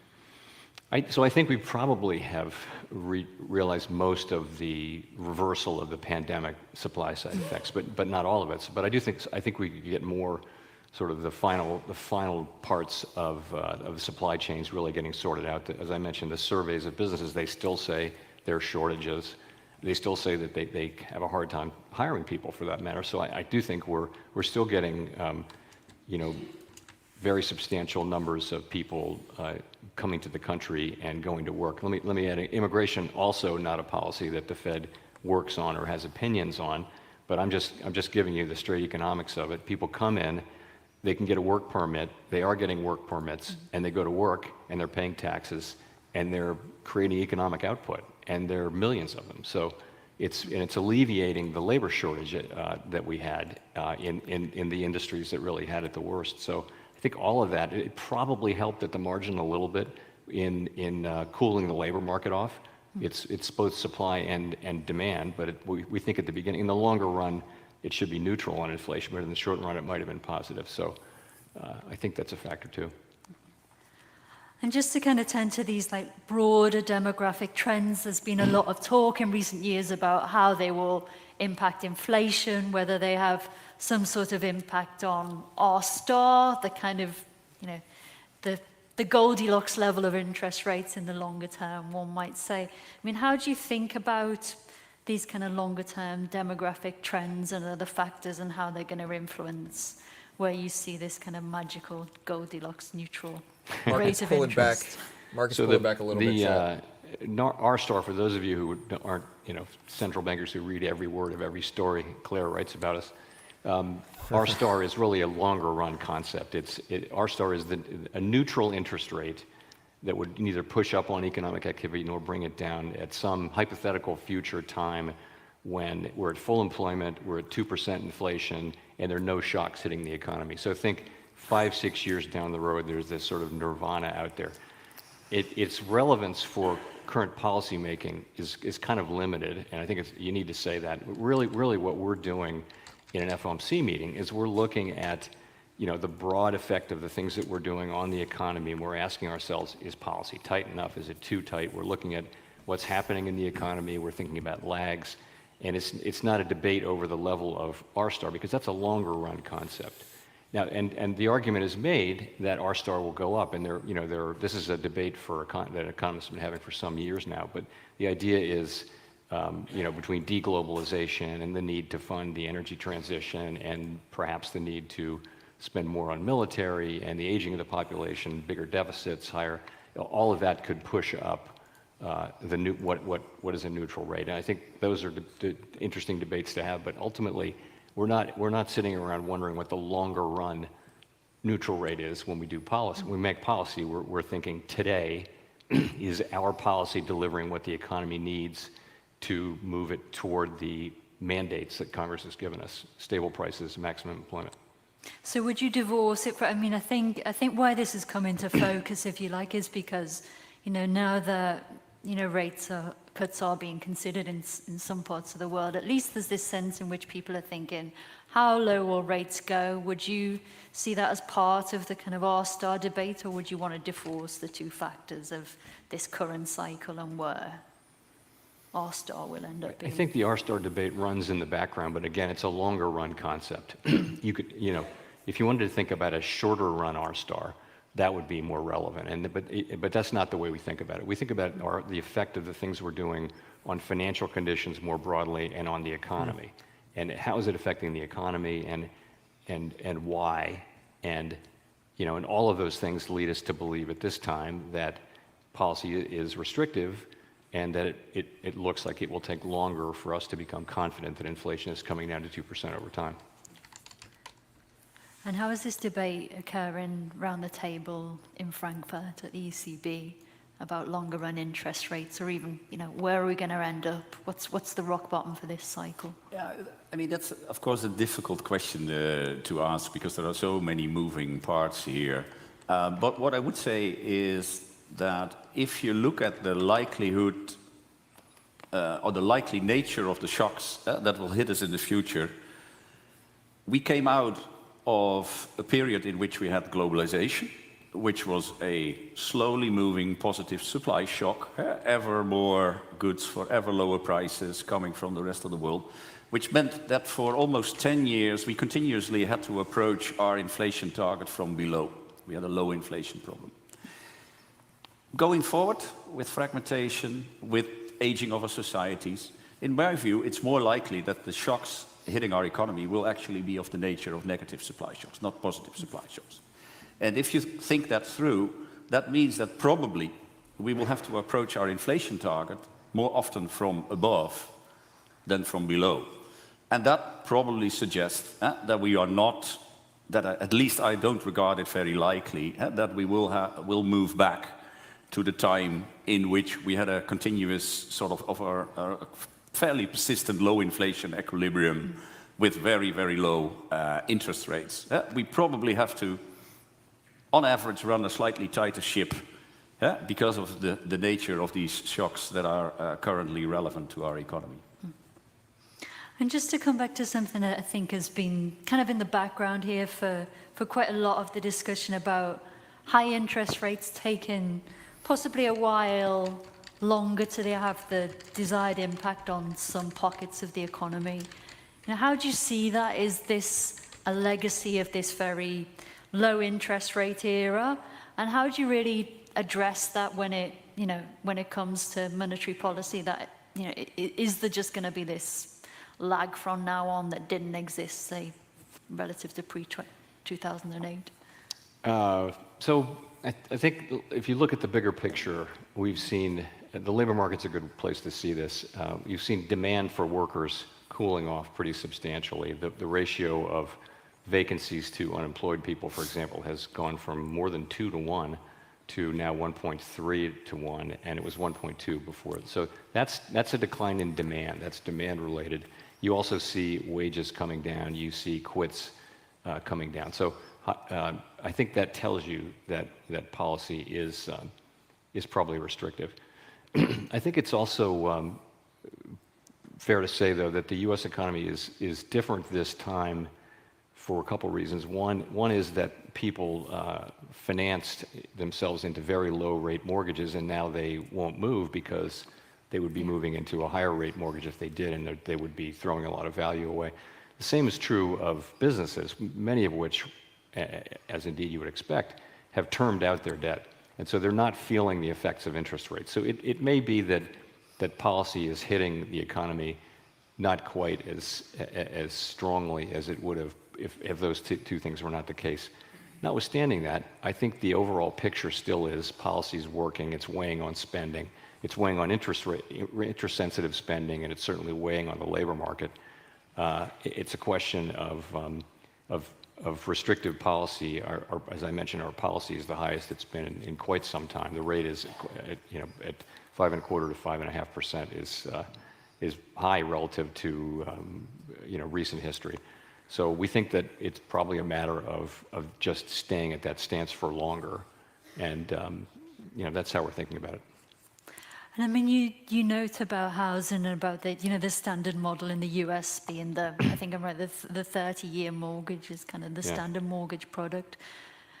I think here in the Netherlands, flexible rates are quite more fixed rates. Yes, absolutely. So fixed rates are quite common too, but I imagine with shorter 10, shorter 15, duration. an average mortgage, I think, has an average maturity of like 16 years. Of course, that's a little bit endogenous because of the low interest rate period we had for so long that, of course, mortgage holders tended to extend the maturity. So now, lately, it's been coming in a little bit. But still, we have a lot of fixed rate borrowing in the Netherlands, and that has, of course, also mitigated the impact of the monetary tightening, which has been stronger in those areas where there is more variable rate borrowing. But in general, I would say 85% of all financial intermediation in the euro area runs through the banks. So when you look at monetary transmission in the euro area, you have to look at credit. And credit growth has more or less come to a halt. As a consequence, we increased policy rates by 4.5% within 14 months. Credit growth came to a halt. That was a feature of the policy, not a bug. And credit has been flat for quite a while. And now we're also beginning to see the first signs of life again. Now that there is an anticipation that our next interest rate move will be a reduction of rates, you also see the first signs of recovery in credit. So in that sense, I think this is more or less how you would expect monetary transmission to take place in the euro area. And how much of an issue has that been for you in the US, where we do have this, where capital markets play a far greater role, and where, for reasons that were never quite clear to myself, the turn of the year, the markets were predicting, 6 interest rate cuts by the Fed, and pricing credit off the back of that, and there being quite a big, quite substantial growth in lending and refinancing over the first couple of months of the year. How much more difficult does that really make your task that the banks aren't as big a vehicle? For what it's worth, it's a minority of intervention, but banks are still important, and particularly for small and medium-sized businesses that don't have capital market access. And credit has been tighter for some time now, particularly in the wake of the turmoil we saw earlier last year. But still, credit growth has been modest, and that's another sign of tight financial policy. So that's part of the picture. I think the fact that we have capital markets are so important for many consumer loans of various kinds wind up in the capital markets or securitized and are not held by banks. It's just it's a very healthy credit machine for people, but they're feeling these higher. Those are short-term interest rates. I think that the ones that are longer-term interest rates are the ones where they're not feeling it, and that's really mortgages and that's companies that have turned out their debt. I think other forms of consumer debt are short-term, and the surveys show that people think it's not a good time to buy durable goods like cars and washing machines, and the reason is it's a floating rate loan at a very high level. Yeah, absolutely. And when you look at the banking system as a whole, we've seen some jitters, I think, on both sides of the Atlantic, but on the whole, it seems both systems are relatively stable despite quite substantial rises in interest rates. Has that surprised you at all? Maybe first to Chair Powell and then to President Knott. Has it surprised? Not really. Our banks are particularly our large banks are strong, well capitalized, very successful competitively, globally. They're in I think one of the reasons why the recovery broadly around the world from the pandemic has been strong as opposed to the one from the global financial crisis is that the very large financial institutions came through just fine. The U.S. banking system overall is in good shape. Banks are making loans, as I mentioned. Credit conditions are a bit tight, but that's part of our policy. So I wouldn't say I'm surprised. I think we obviously had a period of turmoil early last year, and we acted pretty quickly to stem the turmoil and also to go to work as a supervisor and make sure that banks had good plans on liquidity, had capital, understood the portfolio losses that they have for longer run securities, and are in a position to understand and manage those. Well, I think it's pretty clear that if you have such an unprecedented rise in interest rates in such a short period of time, that this constitutes a massive shock to the financial system. So when we were sort of in the process of tightening, of course, this was sort of enhanced monitoring, an area for enhanced monitoring. Now, I think we can say so far so good. I entirely agree with Chair Powell that the core of the financial system has held up quite well.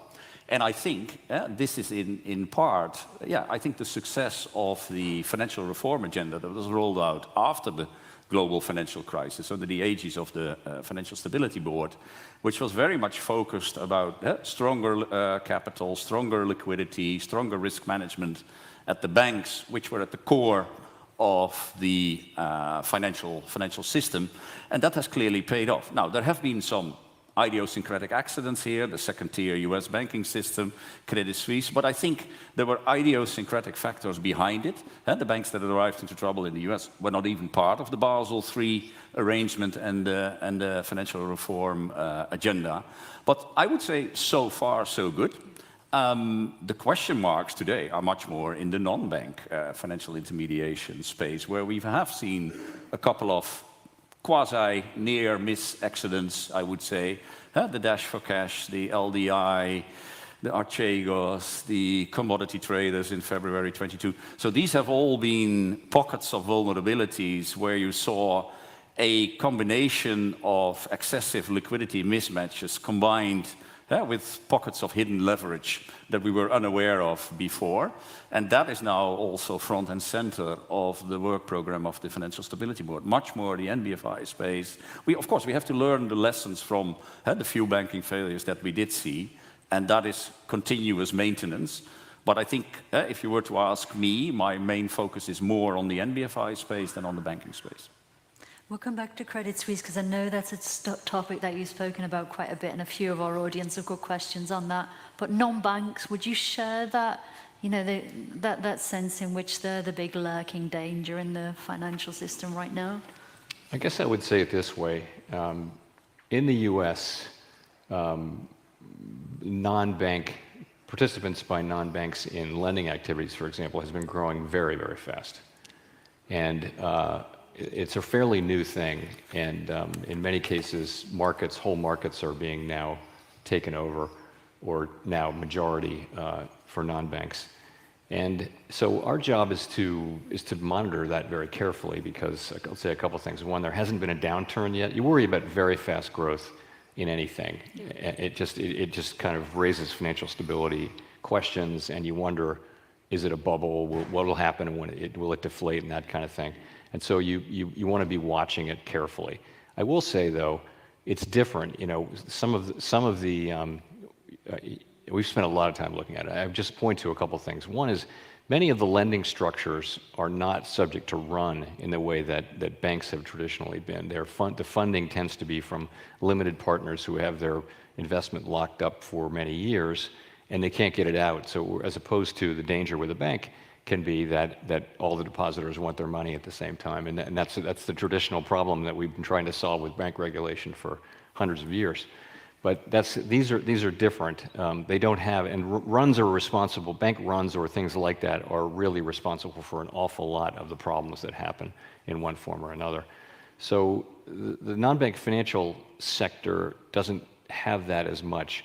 Another thing is the ties between banks and the non-bank financial institutions are substantial and growing. So there's plenty of monitoring for us to do there.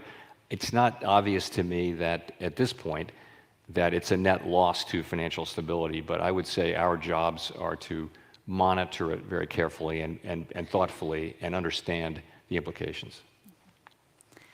And just to return to the topic of Credit Suisse, we had a question submitted ahead of the event. In your keynote speech at the 7th Annual Conference on European Systemic Risk, you talked about events surrounding Credit Suisse. What can the Foreign Bankers Association, to which we're speaking today, and the Netherlands Bank learn about the collapse of the Swiss lender? Well, I guess the main thing one can learn about the collapse of Credit Suisse is the huge importance of governance within financial institutions, because it is pretty clear that the events that led to the failure of Credit Suisse were not sort of a classic lack of capital or, let's say, too much credit risk relative to the capital. It was management failures, there was outright fraud, there were misinvestments, there was misbehavior, even at the top of the institution. And if you have a series of governance failures at an institution, it will lead to an erosion of confidence. That erosion of confidence will lead to deposit runs, which, by the way, already took place much earlier than March 23. There was already a significant outflow of deposits also in the fall of 2022. And so we have to remind ourselves, it is not only about capital and liquidity. Governance of financial institutions is of utmost importance.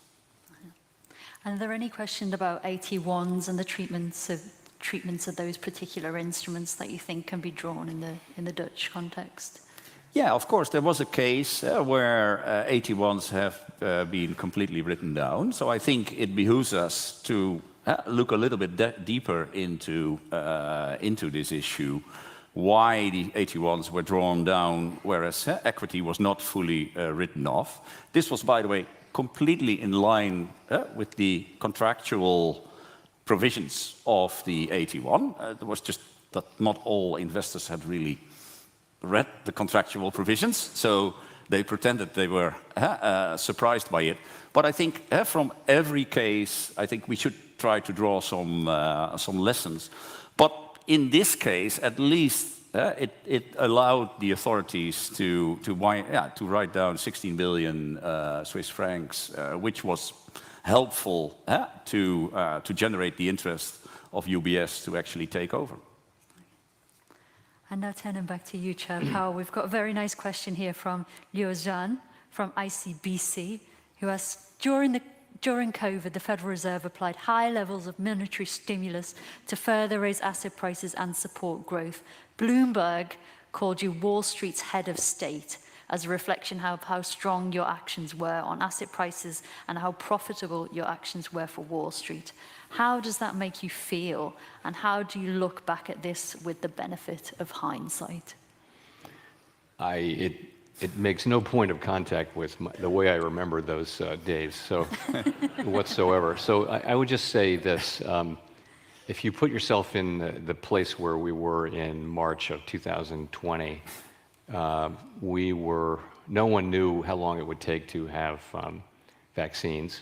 No one knew whether millions of people were going to die fairly quickly, or how long the economy would remain closed, or was it even going to be possible to reopen the economy if it had to be closed for a year? What was that going to look like? So I think it was so uncertain that I came to the view, and my colleagues did too, that we really needed to use our tools in ways that we hadn't before, because I would never have been, if things didn't work out, I didn't want to, if we had to go through a really deep, lengthy downturn, I would not want to have to explain why we didn't do that. So we did, and what happened is we announced these very aggressive, vigorous programs to support markets that we had never had to support before, the municipal market, corporate debt, these were red lines that we said we'd never cross. But the thing is, when we made the announcements, the markets healed themselves. So we made very, very few loans. We had something like 6 trillion in lending capacity. So the announcement effects of the things that we did, it really worked this time. So I think, broadly speaking, that the initial response was very successful and involved ultimately very, very little in the way of actual lending, a lot of announcements. Then the story goes on, and you have the reopening and the inflation, and we're still living through that. I think we'll have to judge that from a greater distance. Anything you'd do differently in retrospect? There's nothing I would do differently in the initial response. I think we did very well, and I think that the world continues to benefit from the strong response that we took, and we really avoided an awful lot of a bad tail risk there that could well have come due. Again, I would say on inflation, when inflation kind of unexpectedly arose in the first quarter of 2021, I think we're going to need to, I've tried to resist reaching, conclusions about that episode until, it looks so different now than it looked a year ago, for example. All the progress we made in 2023, I think we're talking about it in a completely different way now. I think 2-3 years from now, we'll be doing the same. So I don't want to try to learn lessons, in the middle of the story. Sure. I think that's very fair. And another question here that's just been submitted from Abir, who asks, is Chairman Powell confident about the degree of independence of the Federal Reserve in relation to the executive branch of government?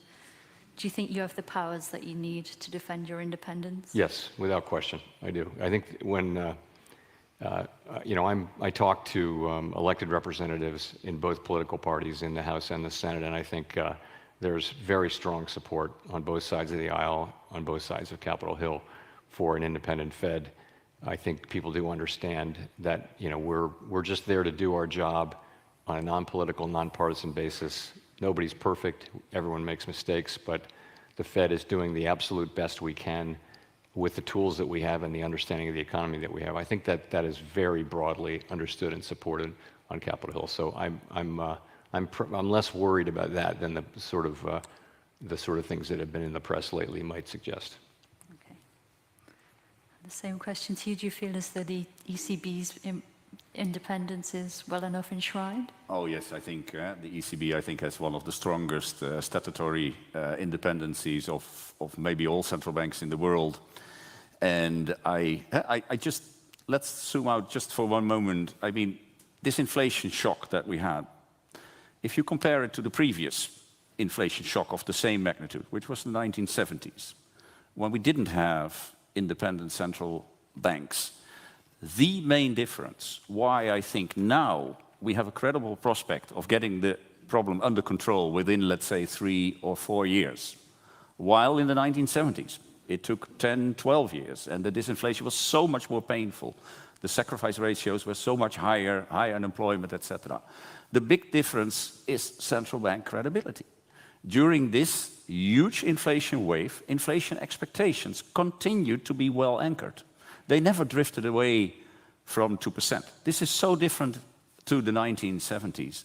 And why were inflation expectations so much better anchored this time around? Of course, that you can have a debate about it. It's about psychology, etc.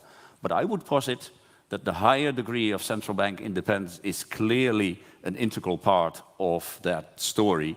So this is a very tangible way in which we can show to society the benefits of having independent monetary policy making.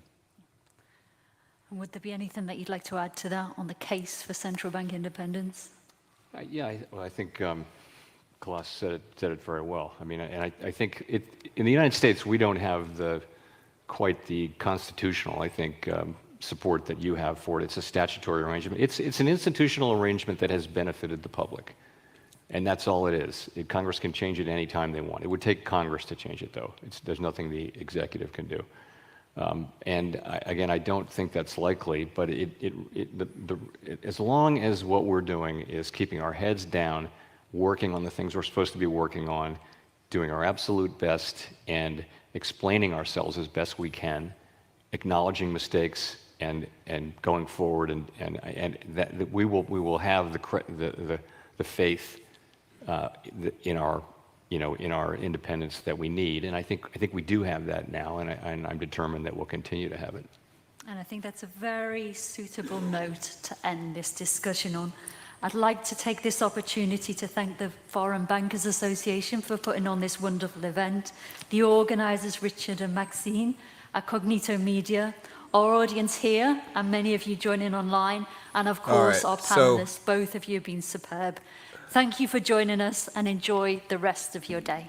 Thanks again. Thank you. All right, guys, so that is it for today's meeting here. So again, let me know what you guys think. So we do have AMC, GameStop, Rip It Up. We do have the Q, Rip It Up. Before you go anywhere, guys, check out one of our sponsors. Our sponsors help support this channel, completely free channel. Tomorrow we have CPI data.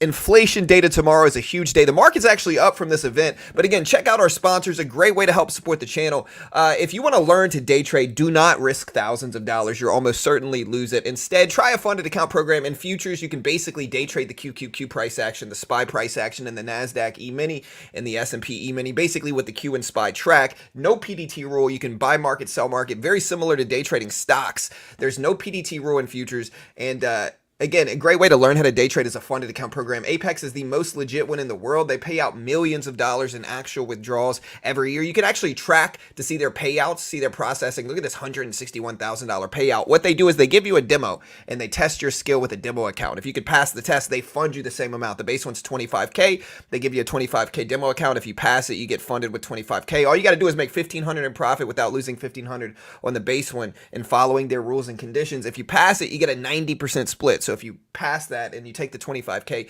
and you make $10K, you keep 9 of that. They keep 1,000 since they're funding you that money, and a 90% split. So again, it's the best of both worlds. It's limited risk. If you lose it, the base one's only $30. The 50K one that you see me trading on stream is only about $40. If I lose, I'm out $30, $40. It's not the end of the world. But if I pass it, I still get a 90% split as long as I can follow their rules. Great way to learn how to day trade. Perfect middle ground of pressure where you're not taking on too much risk, but also you're still risking something and working towards something. Again, they're a sponsor of mine. I'm hella biased in their favor because they pay me money. And so again, I'm biased because, of course, they pay me money. Confirm all this stuff with them. Check them out. Not an investment professional. Understand CFTC 4.41. If you want to check them out, use my coupon code BT, beginner trading, to get max discount on Apex. BT will get you the max discount on Apex. Again, it's one of the most legit ones in the world. Great way to help support the channel. Also, guys, check out one of our sponsors, Chart Prime. It's a trading view indicator service you can use in stocks, crypto, forex, futures. Look at GameStop go up. Is GameStop halted on the way up? I believe it is. Yeah, GameStop halted on the way up at $53. AMC is moving up with it as well. But again, check out one of my other sponsors. And again, these are both sponsors of mine. I'm biased because, again, like I always tell you, they pay me money. I'm biased. But I think very reasonable. What Chart Prime allows you to do is get these buys and sell signals, tons of stuff. So you can see they have oscillators, back testers, screeners, all this different stuff. Let's back test it really quick, really quick. Let's just back test the strong signals. Actually, we'll go ahead and back test all of these. Sell signal worked, and this is a 5-minute chart. Strong buy signal worked for like 2-3 hours here. This one was probably wrong. This one definitely worked. You got a nice follow through for like 2 or 3 hours. That one definitely worked. This one definitely worked. This one definitely worked. Look at the strong signal here, hours of green action. Sell signal here, you got like 30-40 minutes of drops. Strong buy signal here, hours of green action. Sell signal there, you got some follow through. This little triangle flag like pattern did have a breakout, and then again you can see the strong one. So I only see one that didn't work here. Oh my goodness, what am I doing? I only see one that didn't work. Let me see. Strong. Yeah, so all of these worked except for one. Let's count. 1, 2, 3, 4, 5, 6, 7, 8, 9, 10, 11, 12, 13, 14 out of only one of them that I can see. Now, you want to check this with them. I can't guarantee these are all going to work, but from what it looks like to me, only one of them failed. They do not repaint. It's like $40 a month. You could use it with anything on the symbol on TradingView, stocks, crypto, Forex, futures. Check it out. I'll put this link up. Again, they're a sponsor of mine. I'm biased. Check out the links for my sponsors here. And y'all be good, guys. So today's stream was the largest stream we've ever done. Again, if you're starting to spam gold, I'm just gonna ban you. Okay, you're not accomplishing anything. Gold's not manipulatable in that way. You're not going to be able to pump or dump gold. And so I think you guys have a fundamental misunderstanding about the market if you think that you can truly influence gold going to people's streams and promoting it up or down. Just to give you guys some understanding here, I'm banning anybody that says buy or sell gold, to be honest, because again, y'all trying to manipulate gold, but it's not really doable. So it just kind of shows a lack of understanding about markets. I watch gold every day, and I usually buy it. I'm in gold long term. But yeah, guys, hey, I love you all. Remember, tomorrow we got CPI inflation data. Chat, this was actually our largest stream ever. We had 14,000 people here live. The last largest stream we ever had was 13.5K. This one we had over 13,000. At one point, we had exactly 14,000 viewers. Our largest stream we've ever done. And so, yeah, hey. Thanks so much, chat. Thanks so much. Powell's done. I'm going to get out of here. Y'all be good. Again, tomorrow we have CPI inflation data dropping. You can check out both of my sponsors in the description. Thanks so much, guys. We'll see what GameStop does. GameStop is back live. It's at 52. The market is actually slightly green on the day. And AMC is still running up, I believe, here, chat. Let me see. Yeah, AMC's back up to almost $10 a share. So we're starting to get some rebounds in the meme stocks. I'm in AMC. I'm in GameStop. Let's see if they continue. Again, I'll be back tomorrow, bright and early, chat. Bright and early tomorrow morning. Love you all. Y'all be good. And yeah, I'll see you guys later. Y'all be safe. Hit the subscribe button. Hit the notification bell. Thank you guys so much. We did break, again, to put this into perspective, chat, we did grow by thousands of subscribers, like 2,000 to 3,000 subscribers is what we grew by today. This stream got 70,000 views. So, hey. Thank you so much. Love you all. Y'all have a great day. We'll be back tomorrow bright and early for CPI inflation data at 8:30 tomorrow morning Eastern time. CPI drops. Be there or be square. I'll see you guys.